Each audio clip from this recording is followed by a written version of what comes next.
Good job. Alex H.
Yo.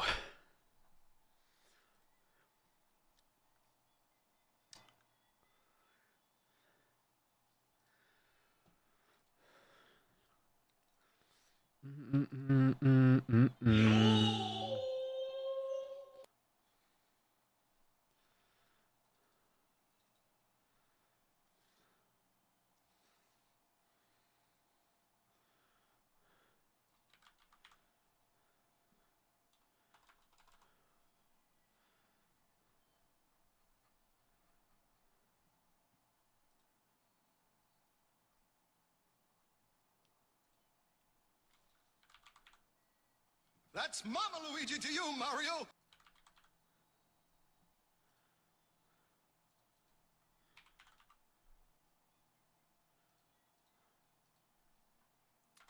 I gotta remove some block terms like case opening. What does Streamlabs do? Doesn't Streamlabs do something?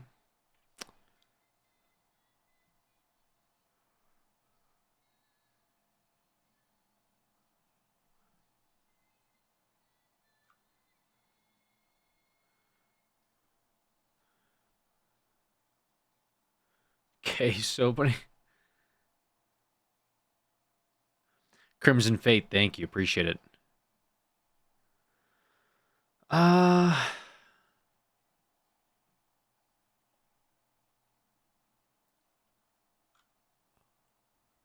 What gets like removed regularly? That shouldn't be removed regularly. Oh, I'm asking you guys, but like it never helps asking chat anything. I'll be honest. They are calling your name. What are you talking about?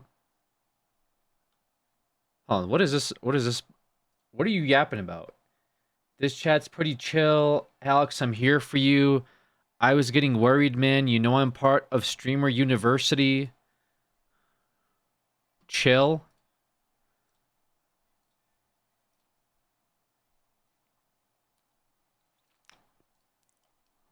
Anyways.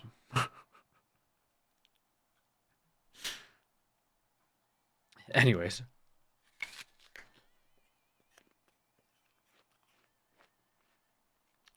Where is this shit?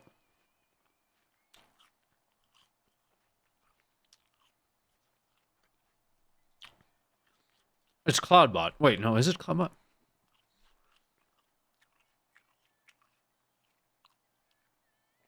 Fuck, man.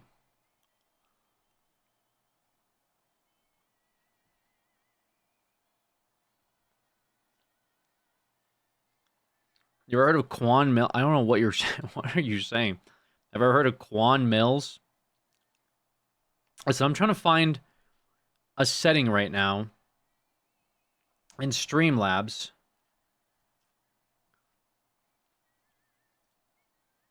Oh, they change it? Wait, no, it didn't. Nice to meet you. Fuck.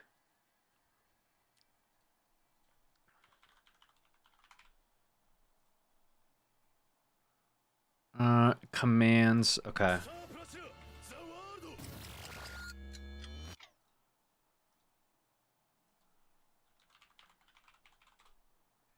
Case. CS.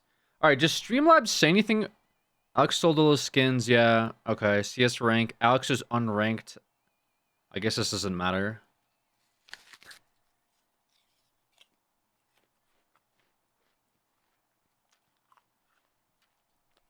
Onyx? No, we can keep Onyx up. Onyx is fine. I think if I would shill any roleplay server, it still would be Onyx regardless. Whether I'm playing on it or not.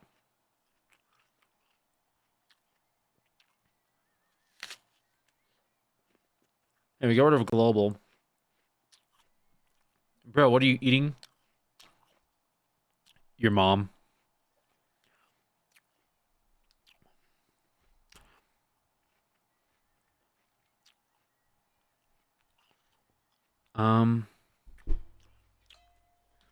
Any plans for Oblivion Remaster, OG?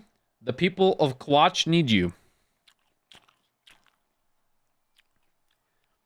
You had me in the first half, and then went.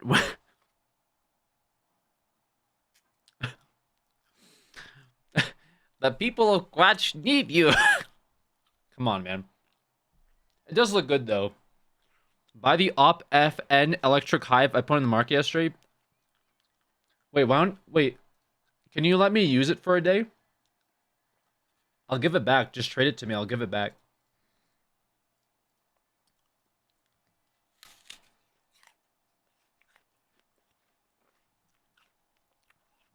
Fuck off, Lamau. Guys, I'm gonna take the next skins website sponsorship that gets sent to me. I'm not gonna disclose it to you guys.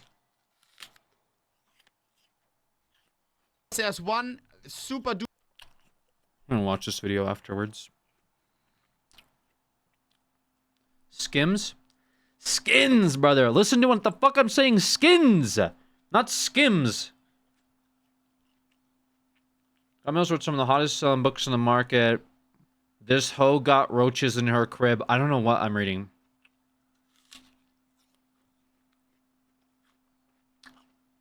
Gotta play some Fanatics Tuesday. Any tips, big dog?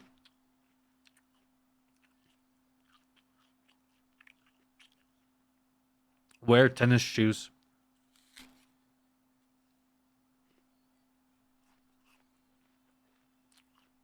Okay, this is probably fine for now.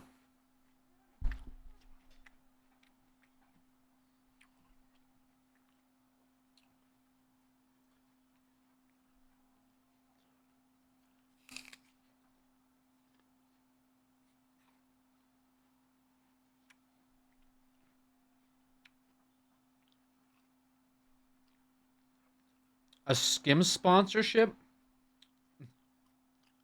Yeah. Actually, wait, give me a second. For my coffee.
All right.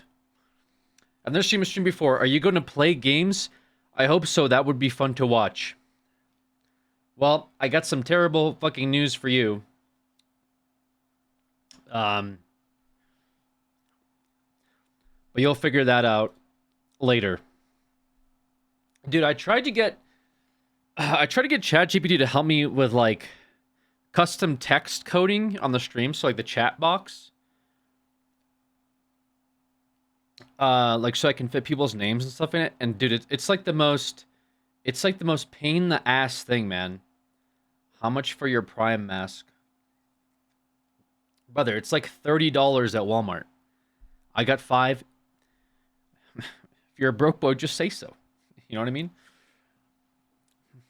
That's me, by the way. New vid, he's in 2 places at once. Yeah, I'm trying to get like videos out at the same time as the streams. We'll see. Cool haircut, looks nice. Thank you. I got it.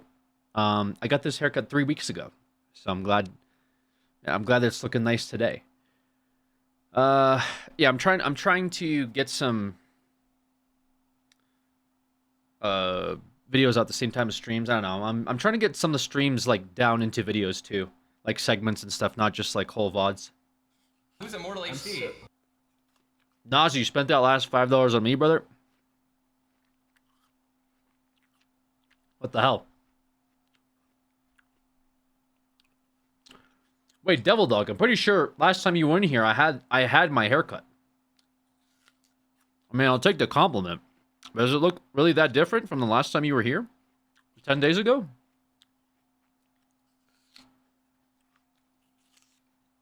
I got it done last month. Cool, lights it up, looks good. Thanks, man. Red apples are superior. Yeah, I fuck with red apples. I've been in the Gala. Gala apples are pretty good. Without doing some clip compilations, is that a bad idea? Some clips are good. Some clips are like just fucking terrible. I'll be honest with you guys. Yo. Some clips that we get for the channel is like really bad. How's the kitty? It's good. Probably sleeping on the bed per usual.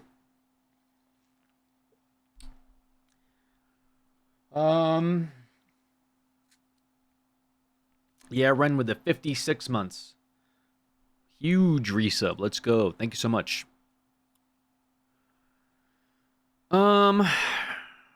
Today is a day. It is a day. Let's open up a fake case for the road.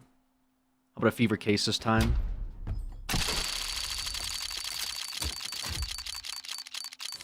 Alright, dog shit RNG. Let's do one more. What's up, big dog? Terrible float, by the way. Why do all I get is mil specs? This is a fake account. Oh, let's go, dude. We got a wave breaker. 61 cents. Sick.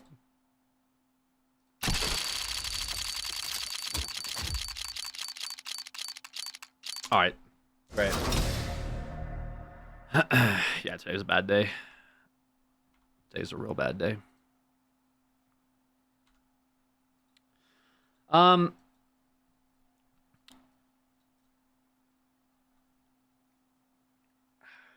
Yeah, I'm gonna try to like edit down some of the videos or some of the streams into videos. I've been talking about that, but like, yeah, we'll see.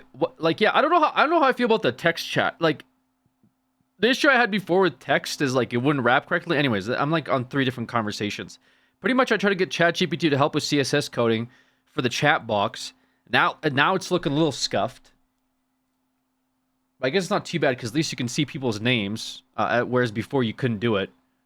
That's fine, I guess. I know HTML at best. I don't know shit about coding, but ChatGPT can code. But ChatGPT's a asshole, dude.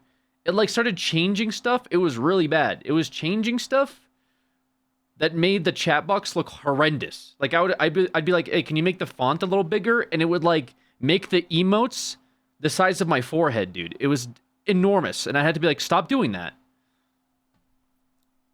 How's the kitty? Brother, I just answered this, man. I just answered it. They're good. Cloud AI is better for programming. I mean, I don't use, like, I don't really use AI for that stuff to begin with, but it was just annoying, you know? So the emotes were small. Yeah, that's the joke, is that the emotes were small. Anyways, yeah, so there's a video up from yesterday's stream where we reacted to some of the shit regarding the Bungie stealing scandal that's going on. What you can do is ask it to make emo bigger, then specifically which line it is modifying to do that, so you can do it yourself if you haven't done that already. Guys, listen, it's already done, okay? It's dog shit, okay? I'm not gonna sit here and like argue about how dog shit ChatGPT is with coding. You ask it to change 2 things, it'll change 4. Then you ask it to undo the 3, and it'll fucking modify 5. I asked it to I started calling it a dumb fuck because it was breaking shit that I didn't even know was possible. Like, it started putting brackets at the end of people's usernames with just random shit. It was actually pissing me the fuck off. I asked it to change, I wanted to add a text effect to people when they type, and it was like, it added a pulse effect, and I was like, okay, that's weird looking, let's remove it. So it just removed everyone's names. So it was just fucking these, broken GIF links from Better TV. They weren't working. I said, undo everything you just did. I just wanted to try something. It said, got it. We'll restart from the beginning, and it was more broken code. Eventually, I just, actually crashed down, deleted the chat, and just restarted again, and, only changed, 3 things, and that was fine. But now it's kind of, I'm kind of looking at it, I don't know. I don't know if I like it. It's okay. At least the text is legible now, and it's not just going to disappear when people are trying to read it. Not sure if it's good or bad. We'll see. Have you thought about being better at CS today? Have you thought about fucking being nicer in chat? 2 things we both didn't think about doing today, huh? I got someone fired because I took over his role with ChatGPT. Weird humble brag. Bro, it's a robot. Actually, brother, it's artificial intelligence. Slightly different from a robot. A robot is uniquely programmed for jobs, whereas artificial intelligence is machine learning. So actually, anyways, what else, dude? What else? Is there any farmable drama or something going on? Funny stuff, not actual drama. Can't wait to watch the washed up CS streamer. Actually, I'm gay. What the fuck? Okay, good for you, man. I don't care if you're gay. I'm asking if there's stuff I can react to on YouTube. Hey kid, I'm a computer. Johnny Somali getting 36 years. I don't know. Pyrocynical might have some information. I'm not going to watch a Pyrocynical video. Also, I don't care about... I mean, the Johnny Somali stuff is just stupid, and also it's kind of, like, overdone, right? Is the AB stuff funny or actually drama? What's AB stuff? Have you played Helldivers? Yeah, like 10 months ago. I mean, yeah, Johnny Somali did some dumb shit in a different country. He's going to jail. That's about it. He was being an idiot. T2 Valorant esports team win trading incident. Sean Garris uploaded stuff about it. Wait. Hold on, let me redo that reaction. Also, Jake Jones, thank you so much for that resub. Wait, T2 Valorant esports win trading incident? There's a video on it?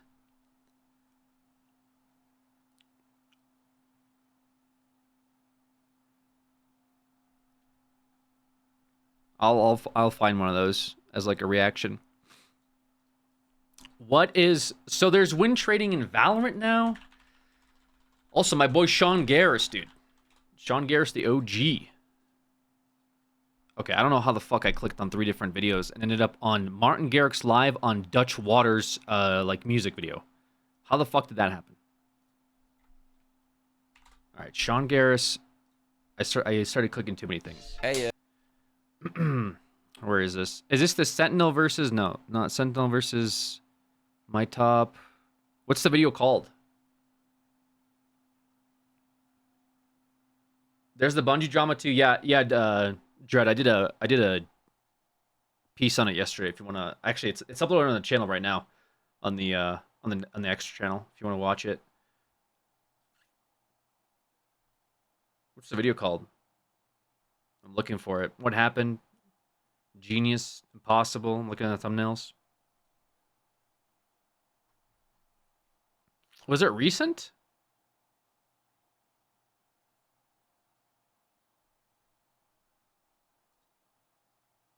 Heyo. All It might be on his Twitter. Yeah, because on this YouTube channel, it doesn't show anything.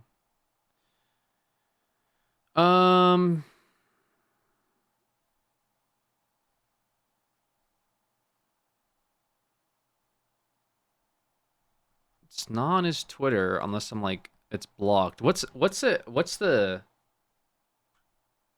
situation called? So T2 Valorant or T2 Valorant. What's the team called? Win Trading Valorant? Should I just look that up?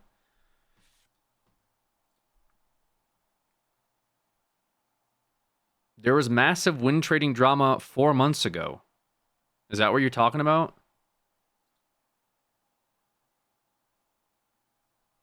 Like from 4 months ago, like any of this? Is this what you mean? Massive win trading drama. Exposing prod win trading in Radiant. It's on his Twitter video a few days ago. I guess I'm not logged into Twitter on here. Let me log in.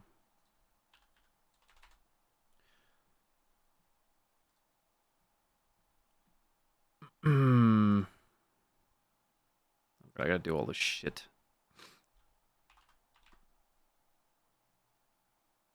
I know you are big on Eurovision stuff, so to react to that. How the fuck am I big on Eurovision?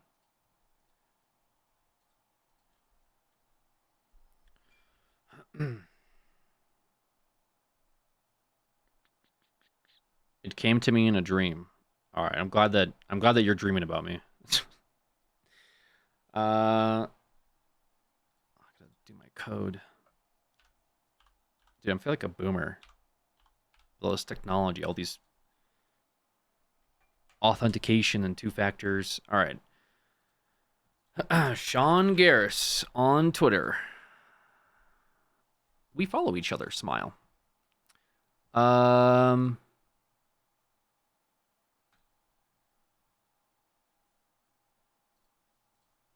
he has a 5-minute video, but it's just on Twitter. Interesting platform on Twitter to put up a video on Twitter. All right, what's this about, man? Big drama in the Valorant scene, I guess, or there's drama in the Valorant scene. T2, is it like the pro circuit? I assume. Win trading is always kind of crazy. Oh, there's like a Wait, there's like a Reddit thread too. Wait, let me see the Reddit thread first. Oh, there's a video on the thread as well.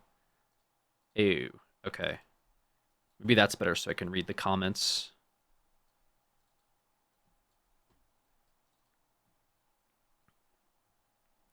What's this about?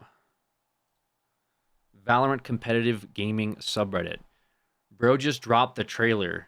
Bro's on his CoffeeZilla arc. Imagine you're a tier 2 player and Sean/Riot come in your DMs asking if you've been match fixing, but you're just dog shit. What? All right, let me. What is this? For those that don't know, Sean Garris, I haven't been keeping up with everybody I followed over the years, but Sean Garris was a pro player. Used to play on Cloud9. Good dude. Like from the stuff that I've seen. No, that's Jordan. No, it's also Jordan. Jordan was also on Cloud9. Anyways, Sean Garris, good dude.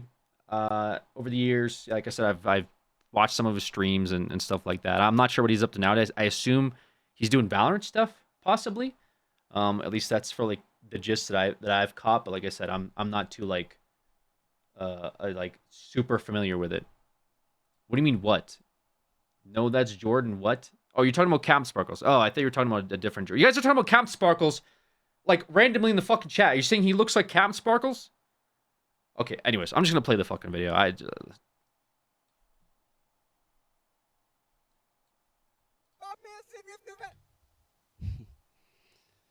Yeah, so I was not planning on being here tonight. I don't think I'm really in the right mental state to make this one, but for those of you that don't know me, my name is Sean Garris. I have been in this industry for, over 20 years now. It started as a player, was broadcast talent, analyst, and caster in both Counter-Strike and Valorant.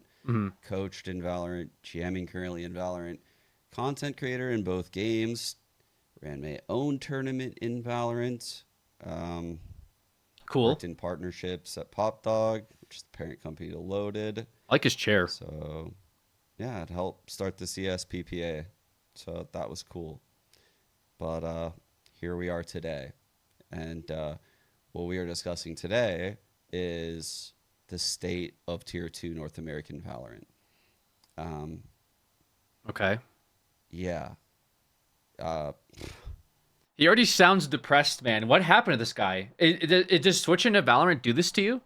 Is that why you guys keep asking me to like try Valorant? I don't want to end up like this, man. Like I already got enough bad things going on in my life, bro. I don't want to fucking end up sitting here at 2 o'clock in the morning recording a video about like my mental state. I don't think you guys could handle that. It is infected. Match fixing, cheating, underground gambling rings, people making hundreds of thousands of dollars on these games that are rigged. Really? I was on Complexity on the other side of things when iBuyPower threw a game. We were making $300 a month. And you play before anime VC games, money. so you're like a super Yeah, that's weeb hero. your girl Ash. My favorite cursed baby streamer. Love. Haha, love you, Alec. Smiley face. Yep, it's me, Alec, the cursed baby streamer. Yeah, like the iBuyPower like Complexity shit was like so long ago, guys. I feel like an actual boomer. I'm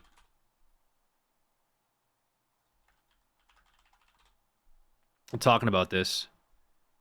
I mean, this was from like, unironically, this was from 10 years ago. Why did iBuyPower throw for skins instead of real money? Skins are real money. So this was actually probably longer than that. From what I remember, this thread was from 10 years ago, but this thread was from 10 years ago in the context of like people were finding out about it. Did Swag ever get unbanned? I don't believe so. I think he pretty much got lifetime banned. I don't know exactly when this happened, but this was like years and years and years ago before like CS:GO started to pop off. Basically, iBuyPower threw a game versus Complexity, which Sean Garris was a part of. They did it for skins, meaning that like they bet against themselves or they went through a third party who bet against them or for them to lose the games that they played against Complexity, and therefore by losing they received a payout of skins to their Steam accounts. So this was like a big deal because then they ended up being banned from all competition. And this was, again, before Counter-Strike, like, blew the fuck up. And so they were, like, a really good pro team. Like, iBuyPower had some really good players. Somebody mentioned earlier, Swag was somebody that, like, clearly was a very talented young individual, but he was essentially banned from ever playing in, like, in CS competitively at, like, a majors level. So it's kind of a sad situation overall. Like, I feel like I know, like, I see both sides of it. Like, I see why they got lifetime banned because yeah, it is just really disingenuous to just, like, throw games that fans were, like, watching or betting on for the sake of, like, I mean, it's just, like, unethical, right, at the end of the day. So I could see why they would be lifetime banned, but also it does suck that they just never got an opportunity to be, like, in professional, like, CS, because it would have been cool to see some of those guys, like, play on, like, a national competitive level. But anyways, yeah, so Sean Garris, just as lore drop for himself, played on Complexity at that time. So when he's talking about, like, throwing games for money, like, he, like I said, has a lot of insight on this subject matter specifically, due to, like, the nature of or his history in, like, competitive play. But I guess they're doing it in Valorant now. I don't know. That's like a thing. They're doing this in Valorant now. iBuyPower had no salary, but they threw that game for $700 of Counter-Strike skins. Yeah, well, it wasn't even that much that they threw those games for. It was, like, very little in the context of, like, 10, 12 years ago or whatever. Join the stream and I thought that was you, dude. Why? Because it's a white guy wearing a hat?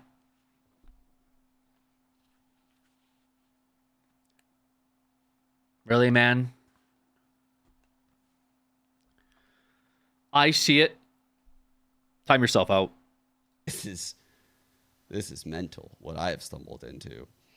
I've been looking into this for quite a bit now, and it's about time that I guess it came out. I mean, I was trying to clear people behind the scenes and do due diligence, get through the proper channels. Riot is doing their own investigation. NA Challengers is doing theirs as well. I'm sure some other people are aware also. And I think a lot of people are. People have been watching my co-streams. I've been supporting NA Challengers from the jump. Same with Game Changers. And again, I've been here for a while, and the desperation in the room is unlike anything I've ever felt. Back in the day, there wasn't really much money to begin with. So it was kind of unforgivable because everyone was just doing it for the love of the game. These days, there was money, and it was so recent. You know, you just have to go back a couple years on VLR. Go back to 2022 and just look at the teams. I'll list them right now. Xset V1, Rise, Knights, Luminosity, Pioneers, The Guard, Renegades, Ghost, Andbox, Complexity, Soar, Radiance, FaZe. All of these jobs gone. In a couple years, what has happened to the scene? It does not make this excusable. This behavior is absolutely unacceptable. And what I said is what I mean. This has angered me to the core. I put my whole life on the line for this industry, and I have 2 little girls right now that I just put down, and it is depressing. It is. Oh, it's so gross what has happened. Does he mean, like, his animals? Is that what he's talking about?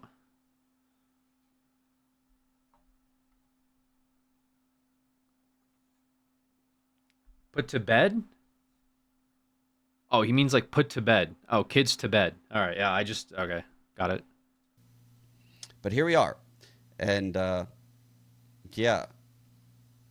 So Yeah, I mean, I usually, when I hear, like, put down, it's like you're euthanizing your animal, right? As the term. So I don't know. Maybe I'm just not familiar with how people talk about putting their kids to bed. But anyways, he just means he's, like, been doing this shit for a long time, and he's tired as hell, dude. You can see it, man. This guy's up at God knows what hour of the night, just just doing this depressing monologue. It's like, I don't know, people use the term crash now, but this is just like, this is a very sad man.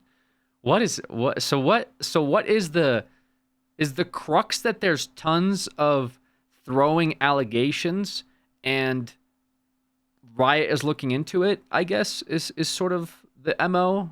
Like, I'm kind of like loosely picking up on what he's putting down. Funny enough.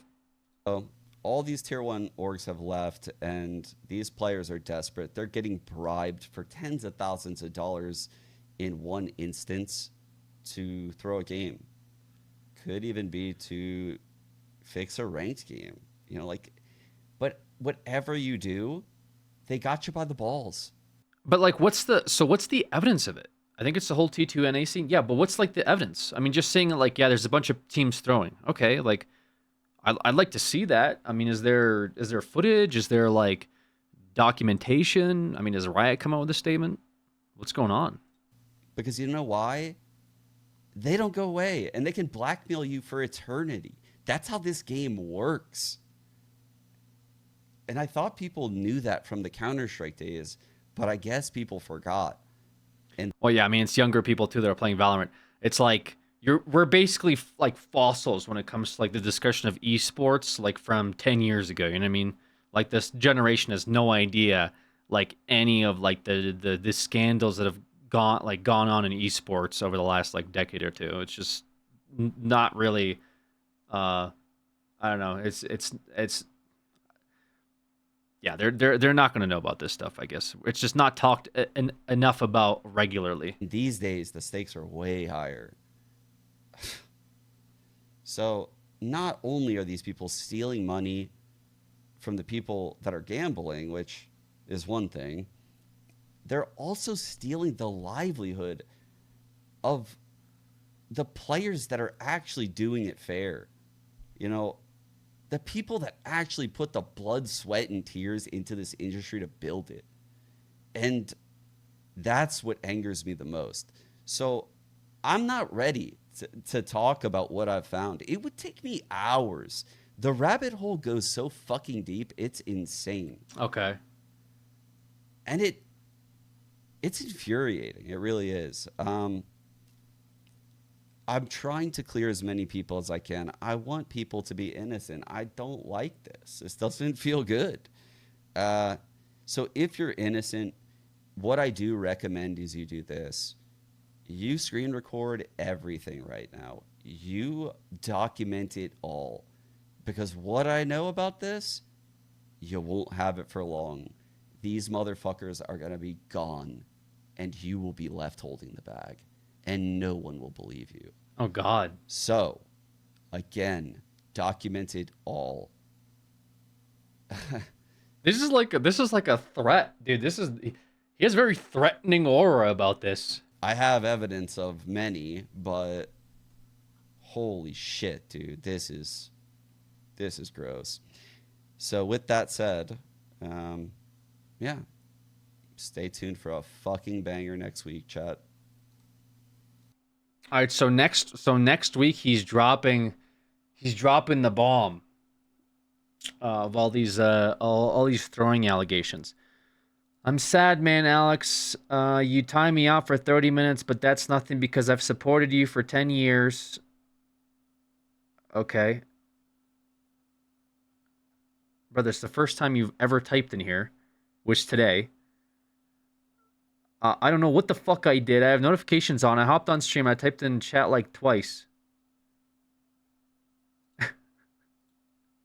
Wait, is this an alt account? I'm so confused. Were you the one that was like telling me to chill and stuff? It's a new scandal in here. Oh, sorry, man. I didn't mean to time out. My biggest supporter. That's on me. Confirmed Valorant is a mob.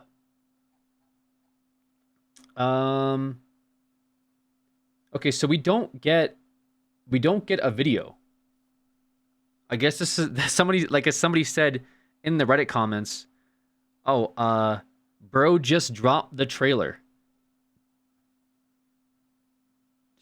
It's really early, and Sean and I talked about it on Monday for about an hour or so. We will find out the findings once Riot do their due diligence, but I hope they take it seriously. Fuck corruption. Oh shit, Valorant and its I Buy Power arc, I see. Don't worry, guys. I know just the right professionals to handle this shit show. They're called Esports Integrity Commission, and they are very good. Trust me, bro. To be fair, the Esports Integrity Commission, like, have done some good stuff, right? Unless I don't know if he's being like facetious or not. It reads very facetious. The main offenders of that are not in the scene anymore. I don't think it's really connected. It's one of those spurious associations that seems sensible but lacks any of the complexity that actually goes into creating the situation. Okay. What is this? Welp, was not ready for this tonight chat. Not gonna lie, I'm still super angry about this and wish I had more time. It wasn't even my reach outs that caused this leak. It's so frustrating that that it even happened. Like I said, there was other people investigating this too. I have plans for the weekend, and honestly, I need time away from this. Incoming hate bots and all kinds of wild shit from these crypto fucks. Okay. Guessing we're too early in the investigation to comfortably drop names. Edged me for 6 minutes. Americans saw Simon crashing out on EDG, saw Frost crashing out on Termi, and saw Durkee crashing out on Trex. But let me tell you one thing, nobody can beat the kings of drama. You thought NA was really going to settle for their Chet chicken nugget drama? Of course not. You thought NA was going with settle with Verno punching the elderly man? Hell no. You can take away our Masters trophies, and you can even take away our Tejo meta, but nobody can stop the NA drama dynasty. The steel gif. Yeah, the NA drama legacy will always live on. NA, when it comes to drama, and it's like a picture of LeBron.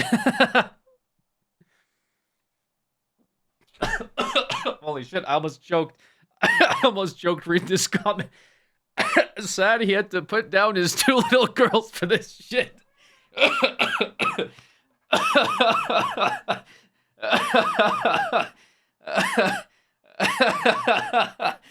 Holy fuck. It got me. I don't know. I was not ready to read that.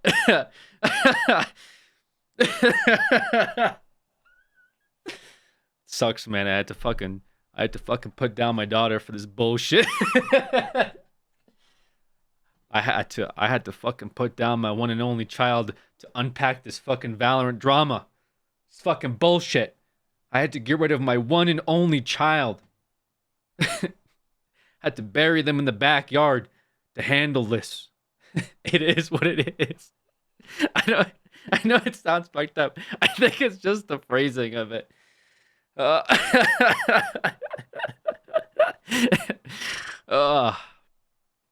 Holy fuck. Even if it's a fraction of the rumors are true, this will go down as one of the darkest periods in NA Valorant. 6-minute video and didn't drop a single name. Drop the name, Sean. Yeah, but why bother doing actual journalism and shit when you can just jump the gun instead? Sean sounds like an Asian parent who just saw their only child expelled for a bunch of horrible shit that the kid was hiding behind perfect grades and manners.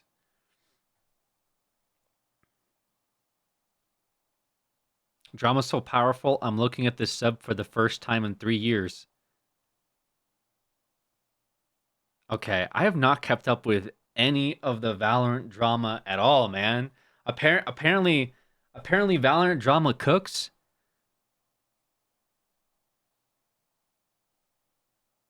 Him talking about all the teams leaving the scene, this was predicted by every man and his dog when the franchising shit was announced. NA was doomed immediately when we found out there would be 5 T1 NA organizations. Right, executives watching this would be like, I hear you, but you know what? Here's another skin bundle. Yeah, that sounds about right. You guys think any culprit would come out and confess now before the evidence are revealed next week? If they don't, I don't want to hear anyone here talking about second chances when the lifetime ban hammer drops.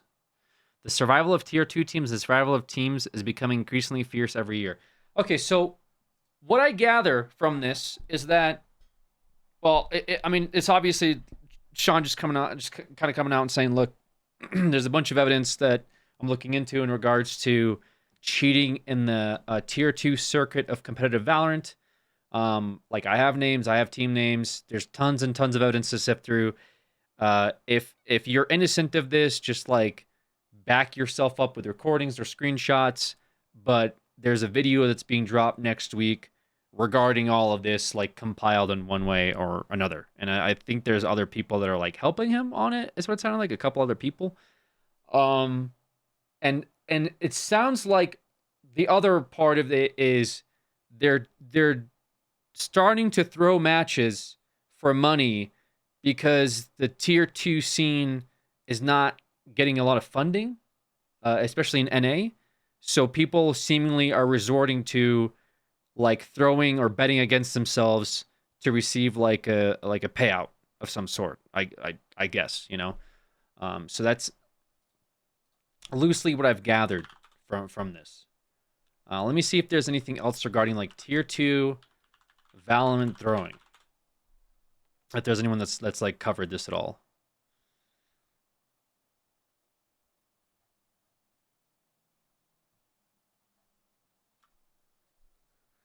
Did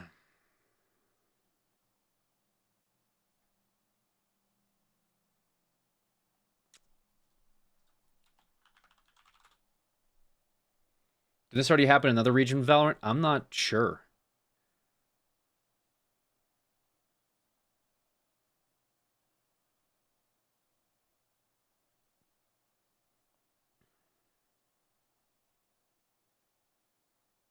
Oh, there was a video on like throwing in a pro China match. Is that what you mean? Oh, this is like, wait, no, this is Overwatch. I'm watching Overwatch 4.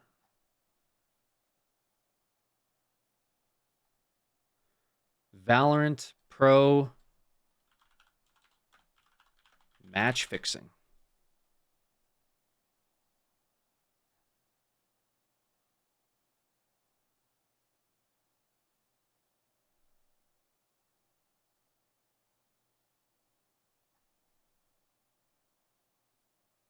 All right, this person made a video on it. Alright guys, welcome to Valorant. One of the biggest scandals in the history of Valorant may have just been uncovered. A huge match-fixing ring in the tier 2 scene. Sean Gares says that when all this stuff comes to light, it is going to be such a huge day in the Valorant world. And in his opinion, we need to burn this whole scene down to build it back up again from scratch. Yeah, so this is iBuyPower. These are all the players that were on iBuyPower at the time of the scandal.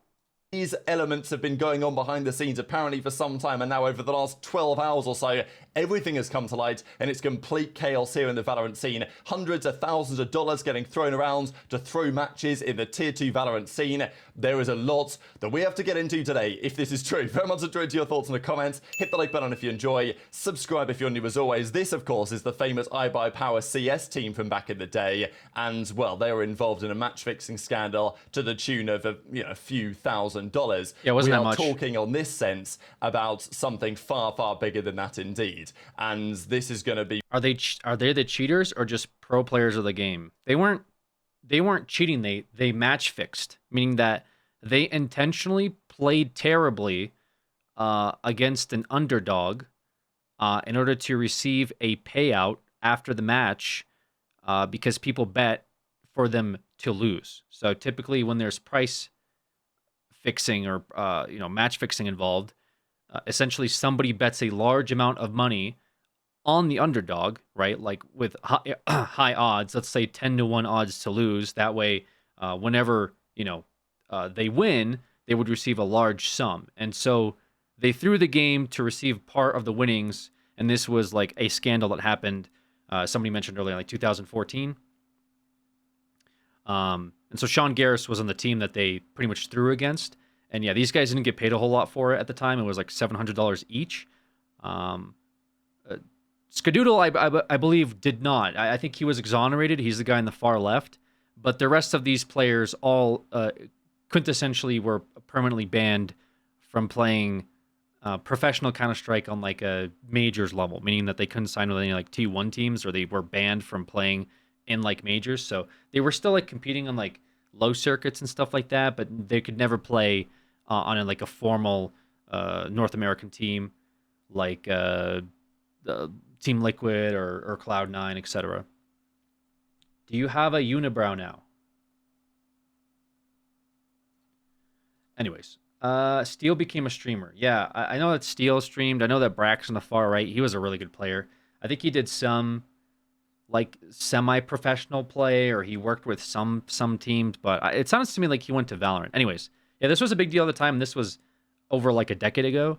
And so that's why people are referencing this, especially now that like Sean Garris brought this up, because again, he was on the team that they faced during this match in particular. So Skadoodle won a major. Yeah, Skadoodle went to win a major eventually. But yeah, like I said, he was exonerated because I believe he didn't take a payout, which is probably the smartest thing that he did at that time period. Anywho, so we're getting into it here. What all took place? Hit me with it. In a match-fixing scandal to the tune of a few $1,000s. Shared moment in even maybe the esports space, but certainly in the Valorant world, if what Sean Gares believes he has uncovered is absolutely right, and it's difficult to doubt him based on the evidence that we are about to unfold. Now, some roster drama to quickly run through. KOI, they've confirmed their new team. As I say, I'm just going to run through these roster changes pretty quickly because we do have bigger fish to fry today. Oh, this is like Valorant news? Okay, I don't care about that.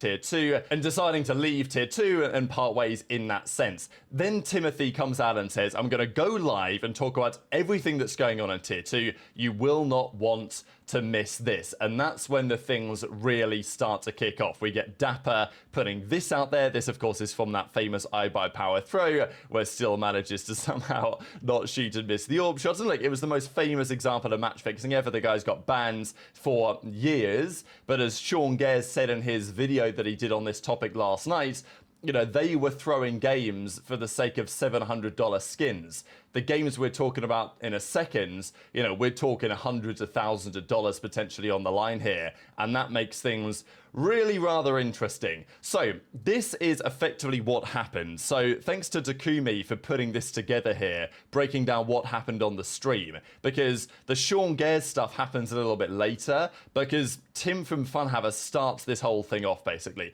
So he talks about the issues with Tier 2. Riot's main KPI, which is key performance indicator for challenges, is the number of players that get promoted from Tier 2 to Tier 1. Problem is that the last 2 years this has been heavily skewed. There's only been a couple of new Tier 1 players, not counting previous signed pros that have come back in. Riot doesn't care about spending money in the league. They won't fund it because they don't want to. They want TOs to pay the cost to run their own league, which is a bad deal for the TOs. Tim submitted a proposal that would cost them more money than Liga Ace, but they got the deal because apparently they got lowballed. So sensational. Allegedly, they offered an amount so low that barely covers the prize pool and some production, not even the operating cost. 4 matches today, half of those rounds observed by people who leave the game or don't actively even watch. Horrible as a viewer. So, just terrible organization, basically. Expects to get pulled from running tournaments by Riot after making this stuff public. Tim's number to Riot was 500k total, running costs, etc. Huge viewership drop-off. This, though, is then where things get really dramatic. So he talks about Liga Ace a bit more. He talks about org issues, saying QR was a Nepo org. People got dropped for wanting to drop Snarly. They're pulling out over money concerns. M80 is in the same boat. Financial trouble. Money has been mismanaged. Okay, so there's just tons of issues with like the Tier 2 section of Valorant, I guess, is what it sounds like. Orgs are looking to exit Valorant entirely due to mistrust of Riot in the system. Bunch of rosters are in a weird spot. This, though, is when things get crazy, right? So, this is already a pretty good crash out. But then, this is, the biggest line in this whole thing. There's a lot of stuff here, but this is the biggest line. Active Riot employee, and I'll share the clip of this in a second, what? High up in the anti-cheat department, is being paid off to let people cheat. What? Okay, that is pretty crazy. Okay. I'm listening. Bettors are offering huge amounts to match fix games, even in the regular season. There are likely teams that would take the money even if it was to ruin their career, because how else are you going to make money in this scene? Win trading is a thing in ranked, also in matches. Widespread cheating or closet cheating is going on. So, like, this is Yeah, I mean, like, that's the same kind of shit with, like ranked play in CS. Like, no one cares about ranked play in CS. And I'm sure there's, like, win trading and, like, face it and stuff, too. Like, win trading is pretty common in general. But yeah, the other stuff sounds extremely egregious, right?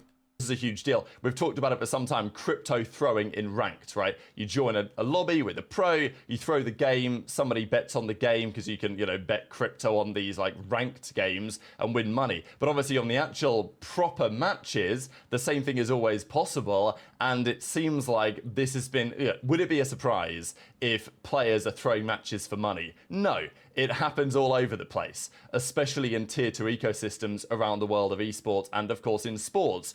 Is it a surprise that someone at Riot might be getting paid off to allow this to happen and turn a blind eye? Yeah, that's really crazy. If that's the accusation going around, is that like somebody that works at Riot anti-cheat is getting paid money to allow players to cheat?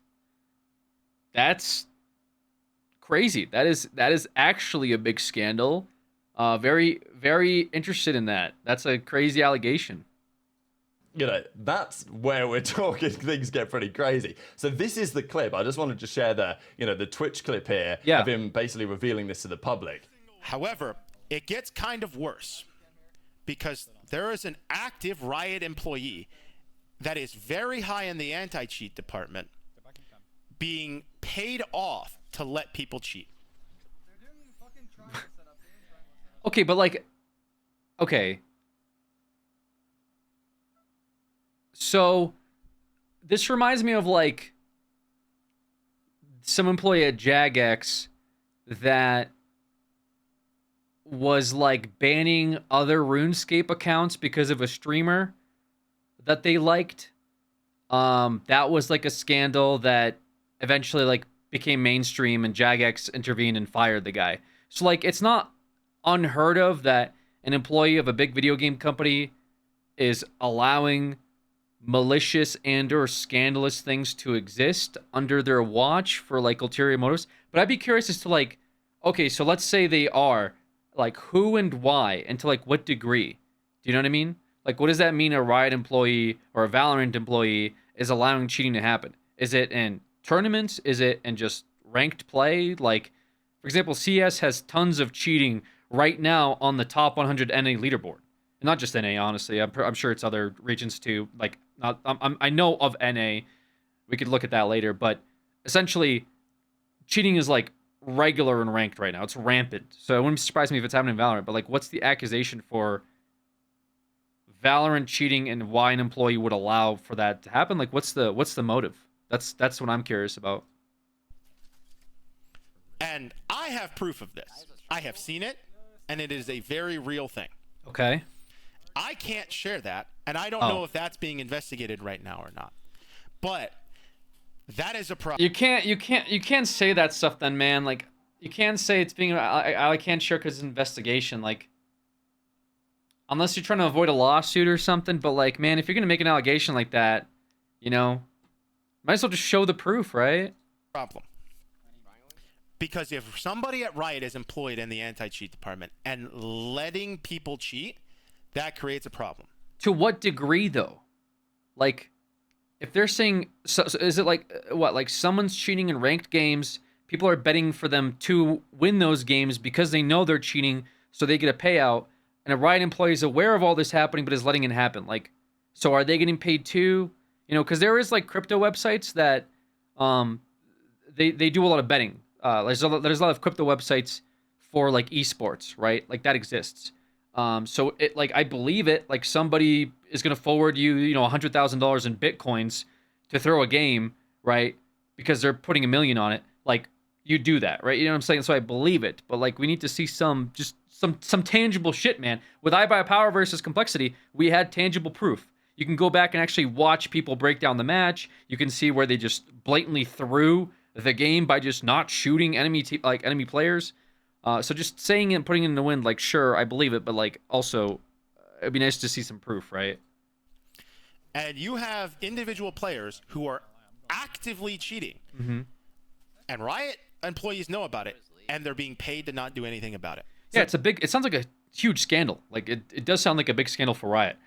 I'm sure if this, like, goes mainstream, which I don't think this has yet from the sounds of it. Like, I'm just finding about this now, and I feel like I usually keep up with video game drama. It's very funny to me.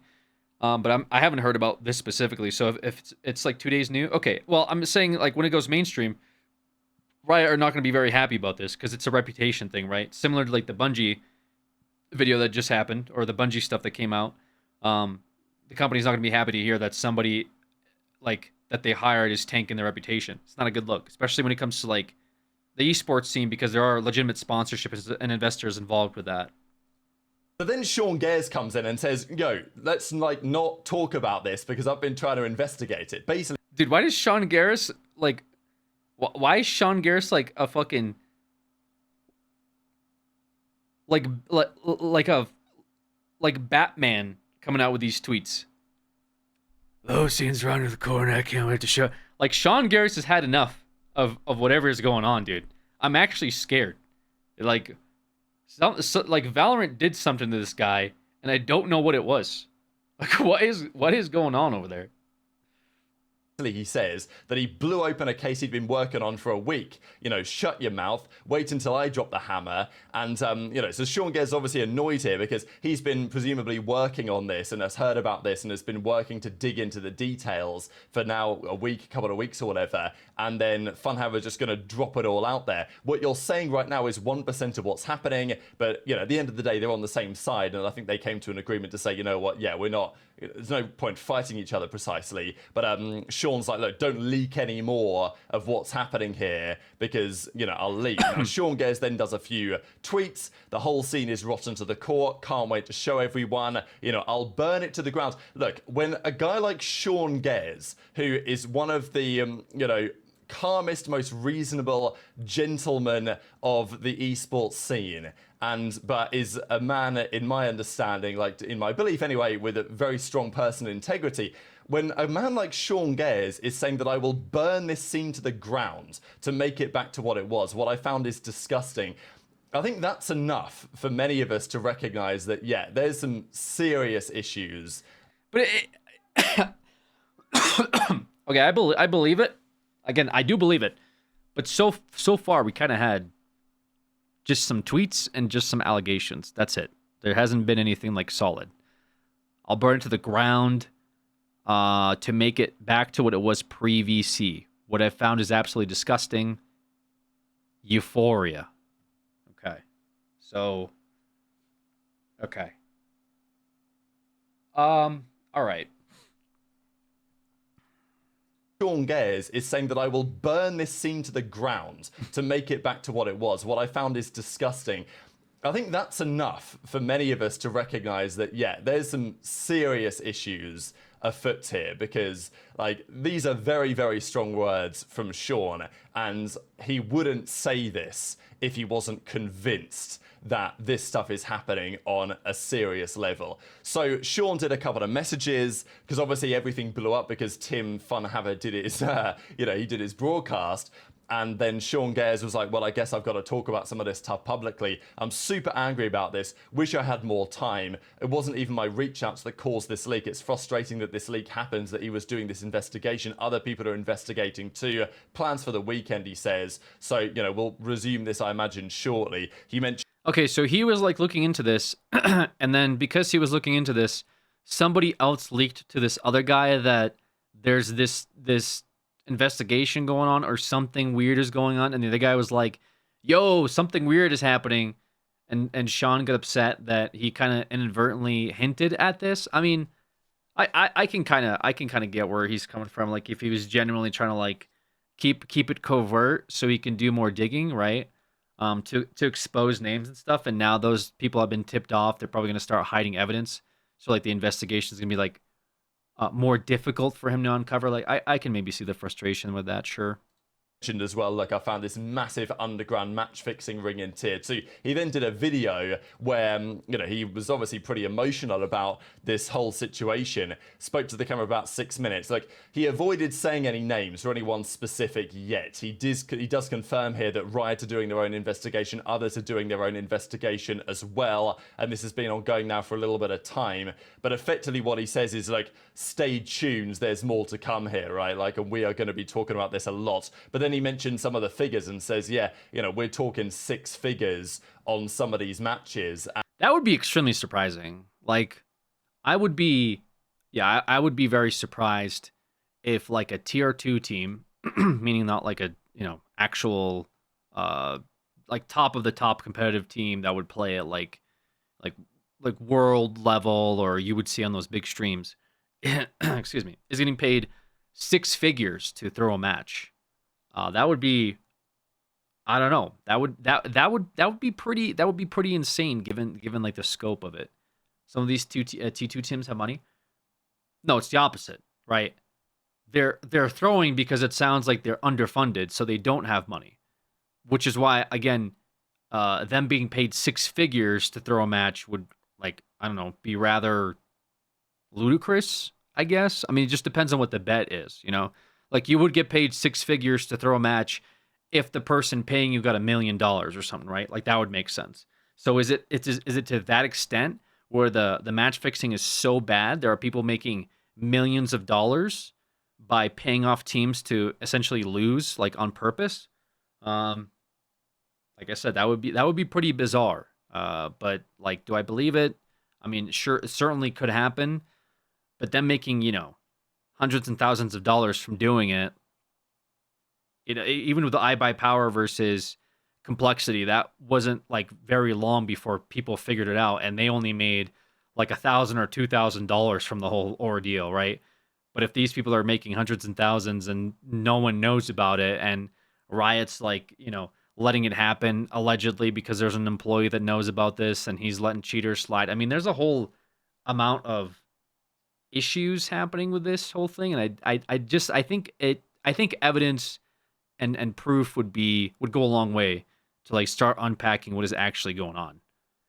Could be teams trying to get to T1. Valorant has something called Ascension, where a tier 2 could qualify to become a tier 1 team. Yeah, but how do you qualify for Ascension if you're losing on purpose for money? I mean, unless there's, like, a big, like, I don't know, Riot, it does cost a lot of money to, like, get into certain brackets when it comes to, like, League of Legends. Maybe Valorant is similar. I'm not entirely sure. And, the level of match fixing and betting and, like, crypto scams or whatever, like, you want to call it, really, that we've not really seen anything quite on this scale in the esports world for some time, maybe ever. Certainly not in the Valorant world. So, it's all going on, right? And Sean Gayers obviously puts this out there. Asuna says, grabbing the popcorn ready for this one. FNS comes out and does some good impression farming, says we're still throwing because, look, this is not a new phenomenon to throw games to make money through schemes such as this.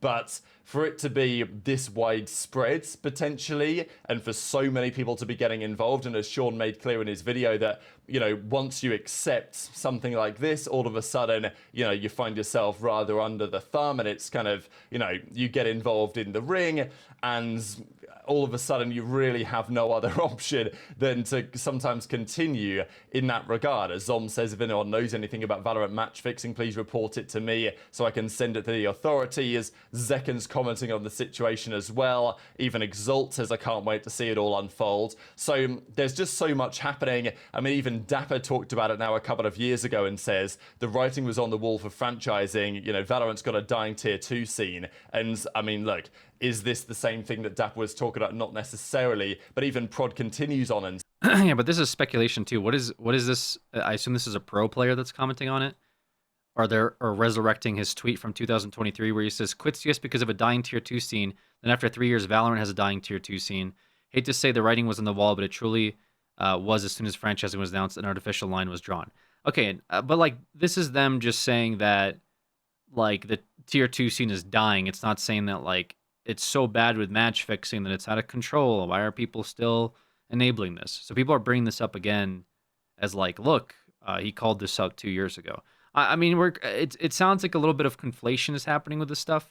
Like there has not been any evidence that I've seen regarding like how terrible match fixing has become. Like six-figure amount of match fixing sounds like heinous.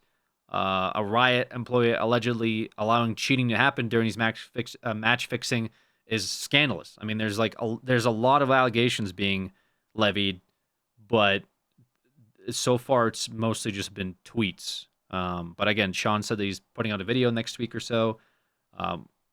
We'll see what he unpacks in his investigations. Will get kicked from tier 2, I might have to go pro. So that might be where this is going, because VCT Scrims did a tweet, which is since deleted, but it was this guy Chunk, who, again, got a controversial character, but Chunk put out a list of players in his Discord that he believes are cheating. Now, the list has been deleted, and I wasn't really going to share it anyway, because I thought, it's probably not right to do so before there's actual proof. But let me just say that Chunk's list here was probably 30 players long, maybe more, something like that anyway. And these are notable players. These are players that you would have heard of from the tier 2 scene. Like, these aren't players that, have never been in the conversation, right? That are tier 3, tier 4, like whatever, right? It's not like that. These are big names. If this potentially is actually true, Chunk says that of those names, he has absolute concrete proof behind all of these claims. And, so it's pretty madness. That's effectively what we have for today. I mean, this article goes on to say even more, like there was more situation happening as well on EWC, tier 3 orgs. What was that thing? There was like other stuff. Apparently Satellite is being allowed to scrim with Ambrosia and play with them for upcoming playoffs. Satellite leak got posted on Twitter. Not even Cuba could post it early enough. Okay, there's just some other, I don't know, random shit. There was more situation happening as well on EWC. Random person said he would sponsor a tier 2 and tier 3 team. Said they would pay $2,000, $5,000 per player. Obviously, this money amount is unreasonable, but like from the player perspective, people want to try and pursue said opportunity. All right, give me a minute.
All right.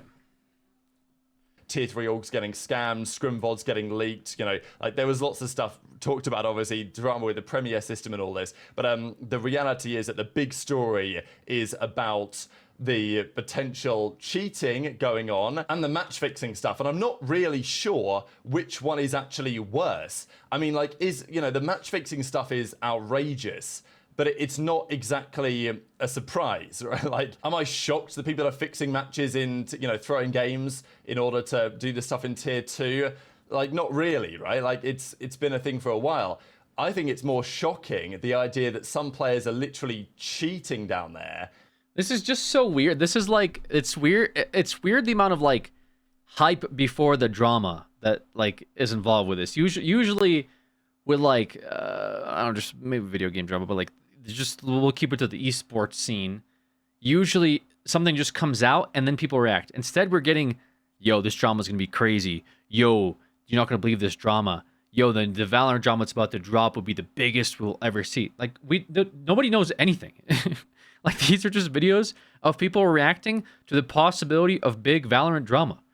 I don't necessarily understand it. Like, you'd think the stuff would start coming out as like, oh, well, there's this and there's that and there's, but so far it's just been people being like, oop, grab the popcorn. It reminds me of like, it's like very high school almost, as to how people are talking about it. But again, it is like video games, so it makes some sense. But so far in the last X amount of minutes, I haven't seen anything, and not to like the fault of Sean. It seems like he was genuinely working on a story from what I gather, but everyone else is just kind of like giving their little quips, their little additives to what they think it's about, or like, throwing, but nobody's actually thrown any names, which is also what I find interesting, or they can't talk about it. But yet they're getting paid off. Like, apparently, anyway, some people in the anti-cheat department or someone individual is getting paid off to turn a blind eye so these accounts get whitelisted and don't get bans. And yeah, that would be, I mean, I just have a hard time believing that. I really do. Like, yeah, I have a really hard time believing that somebody super high up on the Riot anti-cheat team is just letting people cheat because they're being paid off. Like, for whatever reason, it hasn't been uncovered. Like, it sounds ridiculous, and yeah, I would like to see some like verifiable proof on it, and I'm sure Riot would too. I'm sure Riot wouldn't be happy about that, but so far it's just been like speculation, I guess, and unfortunately, you can't do much with just speculation, right?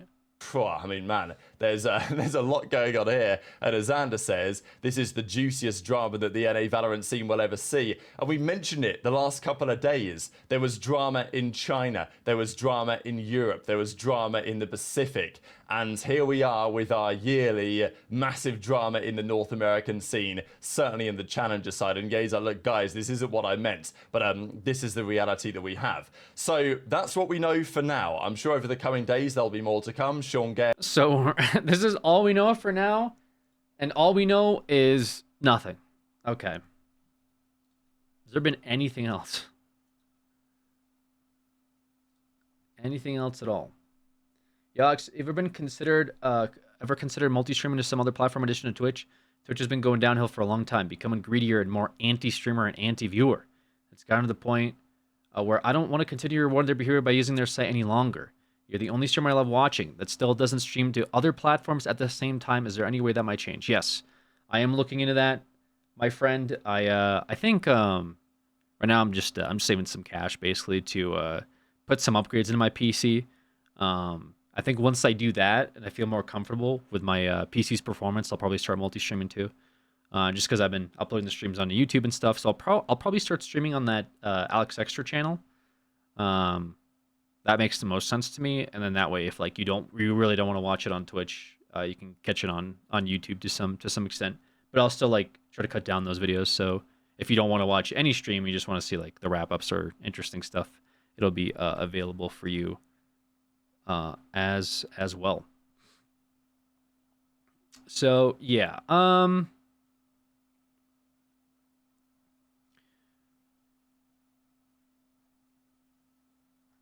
yeah, man, I'm trying to find some more stuff.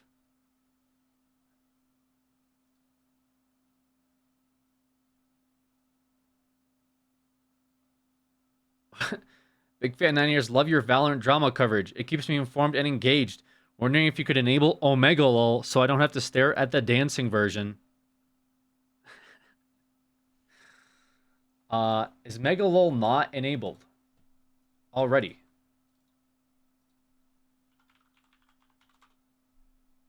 I thought regular Omega Lol is enabled.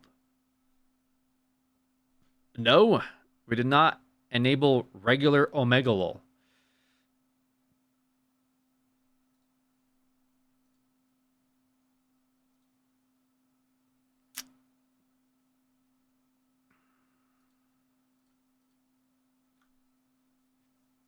Okay. I will enable regular Omega Lol. Great. The stream has been saved.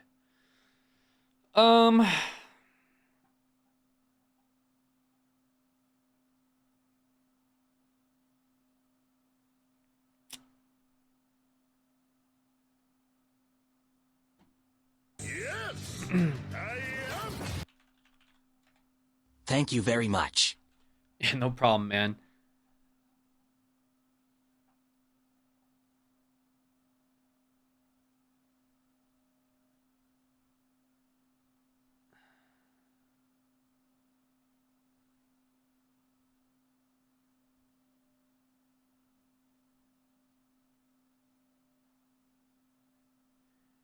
Yeah, okay. I mean, I guess we'll see, man.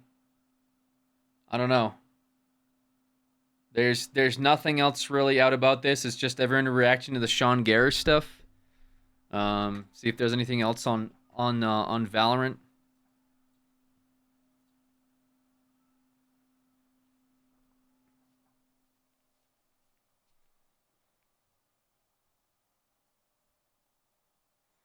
Somebody made sexual assault allegations. What else?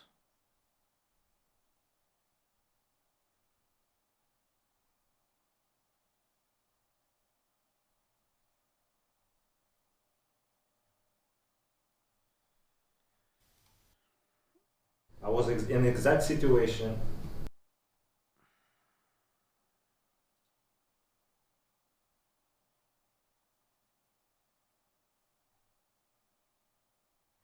Hello, every. Jesus Christ, dude.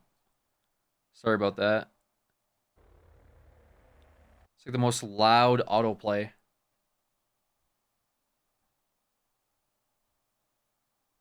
At least someone mentioned Fortnite has AI Vader voice. Yeah, I mean, I saw that. They got Vader to say the F slur. I saw a clip of it on Twitter. It was like they were like these content creators trying to like get him to say it or something, and then he said it like in reference to like a cigarette, I guess, is what Fortnite developers have said. And then they started screaming when he said it, and then they're like, "Sorry, we made him say that." It's really dumb. Like what?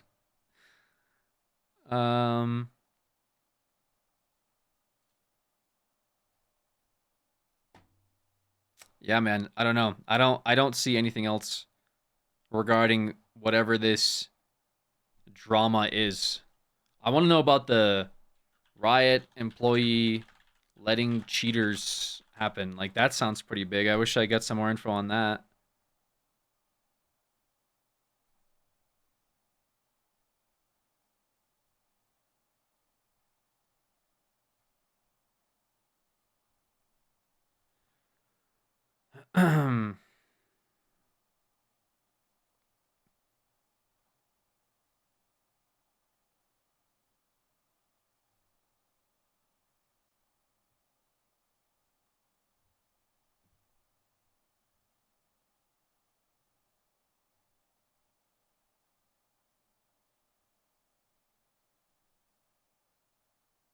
There's a video called Valorant Should Be Dead Now. What fouls it? Dude. Okay. Days and counting. Sentinels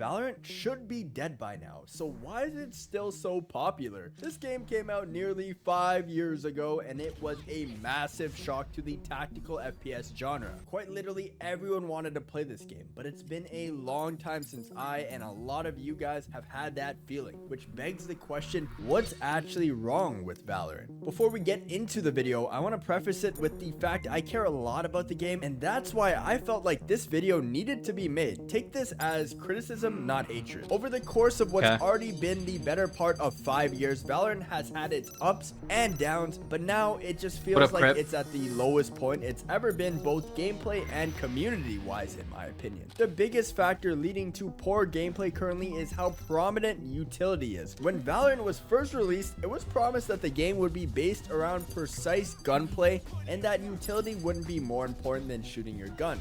But obviously, a lot of you know that's not the case anymore. It was a lie. This has been a trend going on for years. Pretty much ever since the chamber meta went away, the game has become incredibly utility based. And if you don't believe me, here's what Tens had to say about it. Do you know what happens to a pro player when they're playing this game? This right here. Bro, you see that? The fucking Power Rangers, bro. You see that they used all their fucking special moves at the same shit?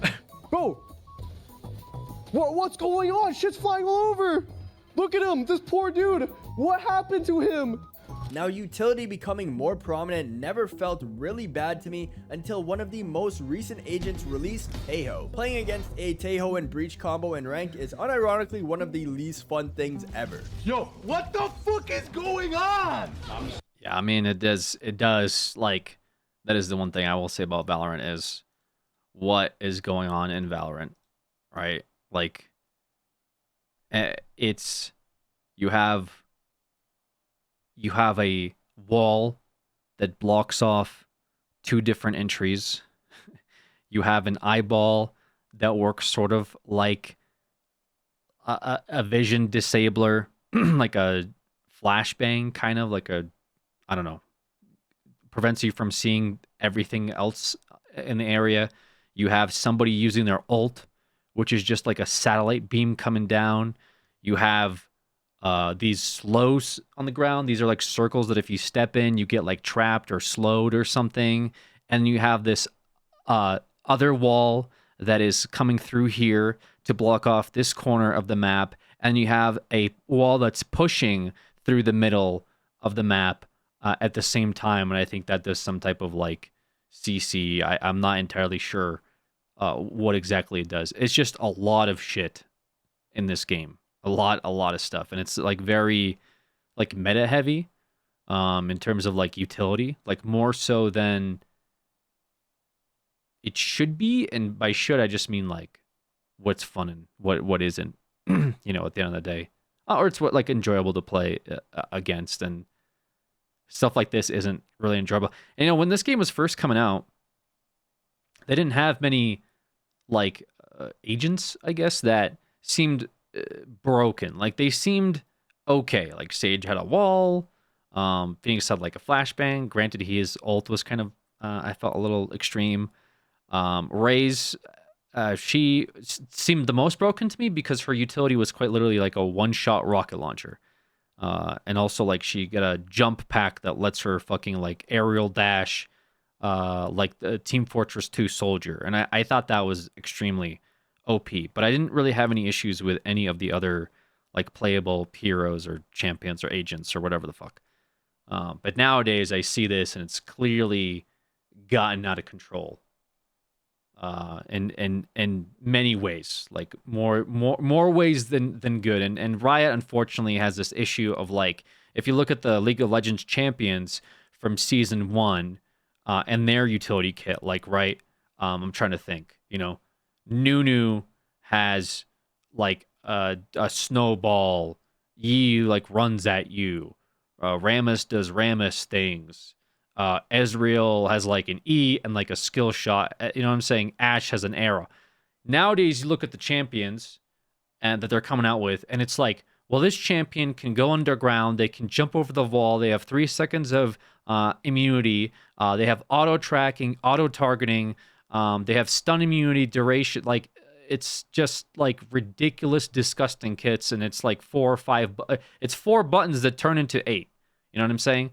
like, oh, well, if you press this button and you press the alt, it makes 2 other buttons that do this and that. And it's just as straight heavily away. And people are saying for power creep, and I do agree, it's like a form of power creep, right? And weird power creep, because usually power creep would refer to like as the game progresses, like in an MMO, for example, boss health gets bigger because like what else do you do? But it doesn't make sense in the context of like a PvP game, because as you're progressing, what do? Well, now you have champions or agents or whatever that can essentially wall off entire portions of the map and make your screen look like whatever this is. So Valorant definitely has a lot of issues, and I wish they took more from like games like Counter-Strike, which obviously they did.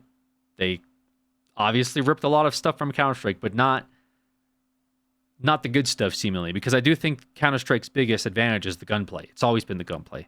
The gunplay is the best of like any shooter out there, and I thought Valorant's gunplay was actually not bad, but they've like strayed away from the gunplay and have worked towards more like, you know, focusing on utility and like agent diversity, and like I guess map building by having like intricate, you know, maps that have like different ways to take sites and such. So I don't know. They should probably go back to what it was originally, but that's a whole nother critique, I think, for the sake of like what we're talking about. But yeah, this right here, what this guy just experienced, I mean, that's just not fun. And feels like. Some of the best moments I've had in Valorant have always been the crazy plays I could make, but with each agent that releases with crazier utility and cringier gimmicks, you're gonna feel less and less of that special feeling that made Valorant so great years ago. And honestly, I think XQC hit the nail on the head here all the way back in 2023. They make the initial game, have a bunch of characters that all do like, hey man, here's some healing, heal. Hey man, here's a flash. Wow, that's exciting.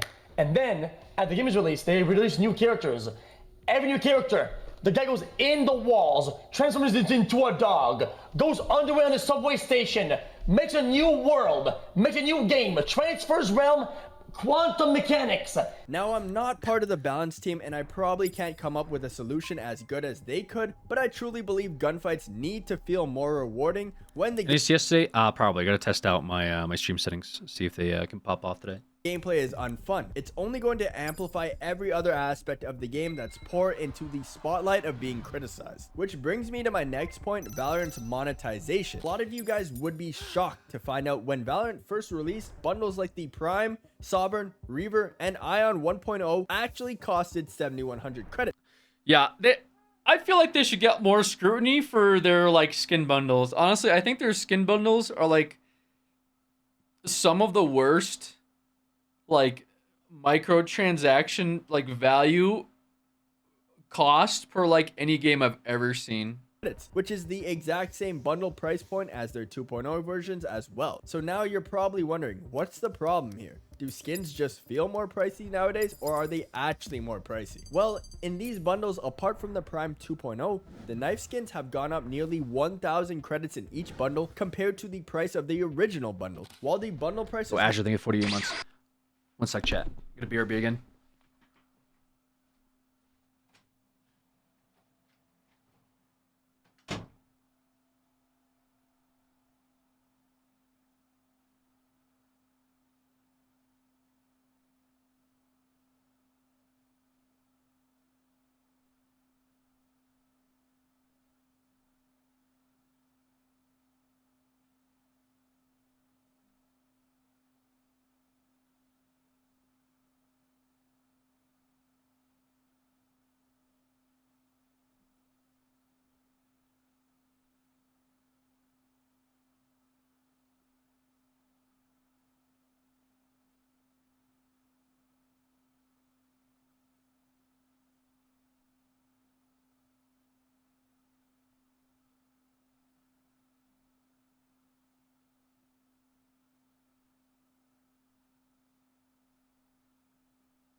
Yo, chat. Sorry about that.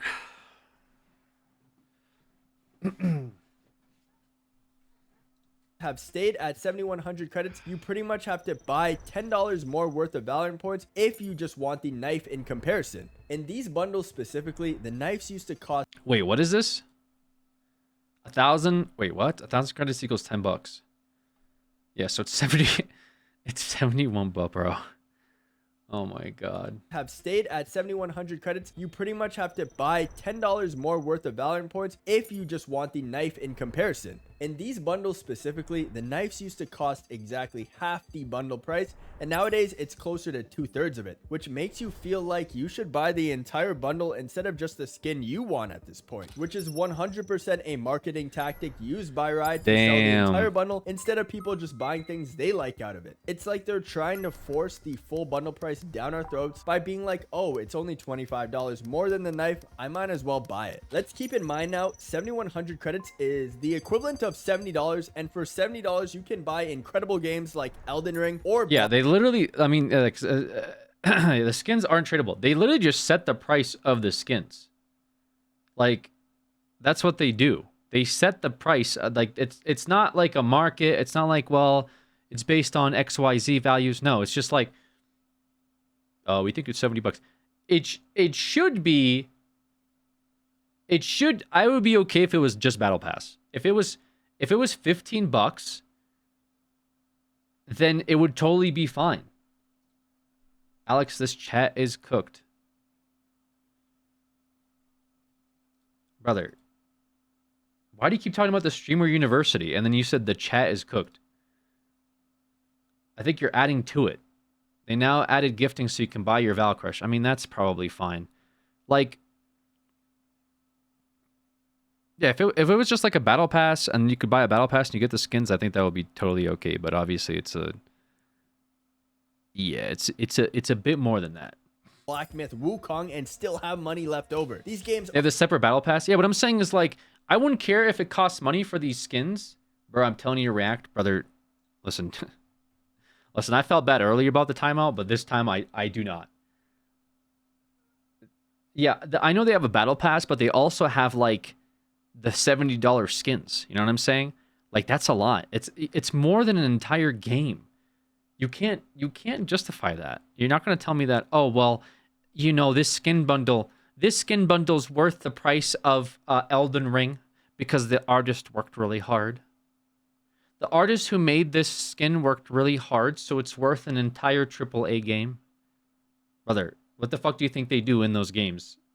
How many artists do you think work on those games? You're telling me that the price of the skin pack is worth all collective work that an entire studio did on a game that is like 50, 60 hours? You get the fuck out of here. This is just straight up price inflation. It's marketing tactics, and it's like purely predatory to take money out of your wallet and give it to them.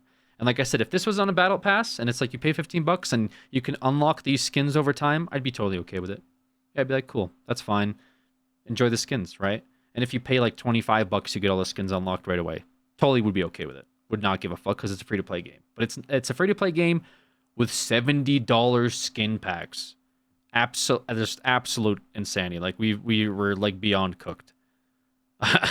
and they do this consistently, by the way. It's not like you get all the skin pack, you get all skins ever made. No, it's like every skin pack is like 60, 70, 80 bucks. Is it like, yeah, it's absolutely fucking ridiculous that they do this shit. At least in CS you can justify it because, like, yeah, if you pay $2.50, you can get a, I don't know, like a key, and you can open a case and you can get a gun that's worth like thousands, right?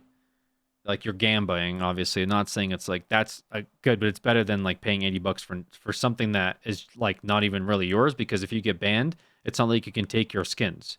If you uninstall Valorant, you can't take the skins and trade it or sell those skins. Like, those skins really aren't yours.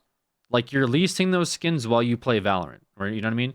Like, at least with CS, right, you can sell the skins and like buy Elden Ring with them if you want. Like, I think that's a much better system. Like, way better. Not even comparable.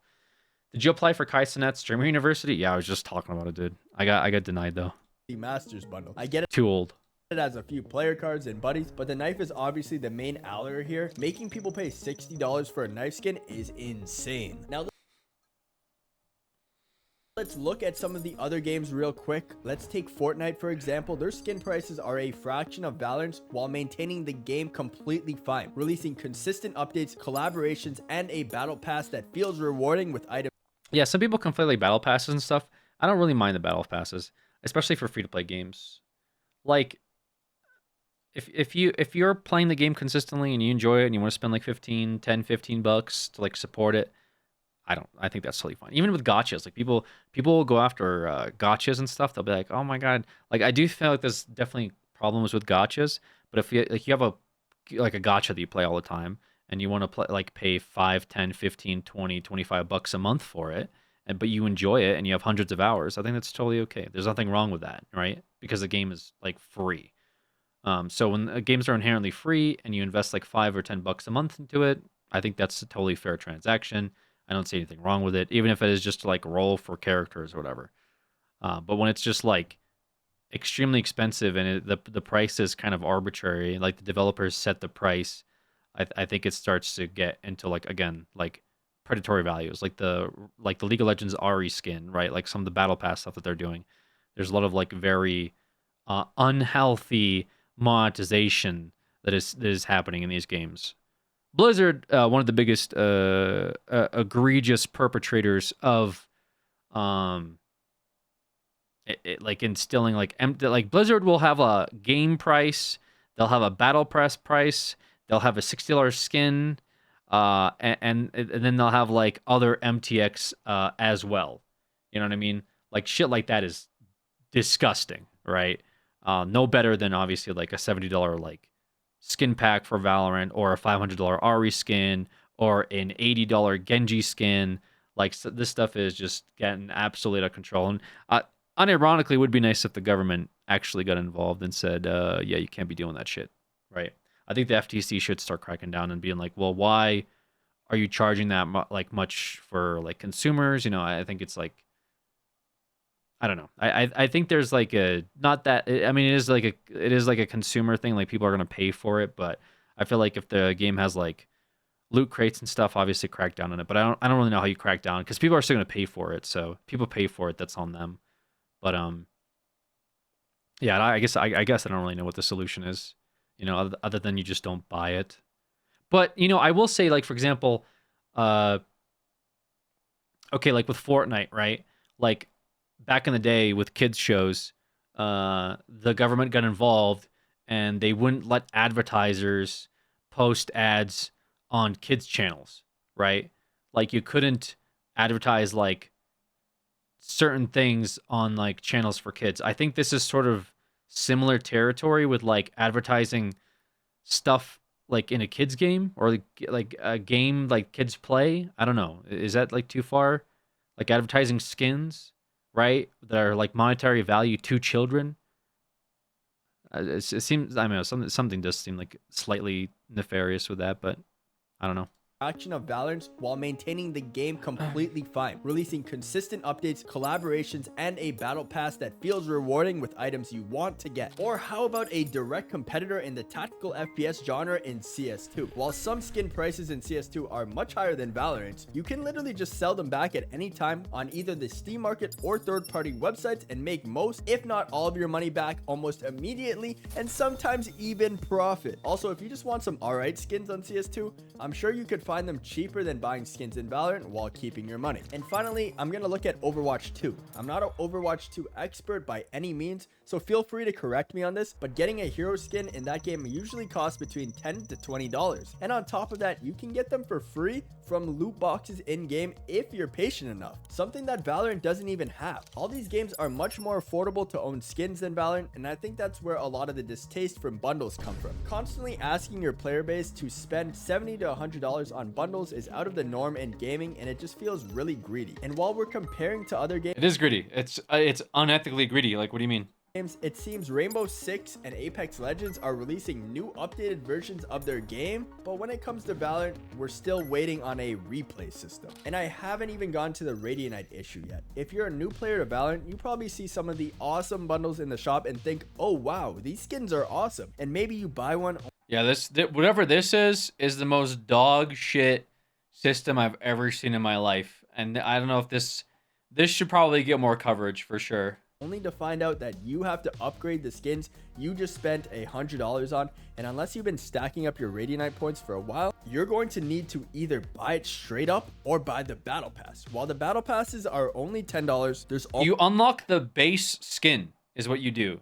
You spend $100 on the deluxe pack, you get a pack full of skins, and then you have to spend these things called like riot points to unlock like different alternate versions of the skin and like effects and like all this other stuff.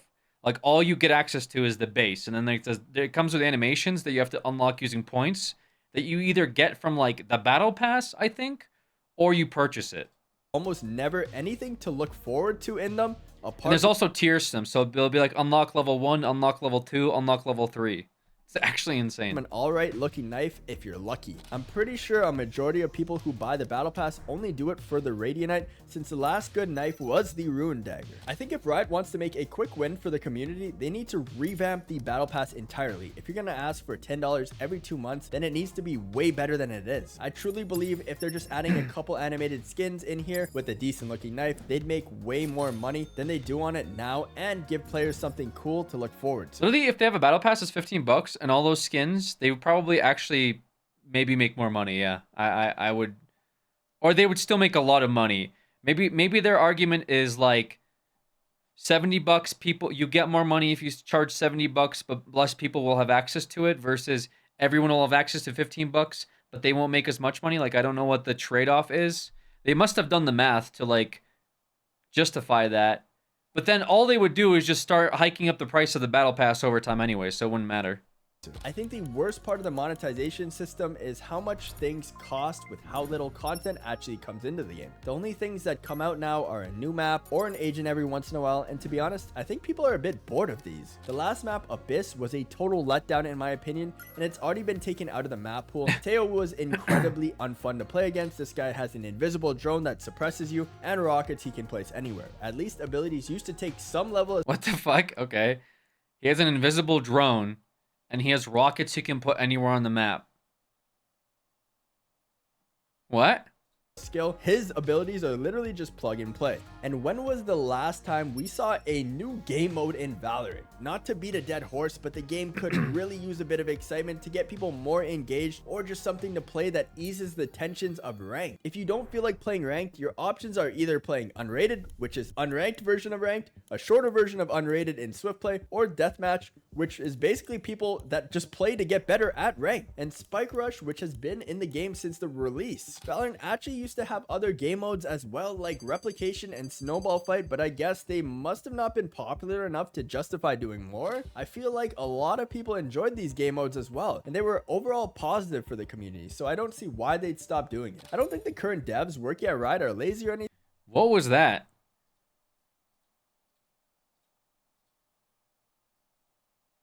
What is this picture? What is this image? What the fuck am I looking at?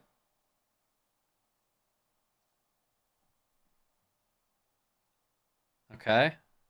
Stop doing it. I don't think the current devs working at Riot are lazy or anything. In fact, the ones that I know work extremely hard. But for the amount of money this game is generating, I don't think it's fair for the player base to be getting as little as they do. It's like crumbs compared to other games. And I'm not going to continue beating on this dead horse, but the replay system was announced in 2021 and we're currently in 2025.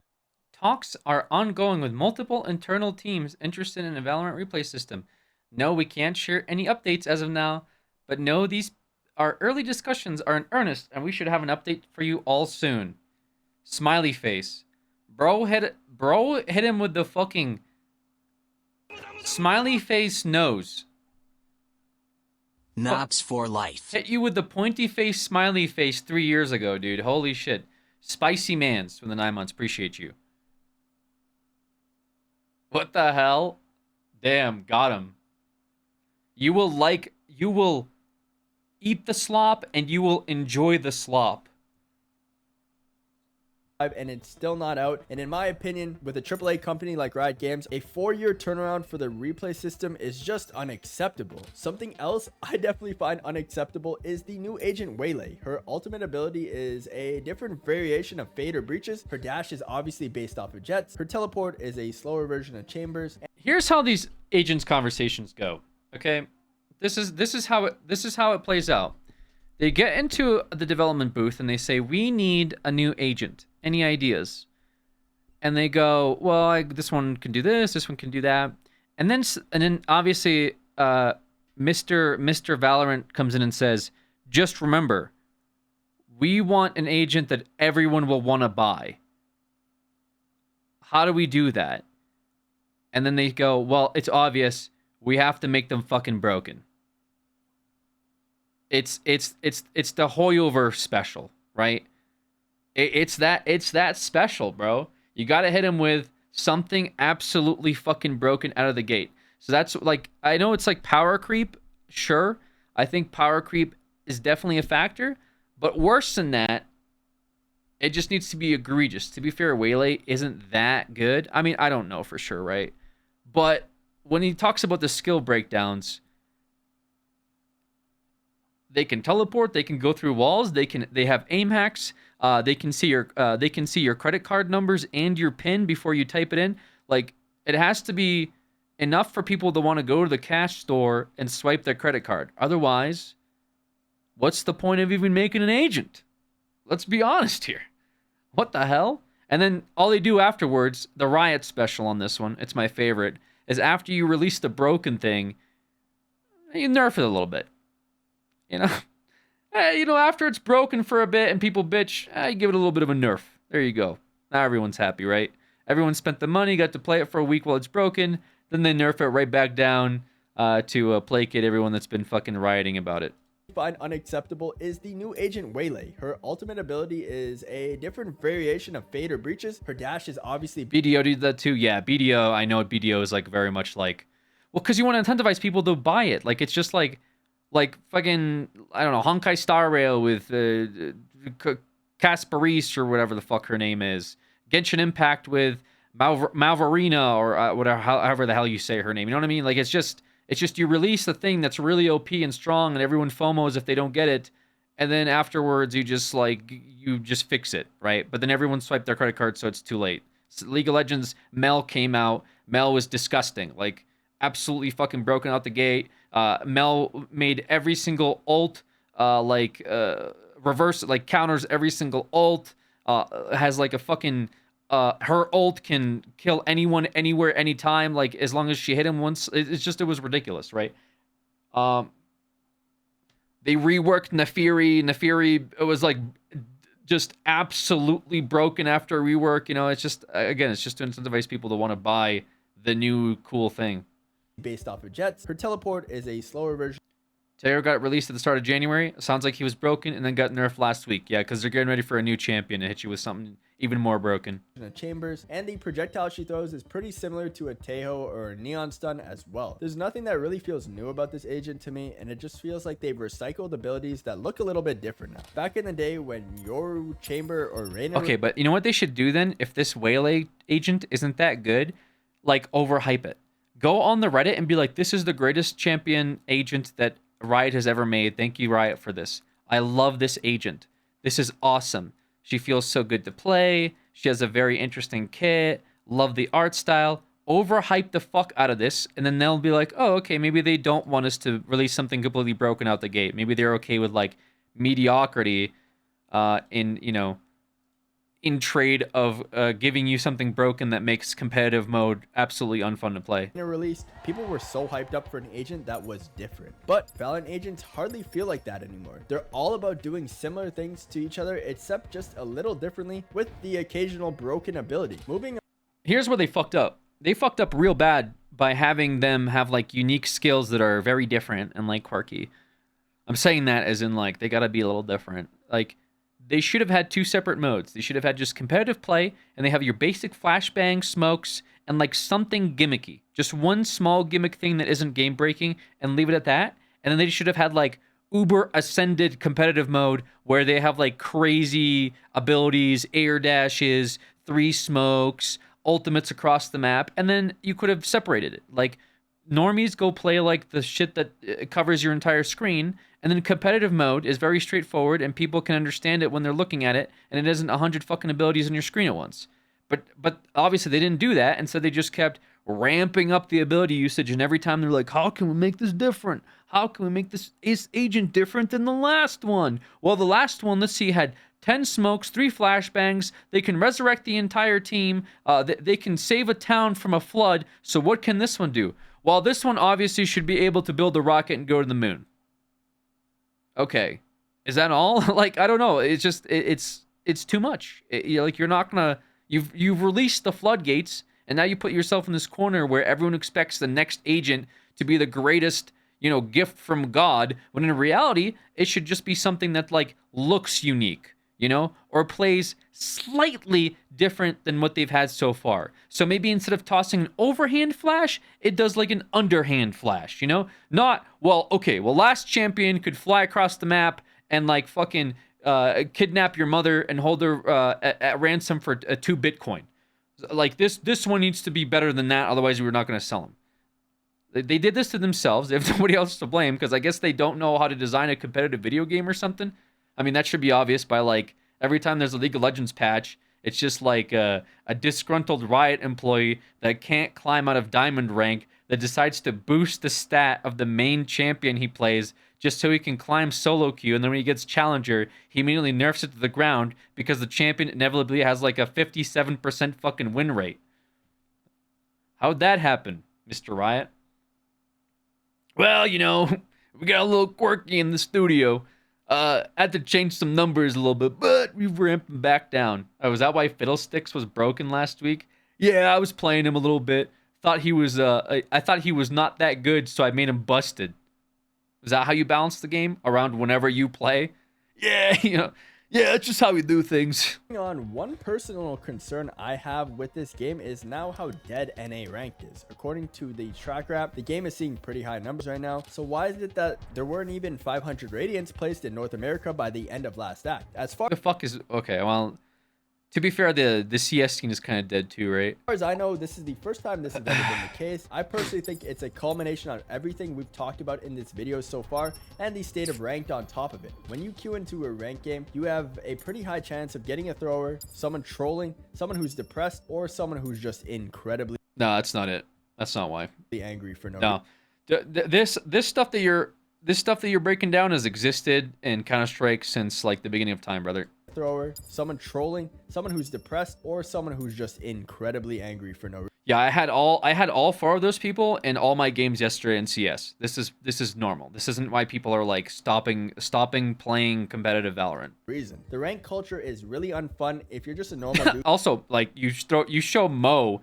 Mo, by the way, is the figurehead of like crashing out in CS. Like showing Mo crashing out in Valorant isn't all of a sudden like proving the point correct. Fun if you're just a normal dude trying to queue up and have some fun on the game, which this isn't why. Look at League of Legends. think the majority of people are. Also, I think the game hasn't really attracted as many new players as we'd like, and if you're someone who's a teenager when Valorant first released, chances are you're probably in college or working a job now at this point. No, this isn't why either. Come on, this is hard coping.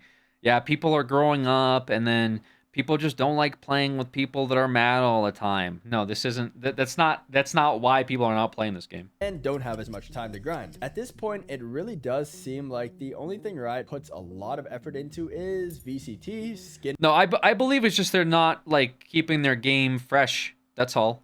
They're not adding game modes. They're not incentivizing people to play for the battle pass. Their agents just don't seem very appealing.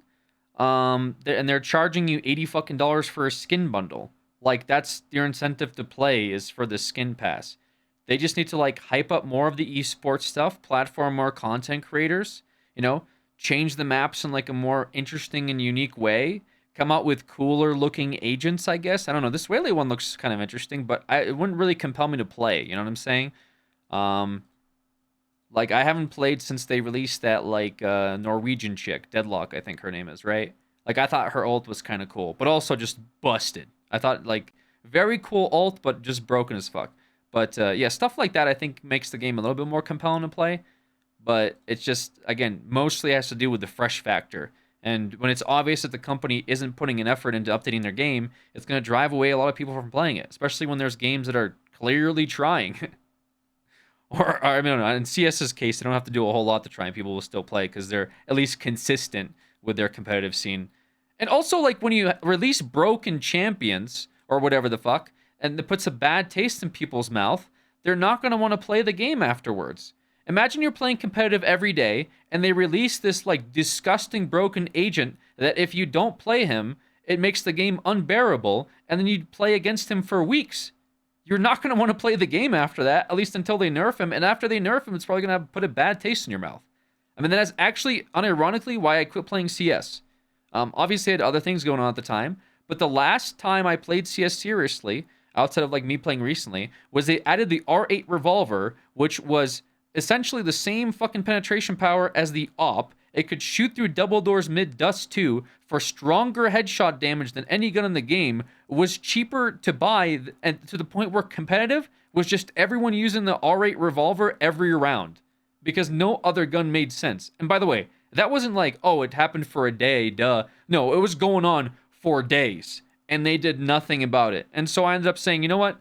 And this was also following a post I made on Reddit where I was like, hey, it doesn't seem like the developers give a shit at all about this game. Those are two factors why I stopped playing. And I used to play every single day for hours a day.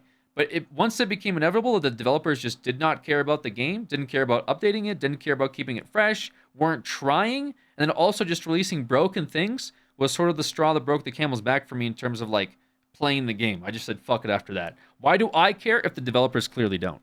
And I think this is sort of the road that Valorant or the Riot team is, like, currently heading down, and that's probably why the player numbers are so bad. Resources, or do they just It's not for any of the reasons that they mentioned of, like, well, they're just not having fun because their teammates are angry and they're going to college.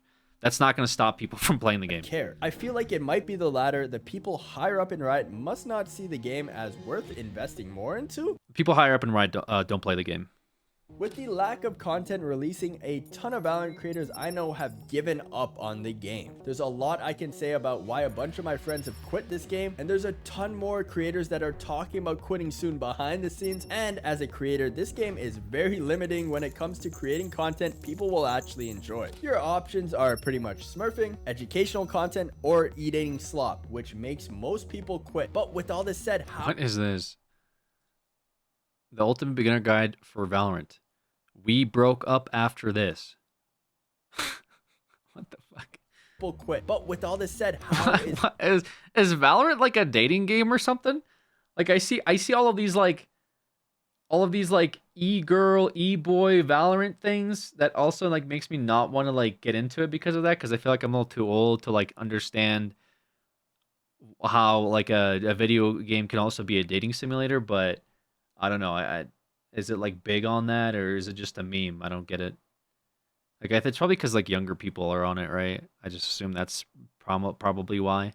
It's more like a social game rather than like, I don't know, competitive slop. The guy on the right got his mods to win trade for him so he could get rank 1. Damn, wait, really? Sheesh. Most people quit. But with all this said, how is Valorant still alive? Well, I think the answer is Riot actually is doing a great job of doing what they truly intend to do. You may not think it's calculated, but it is. They've built huge esports brands in Valorant, which constantly brings new players to the game that are competitive players, not casual, who will put in the hours and end up spending money on skins. Plus, they added crossovers like the Arcane series, which were a massive success, and added the Arcane skins into the game. The players who Stuff like that's probably alright, yeah. do play Valorant also put in an incredible amount of hours and money compared to other games. Let's use Elden Ring for example. The game will cost you about $60, and while it's not live service, the monetization is extremely cut and dry compared to We need to stop using games like Elden Ring and like Baldur's Gate like reference any game. It's just completely separate from its league. You can't compare it to the garbage that like is being produced outside of these like gems, right? That's just, there's just no point in like even talking about it. a free game like Valor. I have a friend who's literally spent $11,484 on Valor. That's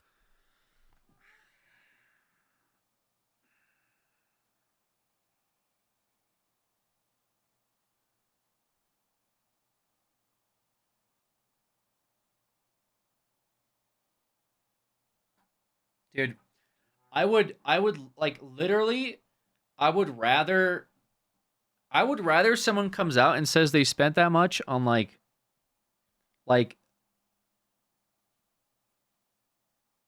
where's the Warframe video? We need it.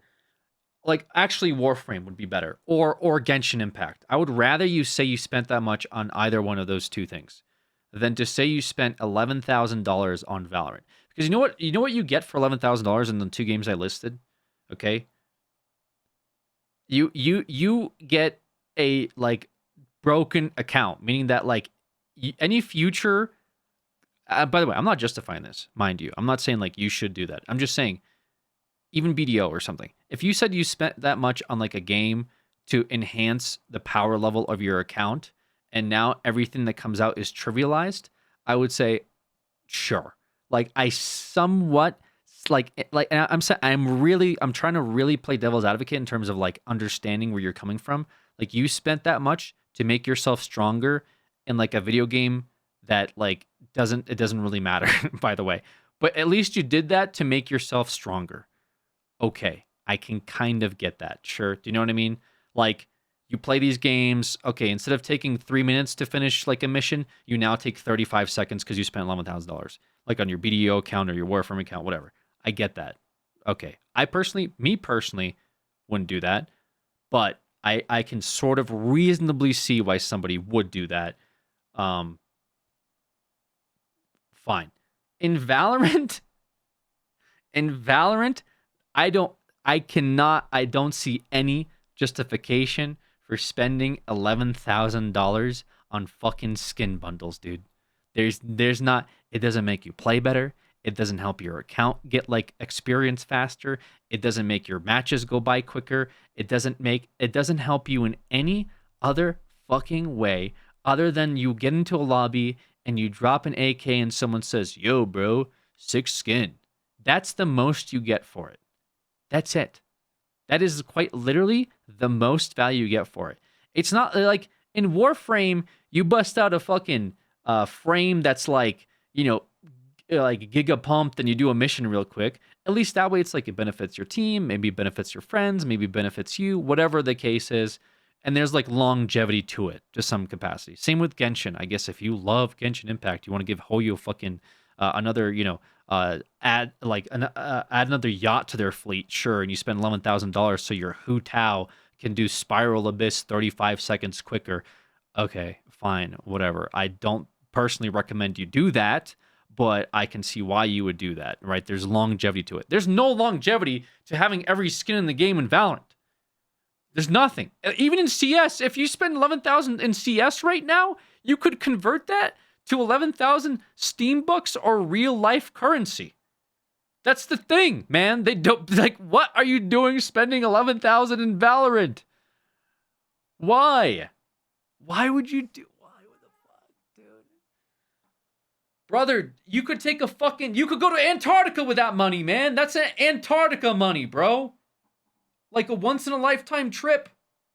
Like to a vacation destination with you, friends, and family, bro. Buying a Valo skins is the new swag fuckboy trend. I guess, dude. But there's no like trade-in value, brother. It's just ridiculous, man. Just one player. In short, Riot Games have some of the best marketing in the entire gaming sphere because they know what keeps people talking about their game and how to continue bringing players back, which that's cope. Really does show us that even with the lack of content we feel we're receiving, it doesn't matter. As far as no, it's cope. Player count is concerned, since the brand identity they built for the game is so strong, there is still millions of people playing this game daily, and it's in fact currently on an uptrend as I'm writing the video. That true. Let's see. Valorant player numbers.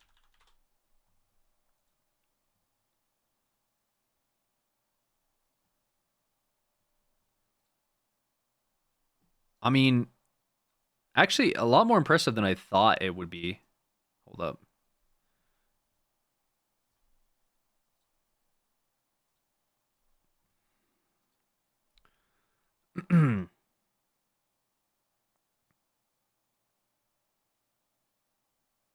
So in December, they gained players. In January, they gained players. In February, they lost players. In March, they gained players. And last month, they lost almost 1 million players.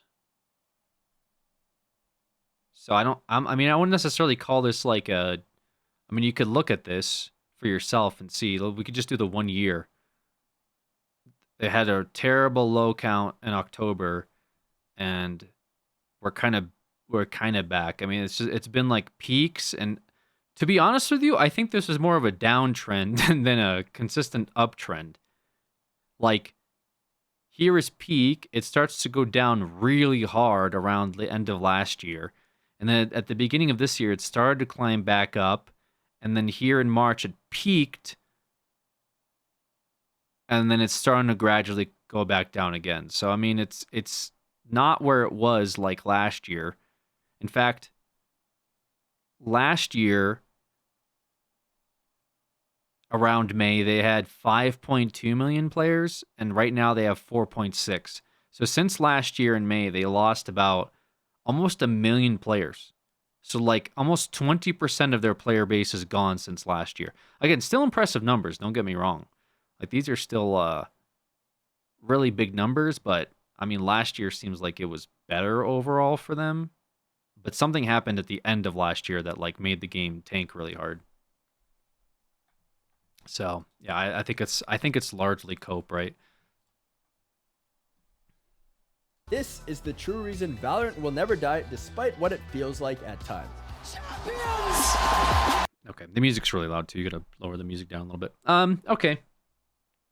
Interesting video, I guess. I mean, I don't really know what all I've learned from it. I didn't know about the agents and stuff, and the Valorant drama. So I guess we're just waiting to unpack the Valorant drama. I mean, when I go on the Valorant Reddit, the first thing I see is this, where this is a person that is aware of allegations that were made against them. Take them seriously. I strongly deny any and all accusations of sexual assault. I'm currently treating this matter with my full attention. I'm also exploring immediate legal assistance. So this is somebody that's like, that is accused of committing sexual assault in the Valorant scene. So nothing to do with the cheating allegations, but I guess they certainly was a tier 1 pro. Okay, so they were a tier 1 pro. Okay, so not cheating allegations. They currently are dealing with sexual assault allegations on the Reddit. But I would like for... I'm actually really, really interested in the article that's to do or with the accusation of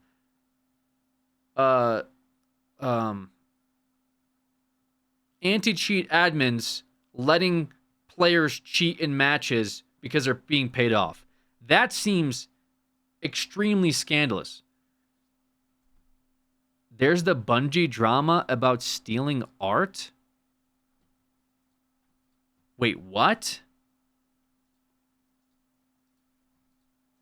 Wait, you're serious? Is there a video about it? Yep. What? Wait, actually, let me see if I can find a video on it. There's some hot drama, some hot controversy. Oh, really? Actually, this time around, with all the promotions, and I guess like the early access beta test of their game called Marathon, they allegedly stole some art assets. What? People usually go to bat for artists on a pretty regular basis. So that's the one thing you kind of should avoid as like a AAA conglomerate, is to not look like you're on the little guy. I agree. And that's sort of what they're in hot water for. Not only this, by the way, because they're also in a lawsuit, apparently with Destiny. This specifically is about Marathon. This story is about Marathon. So I wanted to watch this video. It's about 10 minutes long, but I think it covers it in some pretty good detail. Okay. Right. Normally I try to be very... Anyway, yeah, that's on the channel. You guys are late to that drama. I'll be honest with you, you guys are late to that drama, okay?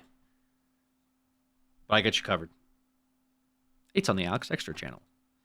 I wanted to watch this video. This is like the OniPixel video. I don't know if I want to watch the OniPixel version of the video or if I want to watch the original version of the said video. It's about this YouTuber got called out for cheating, but is he? Question mark. Very interesting.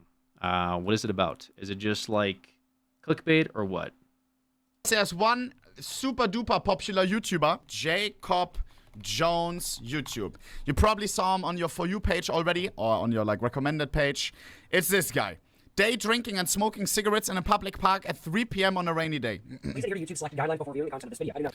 He's just a yapper. Cigarettes in a public park at 3 p.m. in the afternoon. It's currently 3:10, so we're making perfect time, you know what I'm saying? I'm gonna go ahead and some put the day keys drinking, some ciggies, in my pocket real some quick. yapping, some Marlboro Grab my phone Reds. and well, actually my phone's right here. I'm just gonna leave it recording, but I'm gonna grab my wallet and I'm gonna go take a piss. I'll be back, y'all.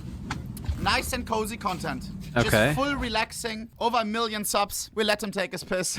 No edits needed. And yeah, he posted a clip on Twitter. And the CS community is on his ass. Let's just say that. 1.6 million views on this clip of his that he hit with an R8. Title is, My 100 Hours in CS is finally showing, question mark. Maybe. And it's this clip right here. Quality is not the best, but it'll do. Hits the first, and then, boom! Yo! Locks onto the second. Okay. And some people think, I don't know. First shot. The slowest shot I've ever seen in my life. Second one. You could argue maybe through the wall there's something going on there. Bing! There it is. I mean, there it is. That's and we also have people in the chat. Why giving him attention? Cheaters should be sent straight to the gulag. All right? What? How are you? Wait. Is this real? Is this clickbait or something? I mean, it just looks like, dude. How are you gonna over one clip? Quality is not the best. His aim is not good enough to like accuse him of cheating out the gate. I don't think this guy even knows where to get cheats in the first place. But it'll do. Look, it takes him so long to lock onto this guy, and then he only clicks on him because he walks into the crosshair. It's the first, and then, boom! That just looks like a quick like this. It just looks like a this. It literally just looks like a this. That's it. Like you take the mouse and you just do this. That's not, it's a drag shot. I mean, you just, like, people that are starting to play shooters look like they would do a shot like this. It's not enough to accuse somebody of cheating by any stretch of the imagination.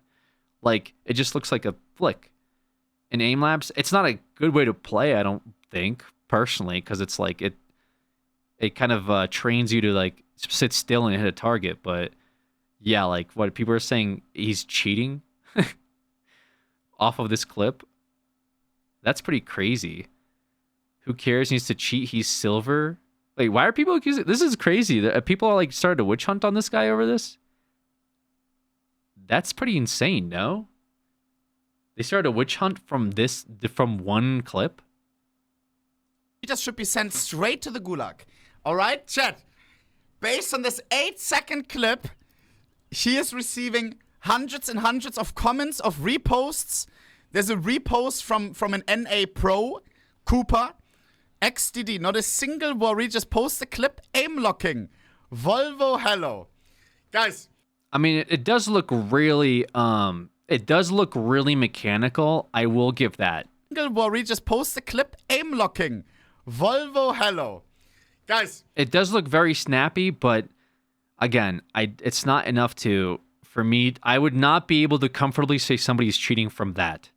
There's so many other things leading up to this that make me like think that there's this guy, he's like, over here, he's like aiming at the fucking ground. He peeks, look, he's like peeking window. He takes 30 minutes to line up a shot on this guy on Cat. It takes him like 30 seconds to shoot the guy on Cat.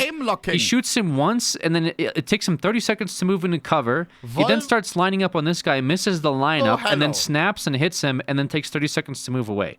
Like, so much of this just looks like just average or, maybe even below average play that I would not be confident in saying, yeah, this is cheats. And I've looked at dozens and dozens and dozens of cheating demos. That's just my initial take on this. Pretty crazy that people are immediately throwing him to the wolves, though. Maybe they know something I don't. Guys, he got tons of people on his ass for this 8-second clip. All right? Cheaters will say it's hate. Always balling with the R8 for real, no cap. He's leaning into it. Yeehaw. Jacob Jones shaking up the CS community. Yeah, it seems like he's having fun with like the accusations. Anyone who actually plays CS can see what you're doing. Please stop before you embarrass yourself anymore. Context and more information can be found on my live stream VOD titled Drinking Counter-Strike 2 Again.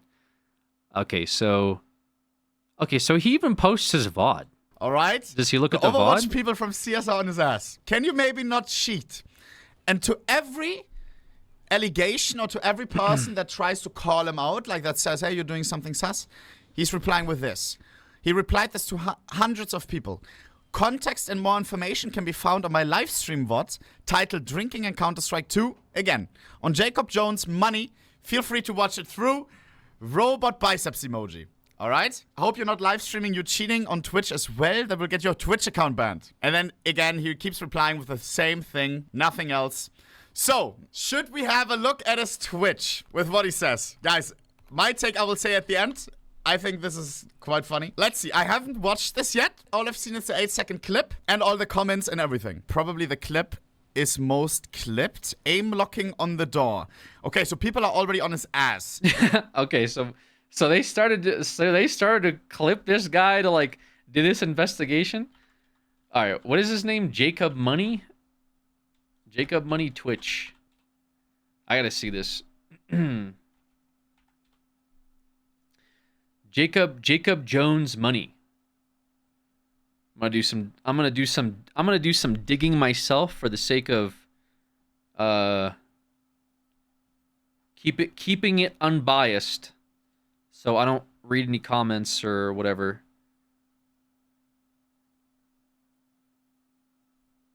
What is it called?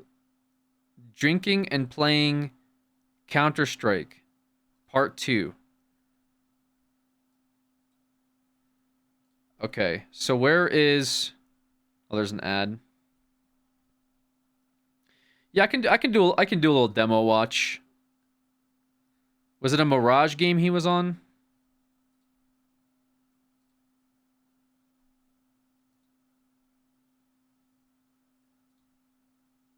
Oh no, this is a different... Wait, where is this? Hold on.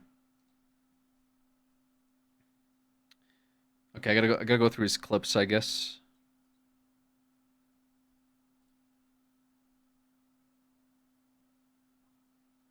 Oh, it's from like 3 months ago. Wait, this is old, isn't it? Oh no, is there actually a VOD? Ew. His VOD might be gone.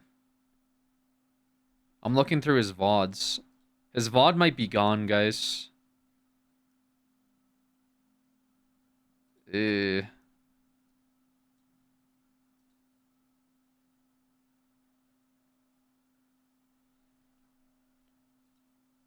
Yeah, his latest videos only go back to 2 weeks ago. Damn, so there's not even a VOD. Damn. Deleted VOD cheater. No, Twitch deletes VODs after a certain amount of time. If you're not like a partner or whatever the hell. Okay, I couldn't find it. We see multiple clips titled as aim lock. Let me go here. This is the most viewed clip. After people went to his Twitch and did some research, this clip has been shared around thousands of times. Let's have a look. I have not seen this yet. Okay. Moving. Picks up an M4. What? Okay. And we don't see him killing, but we see again this jittery movement. What? My boy. That don't go well. That didn't go. Guys, let me have a look. Let's go into the VOD. I want to see the start of a game, aka the pistol round. Let's have a look. Let's see. Nah, $15, I could buy a pack and a half of American Spirit Blacks. That's what I'm saying. So still doing his game. Accusation is that he gets drunk, he loads up CS, and he starts cheating, but poorly. Okay.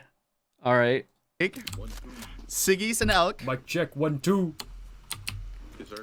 He's a little goofy. Yes sir, yes sir. Hope you doing well, my man. A little goofy guy. Let's see. Default knife. That's what Keep I'm an eye on the saying. mouse movement. Y'all smoke any cigarettes today?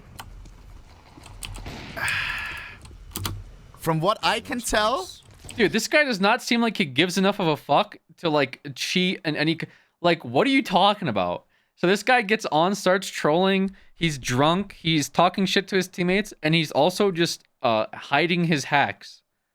What is the motivation for that? it looks like he's using that $1 AliExpress setup.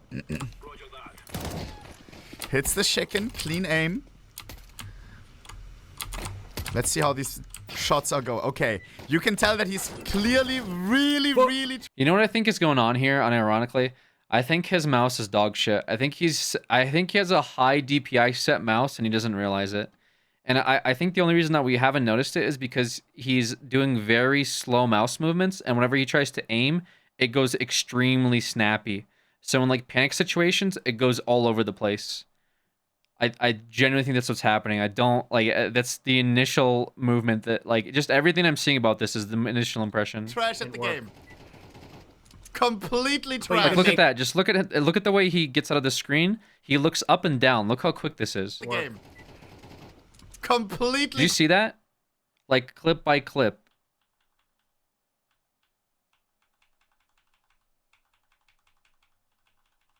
Trying to do frame by frame. Look at this. Look how quick this is. This is like, look at the movement on this. That's like look at the movement between this and that. It's not even a frame. Well, I mean it is quite literally a frame, but it's like look at how fast he moves his mouse between door and to the bottom of door. It's like light speed movement. I think his DPI is set like to fucking 8,000 or something, and he just plays on it. Completely trash. But you can make 1,000. It looks like he's using a mouse pad. No, I don't believe it. He doesn't really care if he plays well. He's just goofing around. I have no faith When in he gets a myself kill, he to do that. probably over-celebrates. None at all. I'm gonna go defuse with Duberettas. Which may explain why he posted that 2-kill clip on Twitter. Let's see the pistol. Yo, mama's sexy as hell, yo. Flash is in. Haters will say it's wallhack. He is I don't rocking. speak no Spanish. He is rocking the donk crosser, so maybe he does take it seriously, but just has to practice more. Listens to the voice, comes, rotates. Yeah, the crosshair placement is just all over the place. To the other side, has some game understanding, but mouse movement is once again weird. Always aims very, very low. I wonder if it's mouse excel. He might have mouse excel too. Observes his teammates doing the shooting. Little cucking in the corner. Here we go, here we go. Aim lock, bro. Guys. This guy has hundreds and hundreds of people from the CS He's like over here drinking fucking scotch. Dude, honestly, good for this guy. He got the fucking CS community pissed off at him. He's just getting drunk playing CS, just talking shit to teammates. Good for this guy. He's just taking a sip of his gin and juice. Mamma mia. He's just goofing around. Go away. He has hundreds of people on Twitter, people that are actually pros, calling him out for aim lock. Yeah, it seems like maybe it's mouse excel, dude. He's just got dog shit mouse settings, man. Like, what are you talking about? And then the one clip where he kills people looks insane because he managed to lock in his insane mouse setting for 2 fucking seconds. He went ultra instinct to get 2 kills, and people are trying to like crucify this guy. Even though he's just using a $1 mouse. Am I crazy? Am I purple? This guy is not cheating. I am purple. Dude, this guy doesn't even know, like, he doesn't know what's going on. He doesn't know where to get hacks. Like, dude, I swear, man, the CS community is like just absolutely lost their damn minds sometimes. Bro, there was yesterday I wonder if it's all the Valorant people quitting and starting to play CS that are doing this. whole bandwagon of CS professionals. Good shit. Yeah, why are CS professionals saying anything about this? Isn't it obvious? Why would they go to this guy's hacking instead of he looks like he has terrible mouse settings? What are we doing? Calling him out for Yo. cheating. Hell yeah, brother. They have never seen a $1 mouse. Brother. Appreciate the dono once again. This guy is complete ass. Got a lucky 2K posted on Twitter. I've gotten jumping like pretty good. Like I'm trying to. He's proud like, of I jumping. really enjoy watching movement players. Guys, I feel slightly bad for this guy. Poor Jack. No, aim lock would have been way more noticeable in like 3 of those Inferno clips. So I haven't seen a single instance of it, unless it's like a toggle aim lock. Which, yeah, the guy drinking scotch and talking about how he can move through a window on Nuke knows how to hide his toggle lock. What? Come. Down vent, yo. That's what I mean. Like, it's very weird mouse movement. I don't know how to describe it because like, where is it? It's from when he goes in the vent and he snaps to the ankle. Maybe this here. He comes up. Okay, he initially misses. Yeah, very good toggle right here. He moves. This is what impresses me is that he's able to like adjust. But yeah, then it just goes up. And he shoots out the guy's dead. Yeah, I mean, come on. His ass is not cheating. Let me see the other clips, because there were some Dan M's on this case, right? And again, chat, so many people reposted him and were saying this guy is clearly cheating. Valve, do something. R8 God, is this the classic? I think it is. He's like, you can hear him spam clicking his mouse.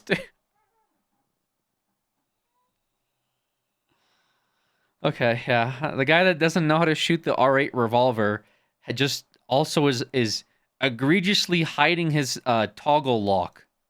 And then here, suck. Yeah, he's super stoked about that, man. Yeah, he's just he's stoked about hiding a toggle. What? Based on that, bro, he is having hundreds of people on Twitter asking Valve to ban him, bro. Oh my god. He is 6-11. And is ranked. This is NA, by the way. So when you... Oh my god. Silver 1. I mean... What? E139, he only toggle locked for the one window clip and went 6-11. 500 damage overall. Guys, what are we doing? And NA Silver 1 is like Plastic 5 EU. Why are we giving like EU like this much credit though? Wait a minute. Like EU definitely has some good players, but we're talking about ranked EU all of a sudden is like this holy grail of competitive shooters now? What happened to fucking NA where people from EU can start talking this much shit? What happened, man? I've been gone for like 5-6 years, and now we got EU calling us plastic. What the fuck, dude? And the best thing we got going on over here in the Valorant competitive scene is fucking... is like drama that they're farming with like this big hit piece that's coming out over the weekend about pros throwing games for money. What the fuck, dude? Let that sink in. I remember one guy said that Iron League... EU has dominated CS, we can say that. Yes, it has recently dominated CS, but let's not conflate it in saying that the entire EU region is better than all of NA, okay? I'm not going to stand by that slander. I'd have to see some facts, okay? Because all of them are fucking cheating. Let's get that straight, okay? All of them are fucking cheating. In League of Legends is like for people that have literally... Also, okay, we got EU over here that are they're claiming all of Russia. Like, I mean, guys, all right, like EU is just the entire Eastern Hemisphere now. That are missing an arm or something, or that literally have like no mouse and play on a mouse pad or something. That's basically NA Silver 1. That's the same thing. There's people with 500 ping, a guy that's missing an arm. You understand? And this guy is there. He is not cheating, bro. Jeez Louise, chat. Jeez Louise. Look at this. Look at this. And Cooper with the repost as well. I thought Cooper as well would like check maybe. You know, Coop dog, after rewatching like 10 times and seeing other clips, I think his mouse is actually just dog shit. Let me see if Oh, it's like literally the same thing that I just said. Cooper posted something after this. Come back to this when you realize I'm right. The dude isn't cheating. I didn't say you were wrong. I just said if you post a clip with no context, expect a reaction to the clip. Exactly what he wanted. Anyway. Okay, but like, okay, that's why you can't make a judgment off of a fucking clip, man. This is what's wrong with our entire fucking social media generation that sees 13 seconds of zero context and like blow their lid. Dude, just you could watch the guy's VOD, man. Wouldn't that be the first thing you do instead of just being like, yeah, he's cheating. Everyone is cheating. Let's start a witch hunt. Guys, what? Anyway, have a good one. Maybe Cooper was full just baiting. Sometimes he's baiting. Anytime when Pokimane posts like, just received a Tesla from a fan, Cooper reposts it and said, there you go, my loved one. Like he loves baiting.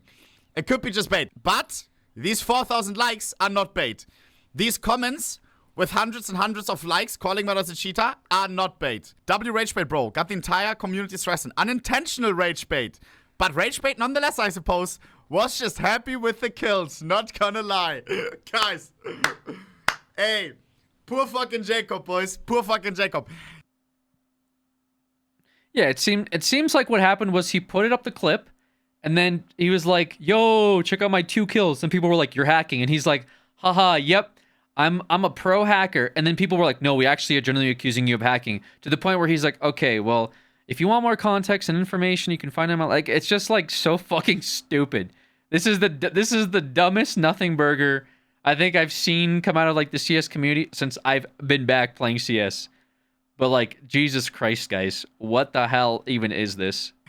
People in CS2 are so PTSD because we do have a huge cheater issue in CS2. We are calling out. Yeah, you know what the actual cheating issue? Okay, so this is like what is it like the I'm not sure what to this is like the low bottom of the barrel, like actually what the issue with cheating at the moment is issue. Okay, here's where I think a lot of our focus needs to be, and a few people have done videos about this that I've seen.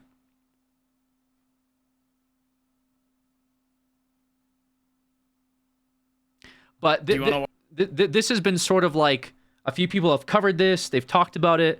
I think genuinely, like, more eyes needs to be on this, because this to me is what's, I think, unironically killing the competitive scene, and not just in NA, but just like in general.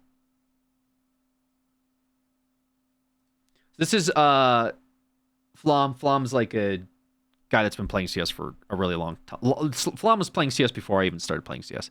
But anyway, this video called "I Spectated the #1 Cheater in CS2 Premiere." There's been a few of these videos, by the way, that have come out from like other content creators, and this has been covered multiple times. But from what I've seen, nothing is actually being done about it. Like, unironically. Watch a game from the #1 leaderboard player in Premiere? Yeah, let me see it. Cockroach, huh? 1.77 KD, 1.62 HLTV rating. Honestly, kind of low headshot percentage. He fell off. Therefore, he can't be cheating, right? Before we can get into my favorite video that I've ever made, we're going to talk today about today's video sponsor, CS Money. So for those of you... Okay, I'm sorry. I'll watch the video. I support the video. I don't... Skin sites, you know what I mean? I have a different relationship with skin sites. Anyways, yeah, so this is on like the top ranked leaderboards, right? This is like people that like you can see actively if you check leaderboards right now, but I think they've disabled them or something. Last I checked, I'm not entirely sure, but regardless, this is completely like available on certain websites that like host demos. But these are people that are like ranked #1 through 10 through 100 that have like insanely high elos that like anybody can spectate and see that they're like just blatantly rage hacking, or it's like very obvious they're cheating, but nothing's really being done about them. And also they're just holding those #1 spots on the leaderboards despite having just full-blown cheats. Oh, he's got skins, so he should not be cheating. That's #1. Let's see what the #1 player's got in store here. Nobody's clearing a single thing. We're just all right.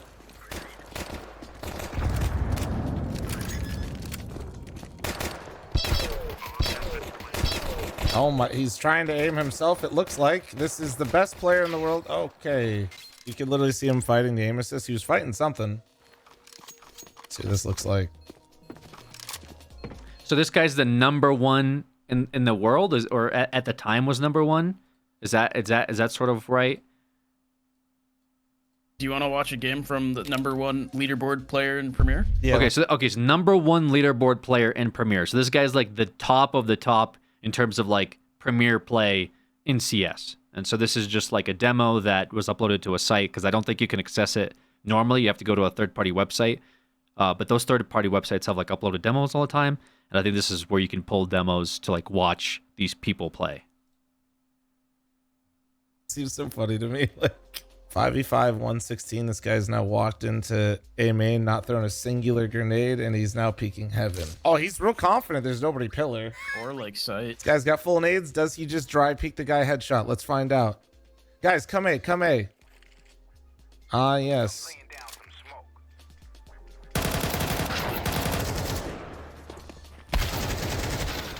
He's walling. It does look like walls right away just because of the angles. It is in terms of like how a number one player like would play, it just feels very off like right away. Oh yeah. Oh yeah. Oh, he's fast. Everybody's watching you, bro. What do you do? Teammates are spectating. Sure, it'd be a shame if I just look like a noob right now. Nah, he just doesn't want to make it obvious in his game. Do you know if he was queued? Oh, he reacts quick, but he just misses. For somebody with the reaction times that fast, you would think he would maybe move his mouse to try to adjust to shoot the target. Maybe. Let me just watch this guy like cook for a sec. We'll really see.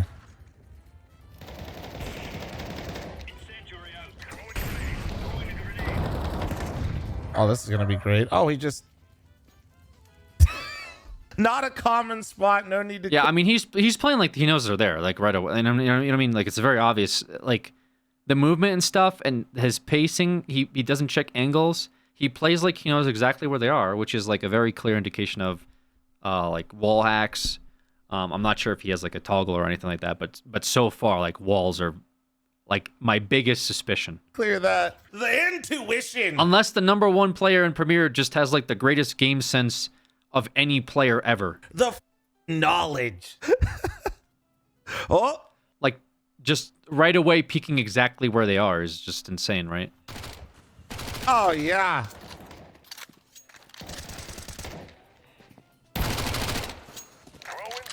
Number one player in the world. I think he just does little circles. I mean, even in my head, I'm like, I would not run knife here because you hurt a guy with a close angle. And if you don't know where he is, he could be pushing you. Taking out your knife here is just like kind of stupid. Like, why would you take your knife here when they could be pushing you? But if you know exactly where they are, then you don't have a worry. You could just run out with your knife, like out of this angle. Stupid to do if you don't know they're pushing you. Smart to do if you know exactly where they are, so you know they can't push you. You know what I mean? Oh. Okay, yeah. I mean, that's fucking blatant. Okay, never mind. Forget everything I just said. This clip right here, absolutely blatant. Tick, you know, he's goofy. He's like Stewie 2K, you know, he's got a little shake. Yeah, yeah. So this right here, absolutely blatant. And so there's like dozens and dozens. Oh. Yeah, I mean, he's trying to shoot him through he's trying to shoot him through a wall. He actually is trying to legitimately shoot this guy through a wall. That's like it's not a pet. By the way, anyone with like any ounce of CS knowledge would know that you can't shoot through this wall, but apparently the number one player on Premier doesn't know that.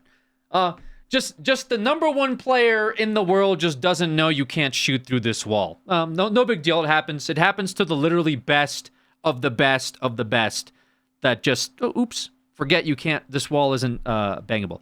Anyways, so that's like, I mean, I'm not sure how much more they spectated this particular player, but this has been an ongoing issue. There's been other videos that have been made about these players that are, again, on the CS2 leaderboards. Maybe that is why they've disabled them. Everybody, today we are going to be doing a little investigation. We're going to be investigating how many people cheat on the top CS2 leaderboard. Currently, you're unable to see the Season 2 leaderboards, which is a little bit sad. The ratings still need to be calibrated. However, luckily for us, there are websites that show active players on the top leaderboard, their ranks, and you can even view their demos. Unfortunately, some of these players have completely privated their profiles, which means you don't get to see anything about them and you don't get to spectate their games. I wonder why that is. But I saw a video from Flom the other day, spectating the #1 cheater in CS2 Premiere. This guy quite literally has the highest rank in the entire game. I think we just watched that, yeah. He is cheating his face off. This shit is absolute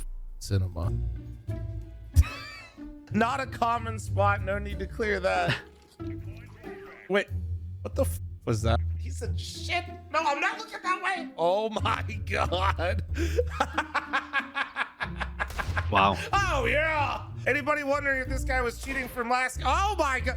Oh, what the f, man? Not only is What? he quite blatantly cheating, but he's also risking expensive skins doing so. Yeah, that's kind of crazy because I think if you get banned, you can't take the skins out, right? Maybe I think that's how that works.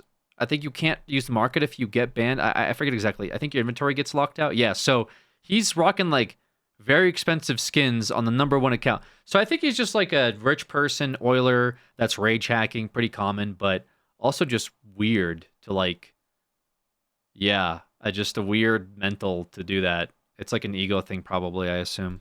Which is just a reflection on how sad the current state of cheating in Counter-Strike. True too. Maybe he just doesn't care. Maybe he literally just doesn't give a fuck because like, what's Valve gonna do? They haven't done anything yet. Is and the state of Premiere. This is #1 player in the world. These cheaters are so confident they can literally take the #1 rank in the entirety of the game, be incredibly blatant, and be risking a lot of money in skins at the same time. That's how confident they are that absolutely nothing is going to be done against them. I used to absolutely love doing my Overwatch series, deciding whether people were cheating or not with you guys. So this is going to be a little bit of a throwback to those times. I'm already seeing very bad signs on this leaderboard. Best software, best cheat. It's just like Premiere Season 1, where people were quite literally advertising their cheat in their name on the top 10. That's crazy. That's actually like, bro, that's so sad.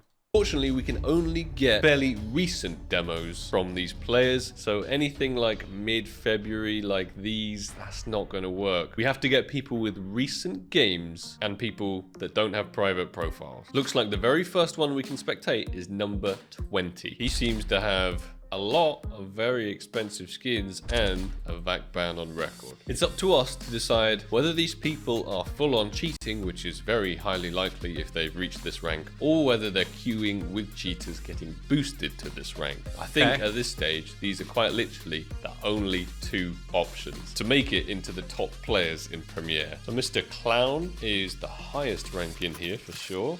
Let's see how sus he is. Okay. Oh, Elon that's skins. A nice I like that. Making his way into cave. Is he... Obviously, he's going to be trying to fake the spectate. If...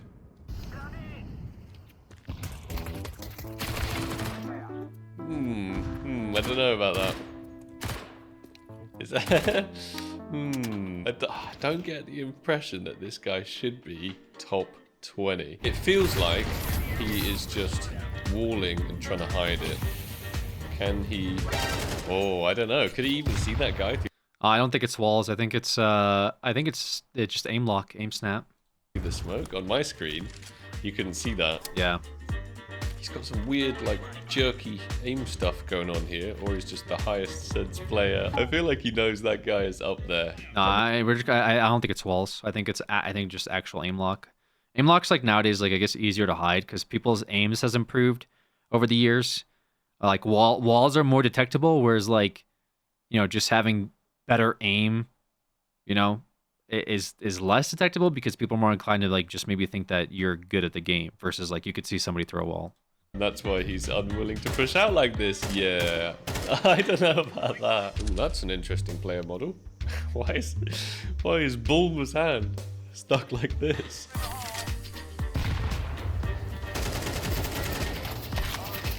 I don't know about that peek either. Could he even see him through the smoke? And then there's a guy waiting around the corner for him here. Not sure whether he could see just the edge of him there or not. And then he runs, doesn't check any other angles and just runs directly to the guy on side. One's going to push him. The aim just seems not very good for someone who is top 20 in the entire world. The crosshair placement alone just seems weak. This guy likes getting people through smokes. So is he... Oh yeah, there's a nice nade. And then he clears the smoke and is able to get that guy. Not that suspicious, I guess. But... I don't know, the way he peeked that there. The way he just stopped for a second and kind of got his crosshair to where the guy was waiting. I think that's sus. A lot of chat saying that people are cheating. They think they're hiding it, lol. I mean, yeah, I think these people are pretty closet cheaters, to be honest. They think they're doing a good... Look at that peek, there's no way. This guy's 100% walling and just trying to hide it. Yeah, but he's like not doing a good job of hiding it because like, well, I mean, maybe he is doing a good job. I mean, to be fair, I haven't seen like all the clips that he's showing, but like usually when they're walling, they don't look away from the walls. Like, if they're trying to wall hack, they usually will keep their crosshair somewhere where they saw that player last. They don't really like to look away. They have a bad habit of it because they're not very good players. And so they don't have the discipline to like, well, if you're going to hide the walls, don't fucking look where your walls just detected somebody, you know? So they keep their crosshairs like around the area, but it's hard to hide walls because now that you know where they are, you want to keep your crosshair on them. Does that make sense? So they won't keep the crosshair where they normally should. Like, first of all, I don't know what this is. This is fucking weird. Okay, maybe he's right. What is this? Yeah, this looks like he's scanning. It's strange how he's just... That was really weird. I don't know what that was. Just looking at that wall the entire time. Looks like teams are trying for some kind of B setup here with Clown holding. I wonder if it's like a toggle wall where you could press the button, see walls, and then toggle it off. Because like that way you know where they are quickly, but you won't like naturally look at them through the wall to get banned. I don't know. I'm just like, that would be my inclination for what that is. It's still very, very weird. I think that's cheating. I definitely have to say that this guy's walling. I don't think there's any kind of aim assist going on, but I am pretty confident from the way he peeks people here and his crosshair placement that he's cheating. And he's bad at it as well. That's the worst part. He can't help but give away that he knows that people are there sometimes. Yeah, very good at shooting through smokes for sure. What is that? He's literally just looking at that guy through a wall. Yeah, but he did that last round and nobody was there. I think he's doing this as like a weird wall scan or something to like see where they are. That he's done this twice, which is just fucking garbage movement, by the way, to do this. Like to not hold your crosshair here to walk at this crate when they could just peek you here and shoot you in the head. Nobody holds this angle to just look at a crate, even if you're going to jump on it. You would look at this angle here, like to the left, to make sure that they don't run up on you. Then you take your knife out, and then you would jump on here. But he's doing this as like a scan. Like he's trying to see where all the player models are. Like he's done it both rounds now. Do you see like this guy here, this guy here, this guy here? I think he sees them all, and he knows where to like set up, basically. I think is why he's doing this specifically. I've never seen anybody do this, what he's doing. This is just weird. What is that? He's literally just looking at that guy through. It's funny though. It's funny though because it's like these guys are getting good at using their hacks. They're getting better at figuring out how to optimize their hacks versus how to just improve on like playing the game well. Like it's so fucking dumb that they'd rather spend time learning how to be better at the hack versus learning how to just be better at the game overall. Because if he had just spent time to like work on crosshair placement, work on timings, work on game sense, work on throwing utilities, like all that stuff, he would just be a better player overall. But instead he's just like, well, I'm not good, so I'm just going to start using cheats, I guess. And, you know, now he's like, well, if I look at this wall every time I go in a cave, I'll have a better vantage point of where the enemy team is. Like, bro, what the fuck, man? Through a wall the whole time. Oh, he's so bad. And that is it. very bad. Game over. Oh, yeah.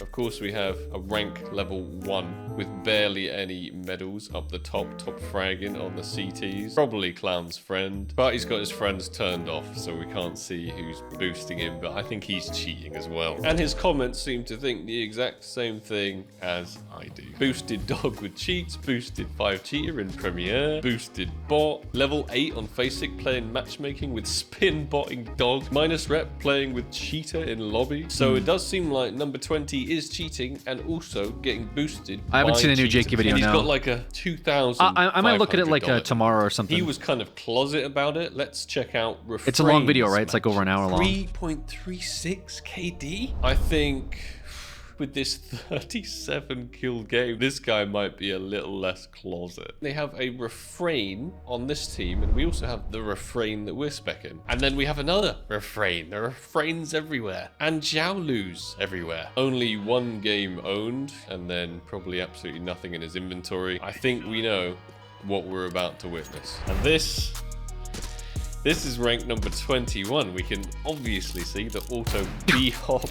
Oh no. And he still manages to die somehow. That's the worst part about these cheaters. They're terrible. Refrain has already got the scout out. I'm surprised. He's cheating. What do you mean? He's cheating. Like, just move on. Floor spinning around because it is exceptionally obvious that If he's I got was at Valve, and I know they probably won't do this, but if I was at Valve, I would literally go into work, fucking Seattle or whatever the hell, and I would sit down my computer and I would say, guys, and the 3 other members of the CS team while everyone else is working on Dota, guys, I am going to go through the leaderboards and I am going to ban the fuck out of all of these morons. I will spend my day doing that today. Then I will curate the blog post that we do every month or 3 months or 3 years, and it'll say, we know about the rampant cheating problem. It's existed for 2 decades. We're aware of it. We're still working on bettering our anti-cheat. But over the past week, we have gone through the leaderboards and we have manually adjusted players that we sought to be gaming the system, whether it's through exploits or third-party systems. And then also audit the fucking cheating sites or something, bro. I don't know, man. They're shamelessly advertising this stuff. I feel like if you put like CSGO cheats in your name, it should just be automatically blacklisted. Like Steam should just disallow you to put all of the top websites. There should be a spreadsheet of every fucking website that people go to get cheats, and all of those websites should just be straight up blacklisted as names in Steam. So you just can't type in like that as a username. So they can't advertise this shit on like all of their games.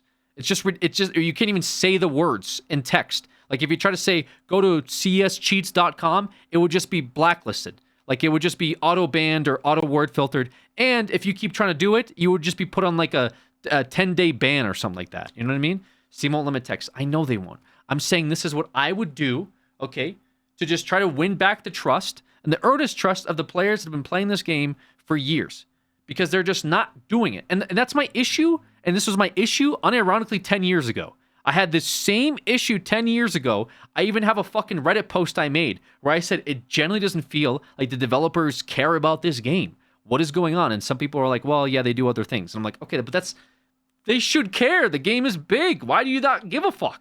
You have so many people that love this game, just care. It doesn't take you long to go through this leaderboard and to be like, this guy's cheating, this guy's cheating, this guy's cheating, this guy's cheating. Ban, ban, ban, ban, ban. I would just sit there all day, ban, ban, ban, ban, ban, and that's my whole day. I just ban the fuck out of all these people, okay? Then make a quick little blog post saying, yeah, you know what? I'm going to do this for this week or something. I'm going to just start doing this myself. And I'm going to hire fucking intern Joey, you know, with Valve money. I'm going to hire intern Joey and teach intern Joey how to just fucking snipe these dudes all day and to just tilt the hell out of them and to prevent them from cheating. Then I would go as far as to go on TikTok and then go on Twitch, where they're also rage hacking, okay? And to make sure I get their names from their stupid Twitch accounts and their stupid TikTok accounts and ban them using that too. It's not that hard to find these cheaters. But obviously, they're not going to do that. Obviously, they're doing other shit. Whatever. I mean, at this point, it's just like screaming into the fucking void when it comes to this like issue in particular. And it's kind of, I mean, it's rather sad, right? Like I wish it wasn't like that, but unfortunately, it is like that in current state. I don't know what could be done, but this is like a serious issue, man. I don't know. Like, it's just ridiculous how like blatant these guys are, and they don't care about it. And they're advertising their stupid dog shit aimed like cheating websites while they're doing this in the lobbies, and they're number one on the leaderboard. What kind of incentive do I have as a player to try to climb the leaderboard when I know that the leaderboard is filled with players like this? With wallhack, with probably that are just like that are just rage cheating. Like the leaderboard, the top leaderboard is just filled with players like this. That stuff. And is this some kind of boosting lobby as well? Seems like the enemy team don't even want to win. They're not even. If it takes a content creator like 2 minutes to find cheaters, it shouldn't take like a Valve employee more than fucking 30 seconds to vet these guys. And then just start the attack on cheaters manually. I understand that anti-cheat is complicated. I'm not saying anti-cheat is perfect. Everybody knows that. But the issue is you can manually find them. It's not like Tarkov where it's like you don't know whether they're cheating because it's tough to tell and anti-cheat makes it hard. No, we have verifiable proof using third-party websites that they're blatantly hacking and they're not banned. Why? Your top leaderboard is filled with them. It's like the Capcom thing where the Capcom leaderboard was filled with people that were killing the fucking challenge mode in less than 2.5 seconds. Quite literally and physically impossible. Capcom should just straight up ban everyone that's like under 10 seconds. I could tell you every single one of those people that did it in 10 seconds is a straight up fucking cheater. Ban them all, move on. Nobody would miss them, okay? You got the money, by the way. They all spent $60. You're not crashing out right now. Okay, yeah, I'm crashing out a little bit. I'm just saying, dude, it's just ridiculous. Yeah, and it comes down to the most obvious and reasonable take for this as to why they're not doing it is because they don't care. And it's sad. Why do you not care about the state of the game? The game brings in millions of fucking players a month. Why do we not care about that? What's more important? And all these players spend money. Why is this always the pattern with CS? Where it's like once CS gets really big, we don't give a fuck. What? Yeah, we made this really awesome product. We worked really hard on CS2 smoke grenades, but we just don't give a shit about the game integrity anymore. Okay? Like Fortnite, as you can see, really cared about the game state, and now it's like the biggest game in the world with millions of players playing it, you know, $1 million tournaments. It's big everywhere because the developers genuinely care. Whereas like Valve is in a similar position with this game. They could turn things around, but they don't like give a shit. Why? Why do you not give a shit? It's like just please care. Just for a second. Put one dev on this. What a perfect time to be tuning in Alex Pop. Can we start like a GoFundMe as a CS community and figure out one dev that could do this and just pay him a bunch of money? Can we pay a dev as a community to do this? Can we just fund like a day of work for them? Like all on us. We'll get them food. We'll get them fucking like, I don't know, fancy shampoo, a whiskey bottle. Just please for a day, Valve employee begging you to just ban these dumb fucks. Please, bro. Please, Valve employee, if you're listening, just spend one day to ban these fucking idiots. All right? And everyone advertising these like cheating sites. Please. Like, I know it's probably more important to like, I don't know, code the next map or something that's going to come out in 3 months. Or like a new sticker that's probably not their department because it's an art department. But anyways, like just one Valve employee that's like on Twitter. I don't know. They're all hidden. They're not going to do it, but just like, come on, man. It's not that hard to get Riot to like move on stuff like this. It's not that hard to get Jagex to move on stuff like this. It's not that hard to get Blizzard to move stuff on like this. But Valve, it's like rudimentarily impossible to get their ear to move on anything unless it becomes like an extreme, like viral, blown up topic that forces their hand to respond. And usually their response is like, yeah, whatever. Through like a newsletter that Gaben sends out, right? But something like this, I mean, it ruins the integrity of the competition, ruins how people see the game, and just ruins like overall enjoyment for playing it. And I think that's quite sad. Even playing the game, the majority of the time they are literally just AFK in CT spawn, just waiting to get killed, which makes me think this is some kind of boosting or cheating lobby. Oh my. Like you don't even need like a robot to be like beep boop beep boop. This is all the third party programs. Just look at the demo. Like look at the demo and right away you could tell they're cheating. Simple as that. Goodness. Backban this guy next. Well, I think we've seen enough, right? Hasn't got any skins whatsoever. And I'm pretty sure this maps knowledge guy is cheating his face off. So I presume he is a friend of number 22. Yeah, there we go. And he's just... And also, if they're dueling, suspend the person they're dueling with. I don't give a fuck whether or not they're like, oh, well, I mean, he's just a friend. Like, no, they're suspended for like 2 weeks as well. You're suspended because you duo queued for like 30 games in a row with a blatant cheater. You're done for 2 weeks banned. If you get 3 of those, you're permanently banned. I don't know. Maybe don't add cheaters or something. I don't know. Like, I know that might get some pushback because it's like, well, you don't know who you're adding. But like, come on, bro. If you're playing X amount of games with known cheaters or something, if you're consistently doing it, like, then stop duo queuing. If you can't help but duo queue with cheaters and you have like 3 fucking risk bans, you're gonna be premier banned this season if you keep doing it, then just solo queue. I don't know what to tell you. Stop like having friends that cheat. Like, I'm sure that'll incentivize people because that way, okay, sure, some people might be punished because their friends are fucking blatant cheaters and they don't want to get banned.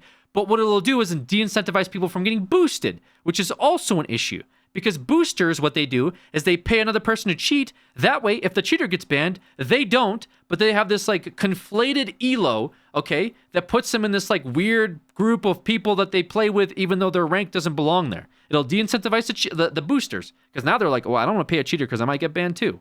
Simple as that, man.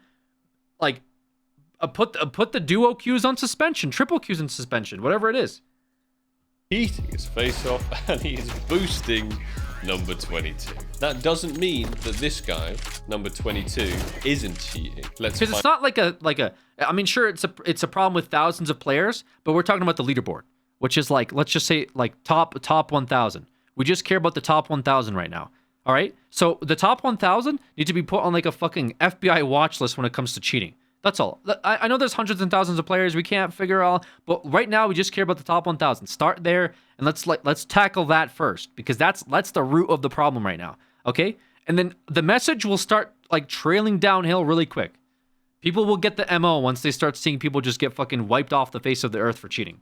Find out if he is. I think this Allison guy is also cheating, but he doesn't have to cheat very hard because he's just got his friend boosting him. So every single person we've been able to spec so far has been cheating or boosted cheater. Let's have a look at number 23, Mr. Apollo. I have a feeling this guy's going to be cheating pretty hard. He's already Dude, it's round 1 they're doing this, bro. Round 1 they're just straight up doing this. Staring exactly where people are through walls without any skins. Always a big red flag. Yeah, he knows this guy's run off, but there's 2 T's. He's probably gonna, yep, aimbot through the wall here. Blatantly cheating once again. It does look like this guy has been VAC banned fairly. Okay, so he did get VAC banned. Amazing. Recently. 5 days ago. I think if they get VAC banned too, wipe their name off the leaderboard. Just, I don't care what kind of script, I don't care what kind of program, wipe their name off of any leaderboard, like, at least for the entire season. You cheated this season, so, like, I mean, first of all, I'm pretty sure they're banned from the game for X amount of time anyway, but, like, just wipe their name too. You know, your shit is gone. But this game was 2 days ago, so he's not VAC'd on CS. He must have been cheating on more games than just CS. But somehow, he's managed to be top 23 in the entire world in Premiere. Yeah, this guy's, I mean, I'm telling you, right, this guy's ESP as well. He's like cheating right away. Is this the same guy though? I think it is. I don't know. I've lost track of it. No, this guy's cheating too. By blatantly cheating his face off. Number 27. This guy looks like he's just straight up getting boosted. Yeah, 100%. He's got 0 kills, just getting boosted by this blatant cheater right here. Let's quickly confirm my suspicion. This is what I mean. Like, these people are playing at the, like, it's just like, it's just so, like, I don't even know what to call it. So you're garbage at the game. You hire a cheater to carry you to a different, like, to a rank you don't belong in. I mean, granted, this happens in, like, League of Legends, right? Not necessarily saying somebody cheats, but there needs to be, like, an MMR discrepancy from, like, queuing with people, which I think that already exists, but all the cheaters do is just they get a low elo account and they carry you on that low elo account by rage cheating. And now you're at, like, this rank getting 0 kills, but you're top in the world. What? The fuck? That's what I mean. These guys right here should get a cooldown from competitive. Hey, we noticed the last 45 games you played, you were doing with a blatant cheater. That's a 2-week suspension. Just straight up. You can't play Premier for 2 weeks. All right? And if you lose too many games in that, your ELO is going to be like minus 1,000 a game. Like, you'll have an ELO penalty too. Meaning that if you fucking lose too many games in a row, or if your KD's too bad, like, you're just gonna downgrade like nobody's business, like an absolute rocket to the bottom of the leaderboards. Like, you need an like ELO penalty, like 3x per game or something. I don't know, dude. Like, just this, because this is also stupid. This guy, I think, is the cheater that is boosting Mr. Zero Kills. He's got the cricket revolver out and everything. Oh, but the enemy team seem to be cheating too. It's quite literally a hack versus hack. Oh, it's HVH. Okay, even better, dude. Yeah, these games must be really enjoyable at like a top competitive level where it's just HVH. Hack match. That shake is horrendous. Looks like one big hack versus hack match right here. 2 CTs. They know. Why is ELO not based on KD? To be fair, it shouldn't be based on KD because like people play differently. Like, for example, if you entry frag, naturally your KD is going to be lower than somebody that's baiting you. Does that make sense? That's why I'm like less harping on KD, because like you can win games and have like a not great KD. KD doesn't necessarily reflect that you're better, because sometimes people just don't have good games too. But what it'll do is it'll de-incentivize people from playing the game strategically and just for kills, and I don't think that's good for like the game. People are going to start like baiting each other. They won't play aggressively. It'll just be garbage. Know exactly where each other are going, and they're scared to peek precise angles because they know their heads are just about to get taken off. This is top 50 Counter-Strike, right? Yeah, the top 50 game of CS is just HVH. People are just hiding behind walls because everyone's cheating. Here. It feels like I'm watching a hack versus hack server, but apparently I'm spectating top 50 players in the world Counter-Strike. I'm gonna do one more because I do think we've seen enough. Immediately he says Zoka is cheating. I guess he's probably queuing with Zoka. Let's see if he is actually cheating. Not sure about that. Seems to have some pretty nice skins if he is cheating. And the terrorists are just sitting in spawn. What is going on here? Is this some kind of boosting lobby? I'm confused. Oh, it looks like the terrorists just straight up gave up because they knew that there were cheaters on the CT team. Yes. They probably played against them already. That's probably what that was. I think they probably played against them because this is high elo games. And yeah, these are high elo games, and these guys are here probably played against these guys, and like somebody there already cheated, so that's why they're saying just leave the game. It's not worth it. On the CT team. Guessing then it is another guy just getting boosted by cheaters. And this cheater who's boosting him is actually a higher rank than him. He's got to be one of those private profile people on the top leaderboards. 9 and Cat versus Bit. GG, well played. This game is in the gutter. So I'm guessing those are the cheaters in this game. 9, Cat and Bit. Another hack versus hack game, it seems. Yeah, there we go. 9 is definitely cheating his face off. He's the private profile player, and he is boosting Mr. Cat. I don't know if Mr. Cat is cheating. He probably is too, let's be honest. Look at all these stupidly high-ranked people, and so many of them are cheating. I think it's almost guaranteed that anybody past 30,000 rank is either getting boosted by a cheater or cheating themselves. And it looks like the top 400 or so players are past that 30,000 rank threshold. But I'm willing to bet even these guys down here are cheating as well. Yeah, 100%. 1,100,000%. Let's pick this random dude, 29k, 2 hours ago played the game. He's got some nice skins. See, I'm wondering about the skins. I think somebody needs to do like a deep dive, something, like research into the skin situation, because my feelings on the skins is not that they're spending the money. I think that's the wrong take. I don't think these cheaters are spending thousands of dollars on skins. What I think is happening is that skin websites are either facilitating this to some capacity, either they're getting paid to cheat through skins. Like somebody's like, hey, can you boost me? I'll give you like an op Dragonlore, right? Obviously not like an op Dragon, but you know what I mean? Like they're giving them compensation via skins, and they're looking to cash those skins out afterwards. That is my thoughts. It's not so much that they're like, oh, I'm cheating blatantly, I might get banned, I'm gonna buy $100 skin. I don't think that's quite what is happening. He's got a pair of Shadow Daggers Marble Fade. However, it looks like he has since gotten rid of those Shadow Daggers. Or Yep. So he cashed out. Yeah. There you go. Exactly. Or he's recently traded them over because they are not showing. Yeah. So I think this is his hack account. He gets paid to cheat via skins. He then trade the skins to his main account, while his hack one is just a holder. So he holds all of like the. Yeah. So that's their other incentive, I guess. Actually, that makes sense. Yeah, that actually makes a lot of sense. So you make an alt account to cheat with. People pay for you to boost them. They give you skins, and then you can trade those skins to your main account, and then that way you have cool skins on your main. That's a huge incentive to cheat. Like, even if I didn't like to cheat, maybe I would cheat just because I could get a cool skin on my main account. All I have to do is just download cheats on my alt. I cheat on my alt, like blatantly, get paid in skins, then give my alt, or trade my main, my alt skins, and now I'm chilling with like $1,000 inventory, and I never have to cheat on my main. That seems very like 1-to-1, actually. Dumb question, but if they get banned, do they still have access to skins? If this guy gets banned on this account, he won't have access to these skins. But that's why this is his point, though. He got rid of these daggers right here. He got rid of them. Shadow Daggers Marble. So these Shadow Daggers are kind of worth a good bit, but he already got rid of them. That means that he traded them to a different account before this account got banned. So they moved the inventory to like a storage box, we'll call it, which is their main or maybe another account, like a holder account. There's plenty of ways of like moving skins around. There's like trade bans and stuff, but I mean, if you wait out the trade ban, you can do whatever you want with them. And so I think they're just moving skins around. This is how they do it. Daggers, or he's recently traded them over because they are not showing in his inventory. Yeah, makes sense. What?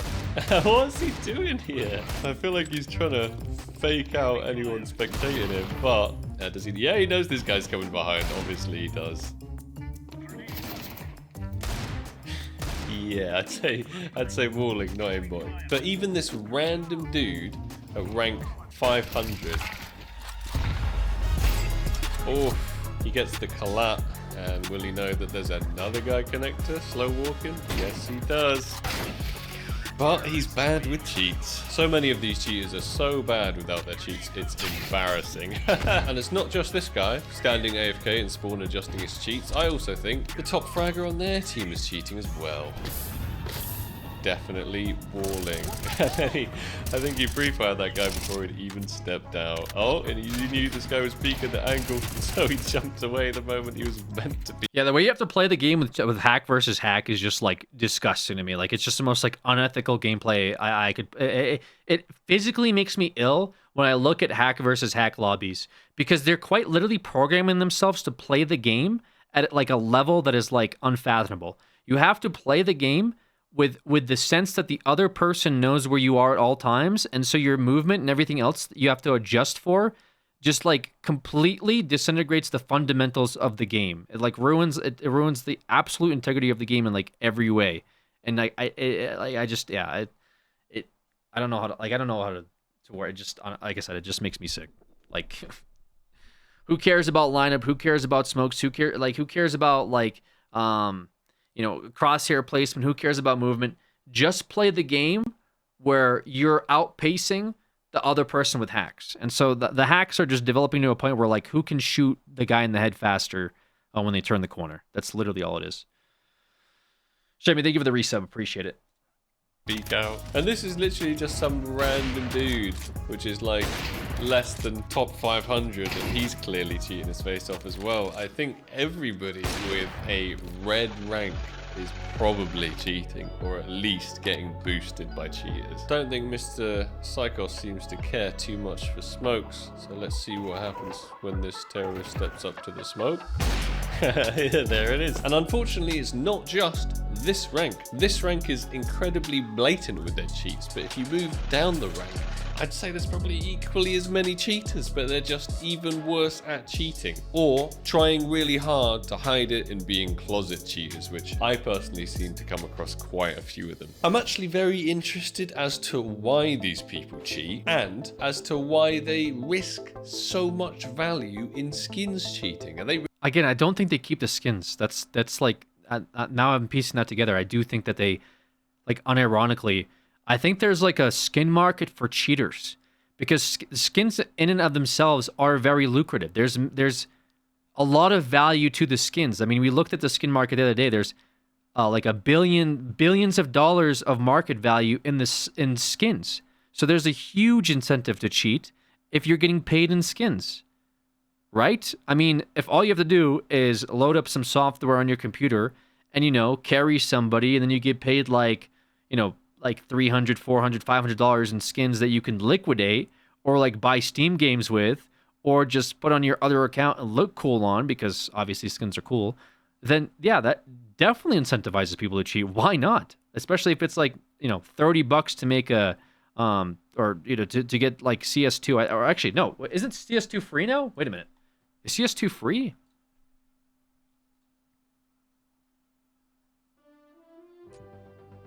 For over 2 decades. Yeah, CS2 is free. Yes, CS2 is free, and then if you want to buy the upgrade, it's $15. But if you're a cheater getting paid thousands of dollars in skins, $15 is nothing for you. Like, literally, you could just, like, liquidate, like, a shitty skin and get prime status, and then you're chilling. Simple as that. Like, it's a huge profit margin on cheating. Like, why not? I mean, hell yeah. If I was like a 16-year-old kid or something like that, and, like, I had no money, and, like, I could just get a cheat on my account or whatever, and then, like, boost somebody, and then I get paid, like, a bunch of money in skins, I would absolutely fucking do it. Why not? Why not? Really that confident that they're not going to get banned? I mean, it makes sense. Looking at the top leaderboard, it is in such a state. You'd think Valve is quite literally just asleep or letting them do it. So they have absolutely nothing to fear. But let's set a like go on this video. 15,000 likes, and I will add one of these people from the top leaderboard, and I'll try and get them to do an interview with me, telling me why they cheat, what they benefit from it, why they're risking so much value in skins, how they're getting away with it, and trying to get a deeper insight into this. Wait, why are we doing? Just do it anyway. Why do you care about the likes? Do it anyway. Incredibly prevalent cheating world. Yo, for 15,000 likes, I'll actually give a shit and figure out why they're doing this. We need to bring this more to the attention of Valve. I don't know how we can do it because everyone is constantly complaining at Valve that this is the case anyway, but when you actually look into it, just like I did, you can tell how terrible the state of the game really is. It was quite literally every single game that we checked, there was cheaters. Thank you everybody so much for watching. I hope you enjoyed the video. Remember, if you want to see a deeper delve into this cheating world, smash that like button, and I'll catch you guys in the next video. Take it easy. Okay, well, I would just suggest doing a deeper dive anyway. Yeah, anyways, I mean, it's just, yeah, it's really bad, dude. I don't know how else to say it. The game is in a terrible state, seemingly. I don't really know all that can be like done to fix that, other than like a serious intervention by Valve themselves, I guess. Like, Valve should obviously do something about it, but it's just like I said, it's been an issue of screaming into the void for many years. It's just unfortunate that it seems apparent that they don't really care about the state of the game from like a premier competitive level, even though they have like different ways that you can secure your accounts, secure matchmaking. At least they've tried, but I'm not entirely sure why they haven't done more than just setting up like this pseudo prime status thing that people cheat in anyway. I feel like there's like other obvious ways of dealing with it, which is, again, to manually go in and ban all of the top 500 players that are blatantly cheating. I mean, like, I don't think it would take you longer than a week, maybe less, to do that, and to get rid of these guys, because they're ruining the game. So, yeah, that sucks.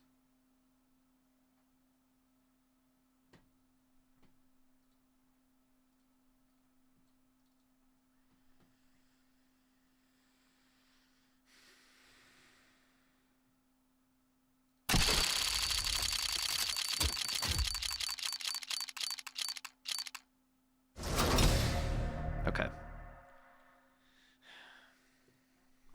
God damn it.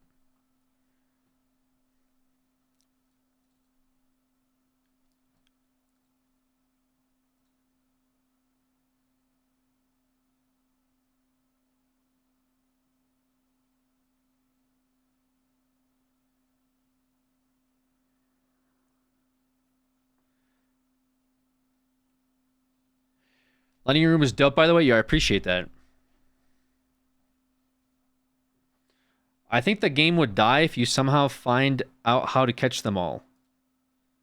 Your previous comment was, I watched you a lot when I was younger and now develop cheats for League of Legends. Yes, I would see why you, as a cheat developer, are dying in the hill of the game will die if you ban the cheaters. But that's okay. That is not the, believe it or not, dumbest take that I've seen today either.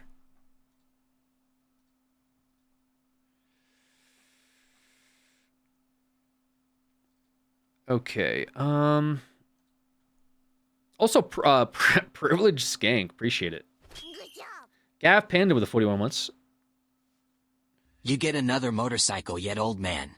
No, I should start saving for another one.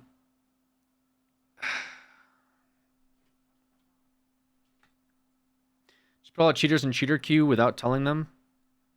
I mean, they've been doing this for like over 2 decades, bro. It's not like they get banned, they just make another account. It's a tale as old as time. But now, but the problem is now they're doing it like unapologetically, and it's really just disgusting.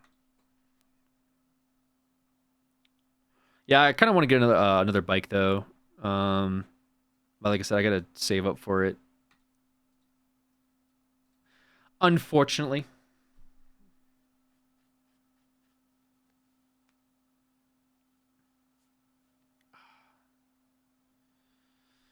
Or maybe I'll load into a game. I gotta test out my I lowered my stream settings, so we'll see if it improves or not.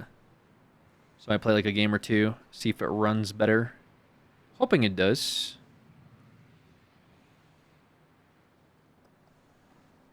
Where is this? Yeah, I gotta get I think I'm gonna try to upgrade my CPU next. I think that'll probably help a lot too. Why'd you sell the old bike? I wasn't using it. Also needed the extra cash. That's some shit I gotta pay off. Alright, let's see this. Alright.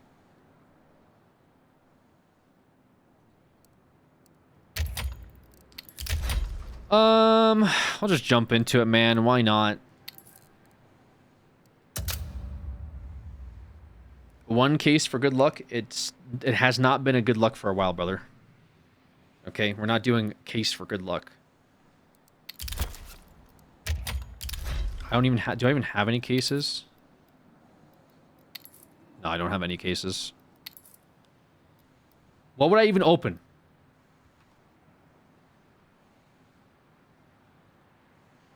Every case I've opened has been garbage. If I get a weekly crate, which I think I already did, but do the fake sim one, I just did, and it was dog shit. My fake sim has been, like, as bad as my real sim.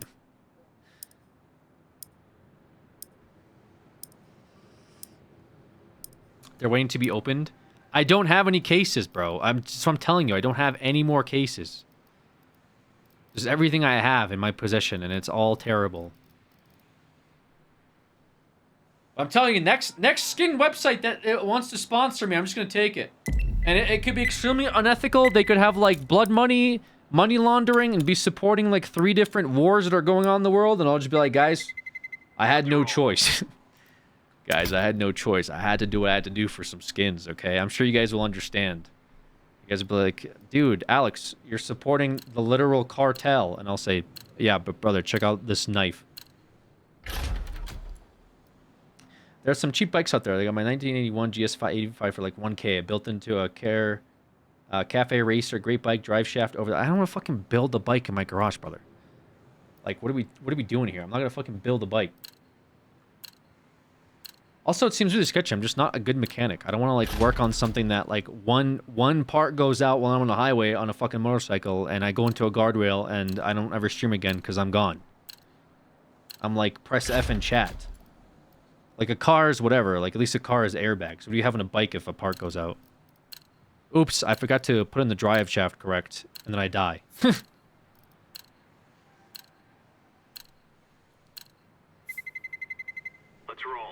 At least 6 years away from building a bike. True. Have you seen CoffeeZilla vids about CS cases gambling? No, I should look that stuff up tomorrow. Oh wait, guys. Wait, we have more frames today. We have more frames today. Oh, let's go, dude. Wait.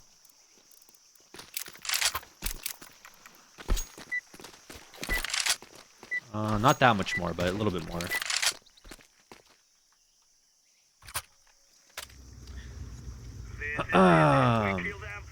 Bike building is for the next midlife crisis. Agreed, Art. Agreed. Big agree. Hello, Alex in chat. Love you. What's up, Siquad? What's up, man? Yo, yo.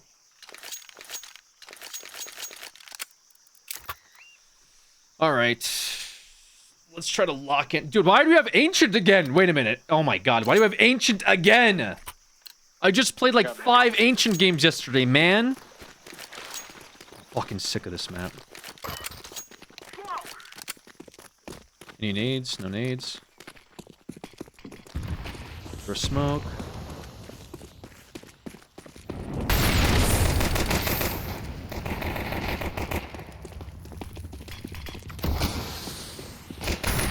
One long.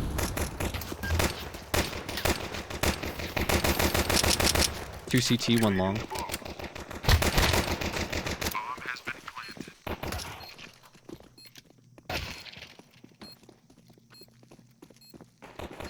Last one's still long. Ancient nerf blocks. This shit is OP. Ancient Purgatory. I'm stuck in Ancient, silly gun. and I can't get out.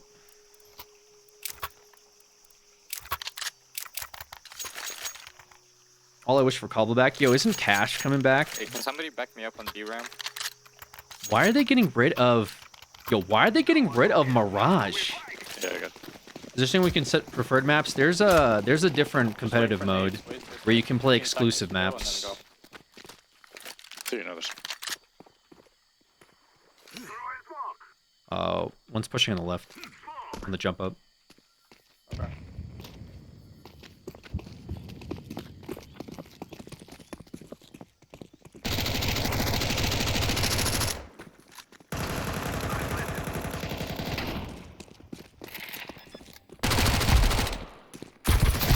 One more cave.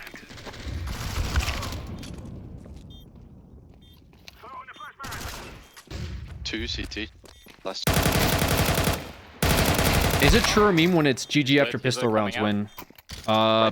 People tilt on eco all the time. I think it's really fucking cringe when people crash out after an eco round loss. It's just difficult to win another round after you lose eco, you know what I mean? Well, pistol eco, I should say, not actual eco, obviously, but... Yeah, people crash out after they lose pistol round all the time. Let's take mid. I don't know why. You could easily win the next round with just like slow play. People make mistakes all the time. Probably go A main. And if you catch them making a mistake, it's like you have an advantage because you just saved technically, and you fuck up thereby. But people don't play like that.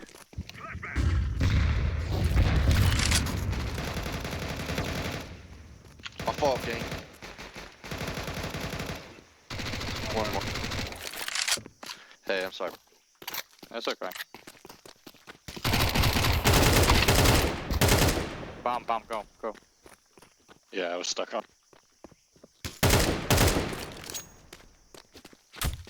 He's still up there. Probably gonna go mid to donut or mid to red room. Be careful. Yeah, I'm gonna smoke a donut.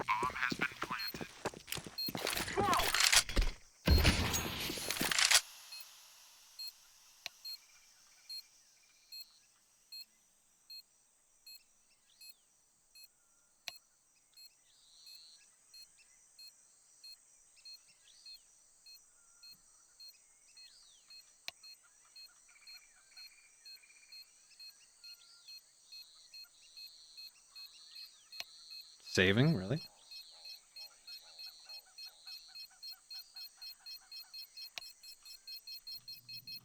They cannot stop us now.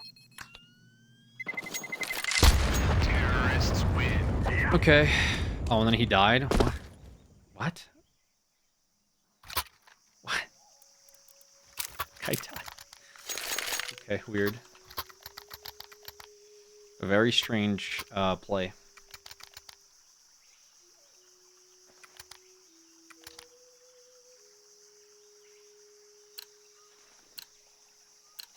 Yeah, I fixed chat a little bit, so like the chat boxes kind of makes more sense. I'm not sure if it's like better or worse.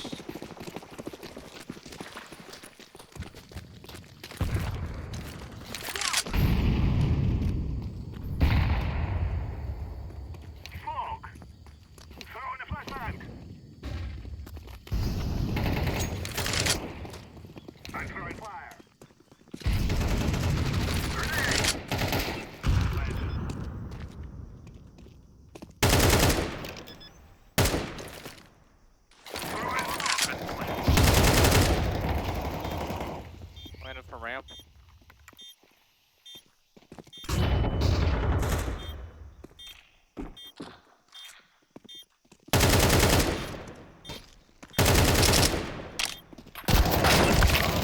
Brother. Wait, why is he so deep in cave? Go, go, go, go, go. Maybe could have shot through wood actually, I don't know. Oh no, never mind. Like, I'm fighting like 3 different angles, bro. I don't think I needed to be fighting that many angles. But it gets hard for him Smoke red room off? to peek that. Yeah, I got it.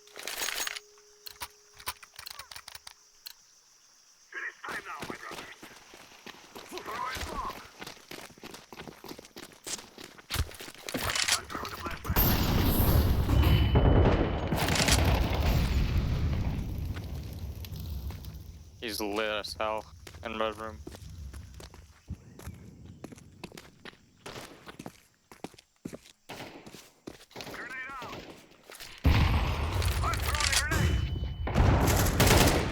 One donut.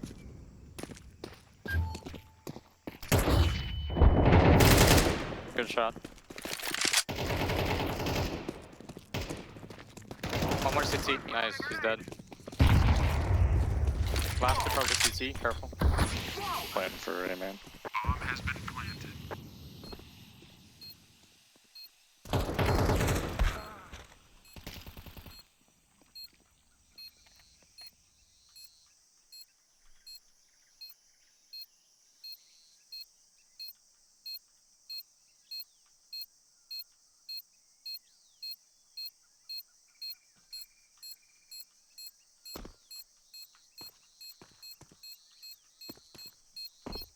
I don't know.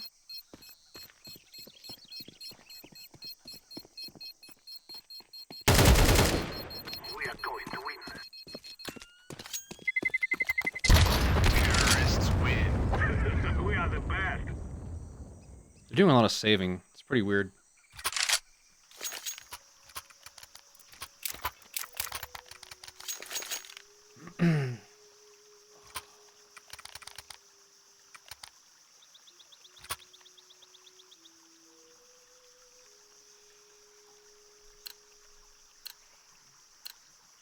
We will make them regret this day. Weird to win a lot. Agreed.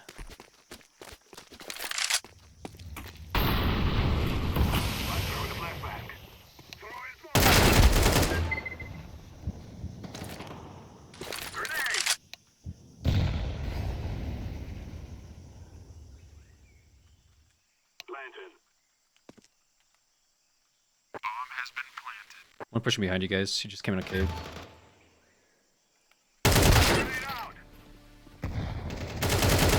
One more mid.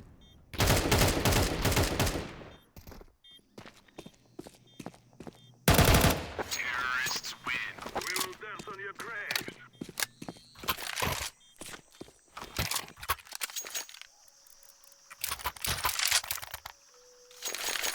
Only played CS in total, stopped about 10 years ago. It's been a while. Actually, I'm coming up on my 3,000 hours. I can smoke long and short on B if we want to keep it. I'm at 9 or 2946 or 2964. One of the two I checked today. Coming up on 3K.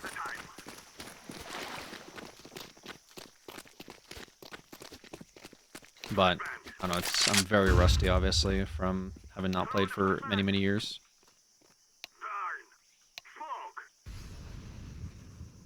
Still have brain, but I should be getting back in the aim labs. You know what I mean? Should be training my mechanics. He's there with my AK. Fuck, these guys plant so quick, bro. I go fast as hell back to it.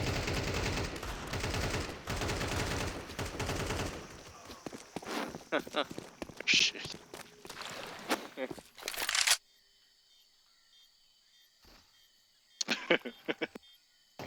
Hell yeah. He's defusing that. Shoot through wood, shoot through wood.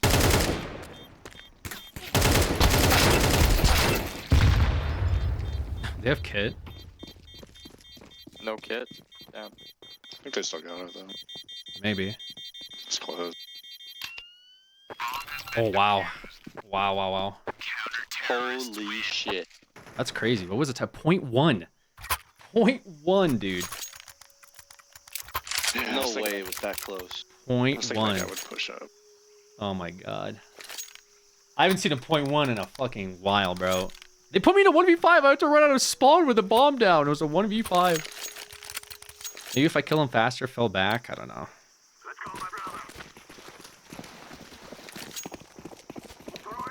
We still almost actually got it. We still almost fucking did it.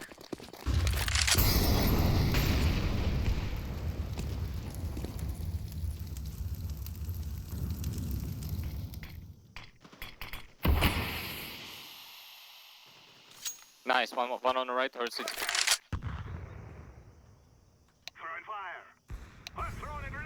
Get him, get him, get him, get him. You got this, dude. Red room. You gotta believe, man. One sample and not. You gotta push for red room. Blue, you gotta help him. Right side.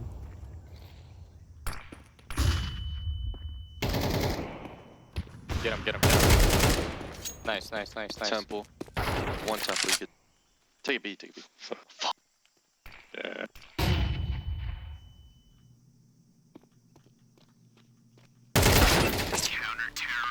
Good try, guys.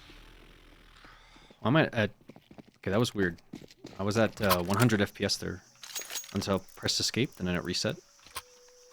What is that from? That's very weird, no? Yeah, I was at like 100 FPS on that fight for some reason. Just send a cave one around or something? Yeah, why not? Go for it.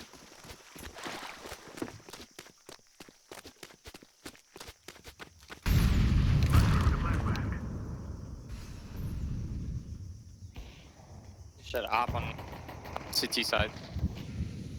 Also have an AK, okay, with a bomb. I'm here, I'm here, I'm here.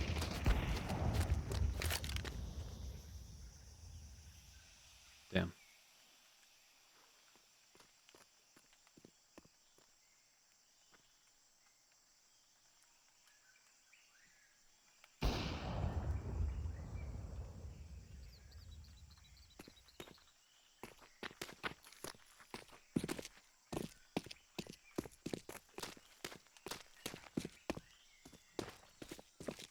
Up.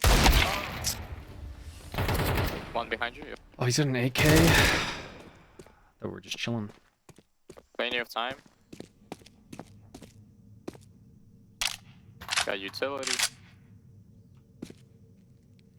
These guys are really good at calling things out when they're dead. Alright, here's what I would do if I was alive. I'd play time, I have utility. I'm kind of broke. Yeah, I need to actually. It's broke last round too. No, I guess because I bought the deagle. At least all saving. That's fine. We can all save.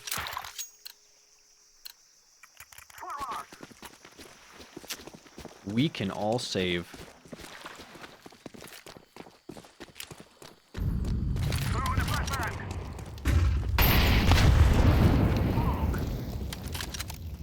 Bad molly.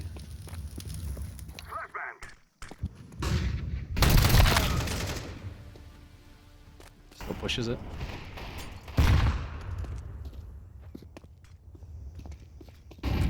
One cave.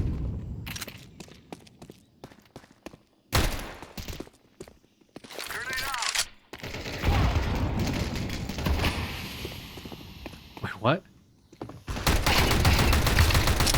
Wait, this guy's sick. He threw a smoke? What? They're on B. Waiting for ramp. Waiting for ramp. Wait, that guy was. What? Smoke is not cleared yet.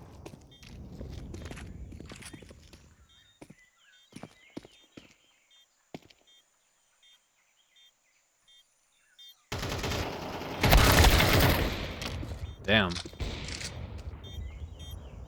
guess I should have jumped. You have mollies, you have utility. You just hide. My fault, my fault. That was a crazy play he did. Nah. He threw a, He fucked up CT. he threw a fucking smoke, bro. Oh, sh- And like, and this, that was, wait, that was a crazy mental play, actually. He pushed his own smoke. I haven't seen that in like a really long time. And then they actually just fell for it too, which is even crazier. He threw his own smoke and then pushed through it. What the fuck?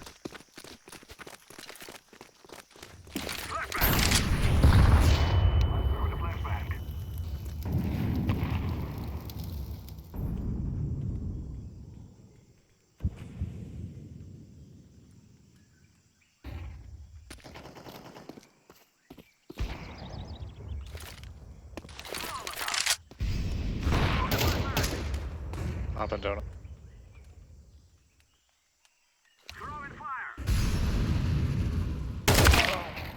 And he peeks that anyway? Like, what?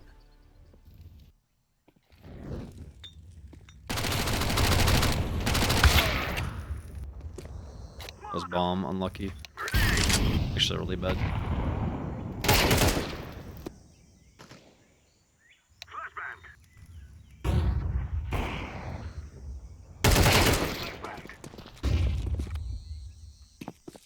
Opera and donut. With bomb.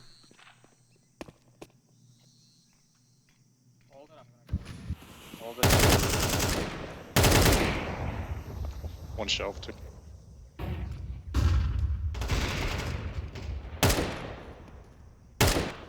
Last one shelf. You can get bomb. Fine.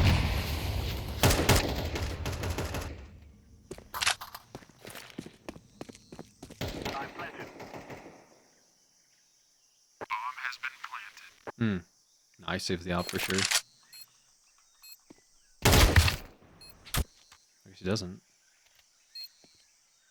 He's in donut.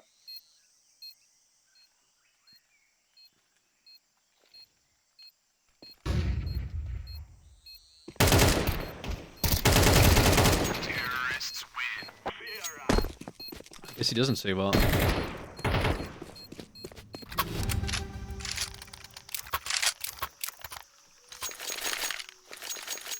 I'm from the future. The enemy team is going A next round. Brother, we are the enemy team.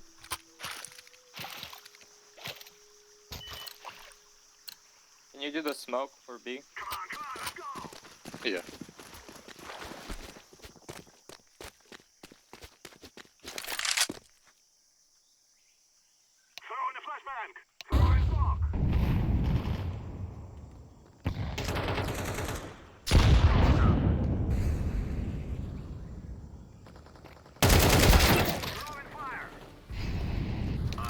That's pretty crazy.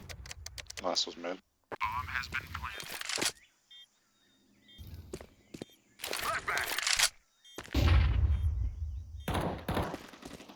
Oh, door. Oh. 45 and 2. Good ass. Okay. Remember, this is bandit country. Shoot everything that moves. Nate stack middle with me. True.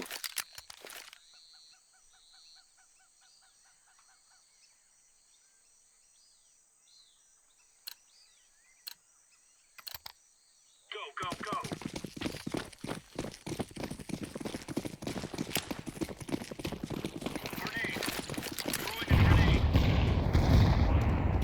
It's over. Hey, hey, hey. actually.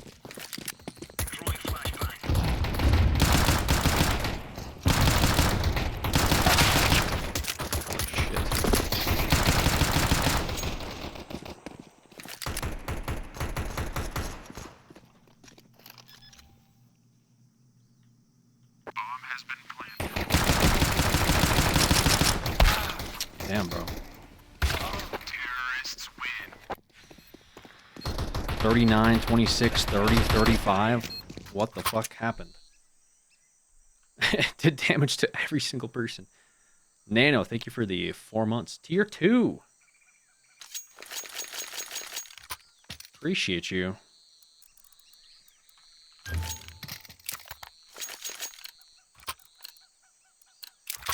Let's show them who we are. Okay.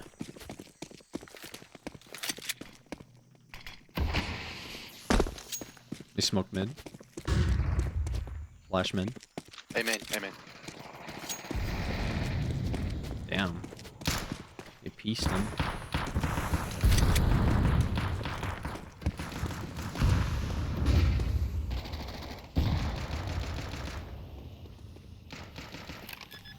Throw smoke on site, throw smoke on site. Laying down smoke.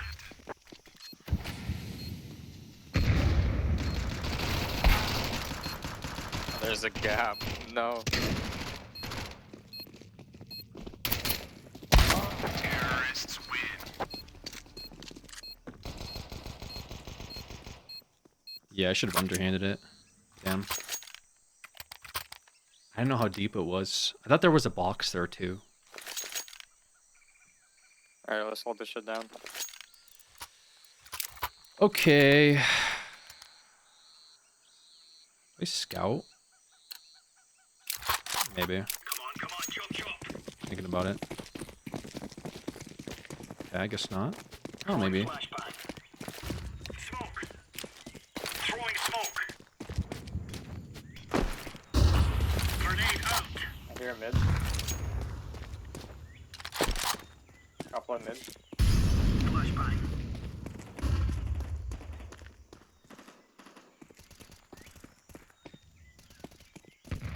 A main, A main. It's out A. Lots of A main. Incendiary out. Damn. Fuck this mech town.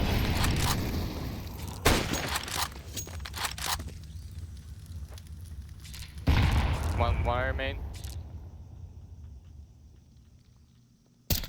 Coming out. One more.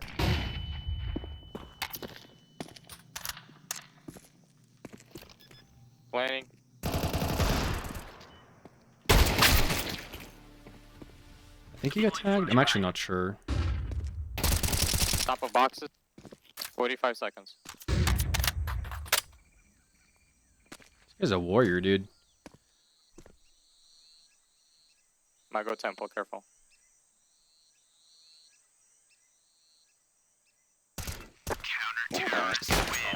Oh, I did let him. 90 and 1.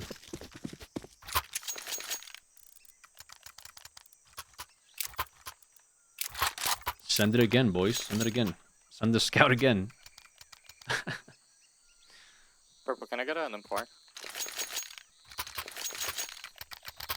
That AKs are probably broke, right? You're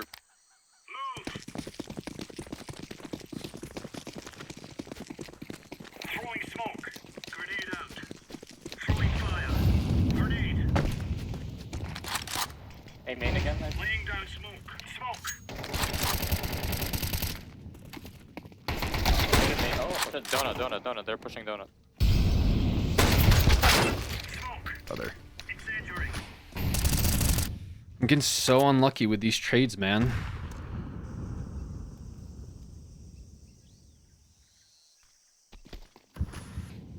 Bottom of mid. Bomb is going. Bomb is going B. Bomb's cave. They were both outside cave.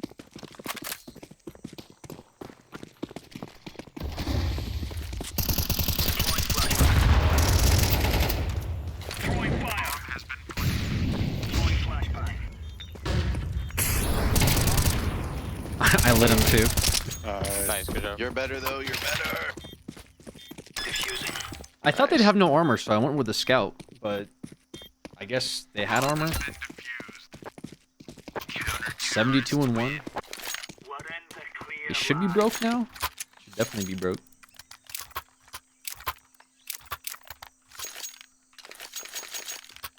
Care for the eco.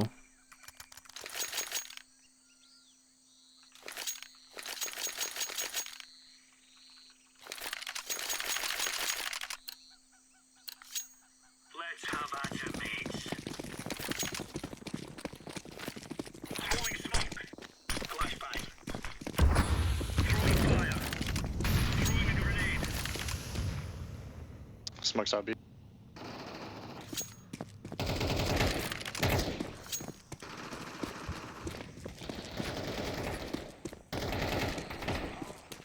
B site last. Last landing.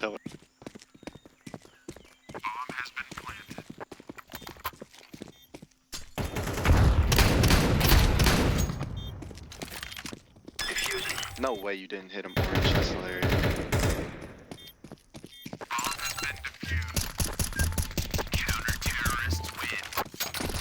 Why am I like dropping frame? Dude, why am I at 60 frames? Oh, I didn't hit him once for 15 actually. Oh, you did. Okay. Wait, why am I not? What is happening? Where that like, is it like a bug or something? It's like when I see a smoke or something, my frames just fall off. Unlucky.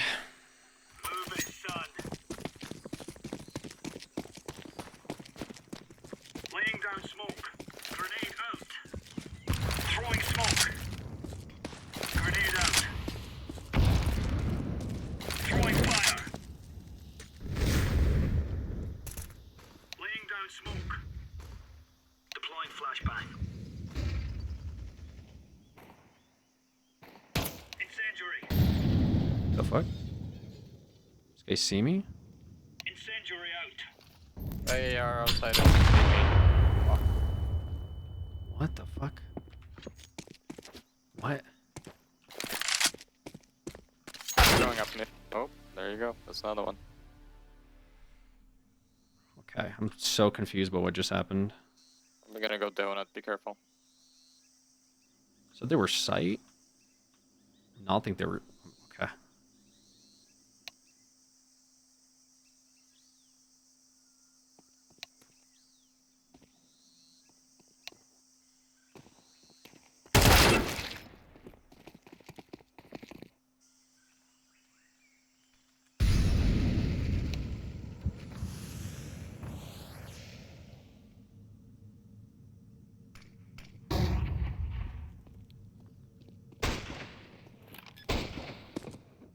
Damn. Close. On the left, you saw him. Throwing flashbang. Right. Nice. Oh, Almost, close. it almost had him. NT.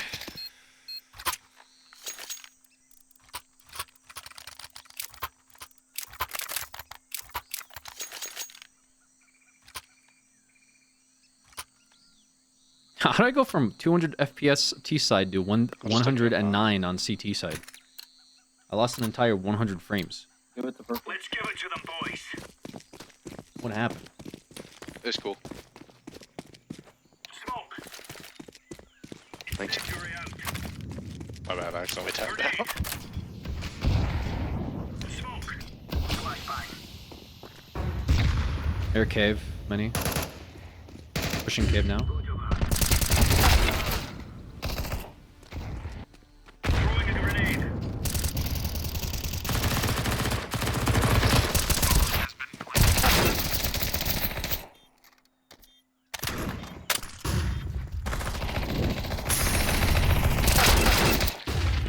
Jesus, bro.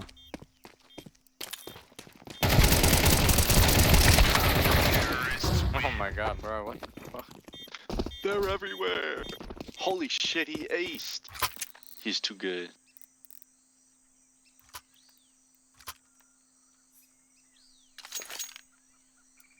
You wanna save this one? Rush B ramp. Rush B ramp with nades. Could do that, sure.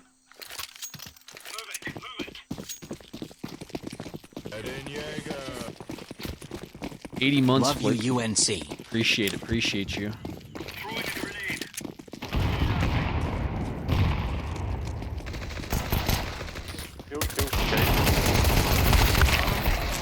Damn.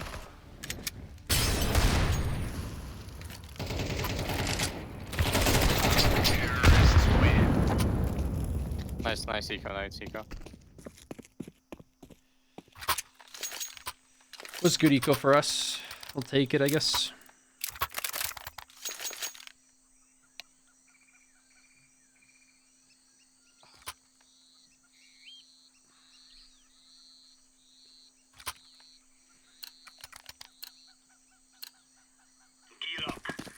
I'm gonna rush cave.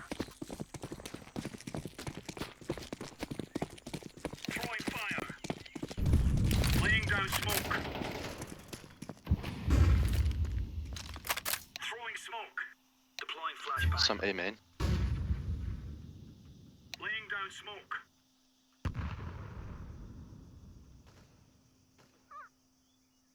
Grenade.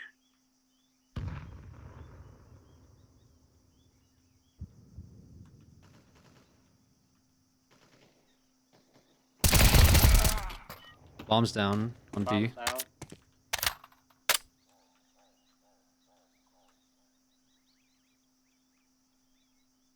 Yeah, they fell back. Blue, get ready to receive them. They're coming to you.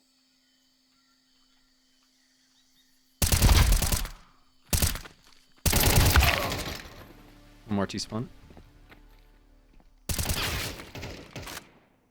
One's mid. Nice. T-spawn.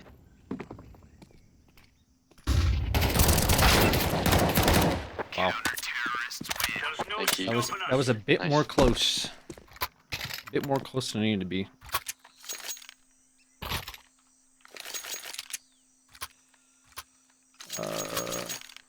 Got people that are more broke than me.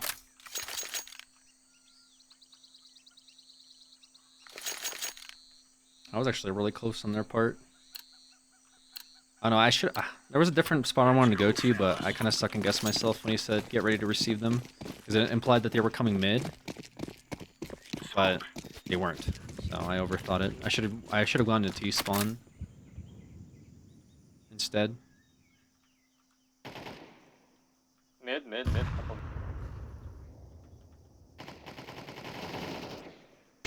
One more pushed up. Nice.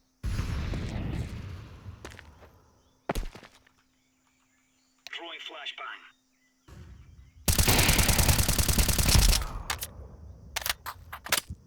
Still mid. Still bottom.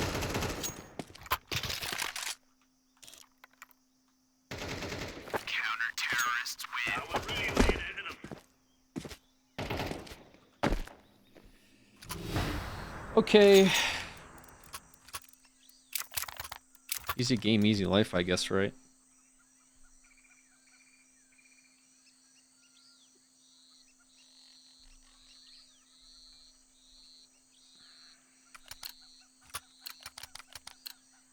Move it.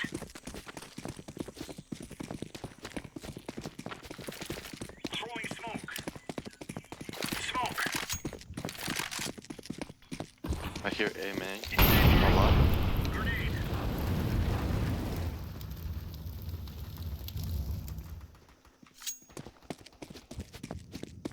Lit on site.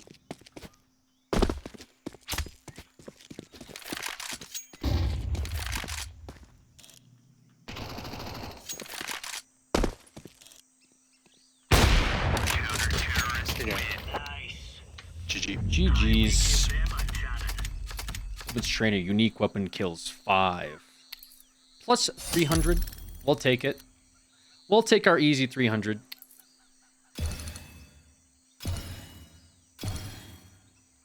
Ugh. Why not?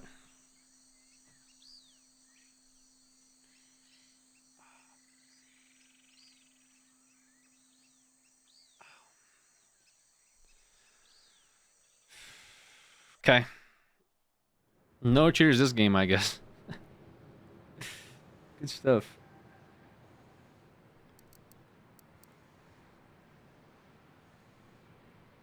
All right, you guys want to head out? Got some stuff I got to take care of. Make some dinner. Take some medicine, man. I feel that good. I had some weird breakfast, I guess, this morning. I'll be back tomorrow.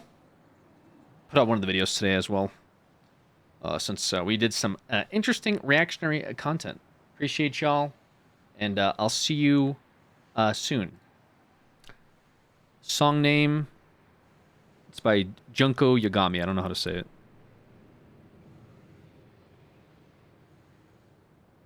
It's off their Imagination album. All right. Bye-bye.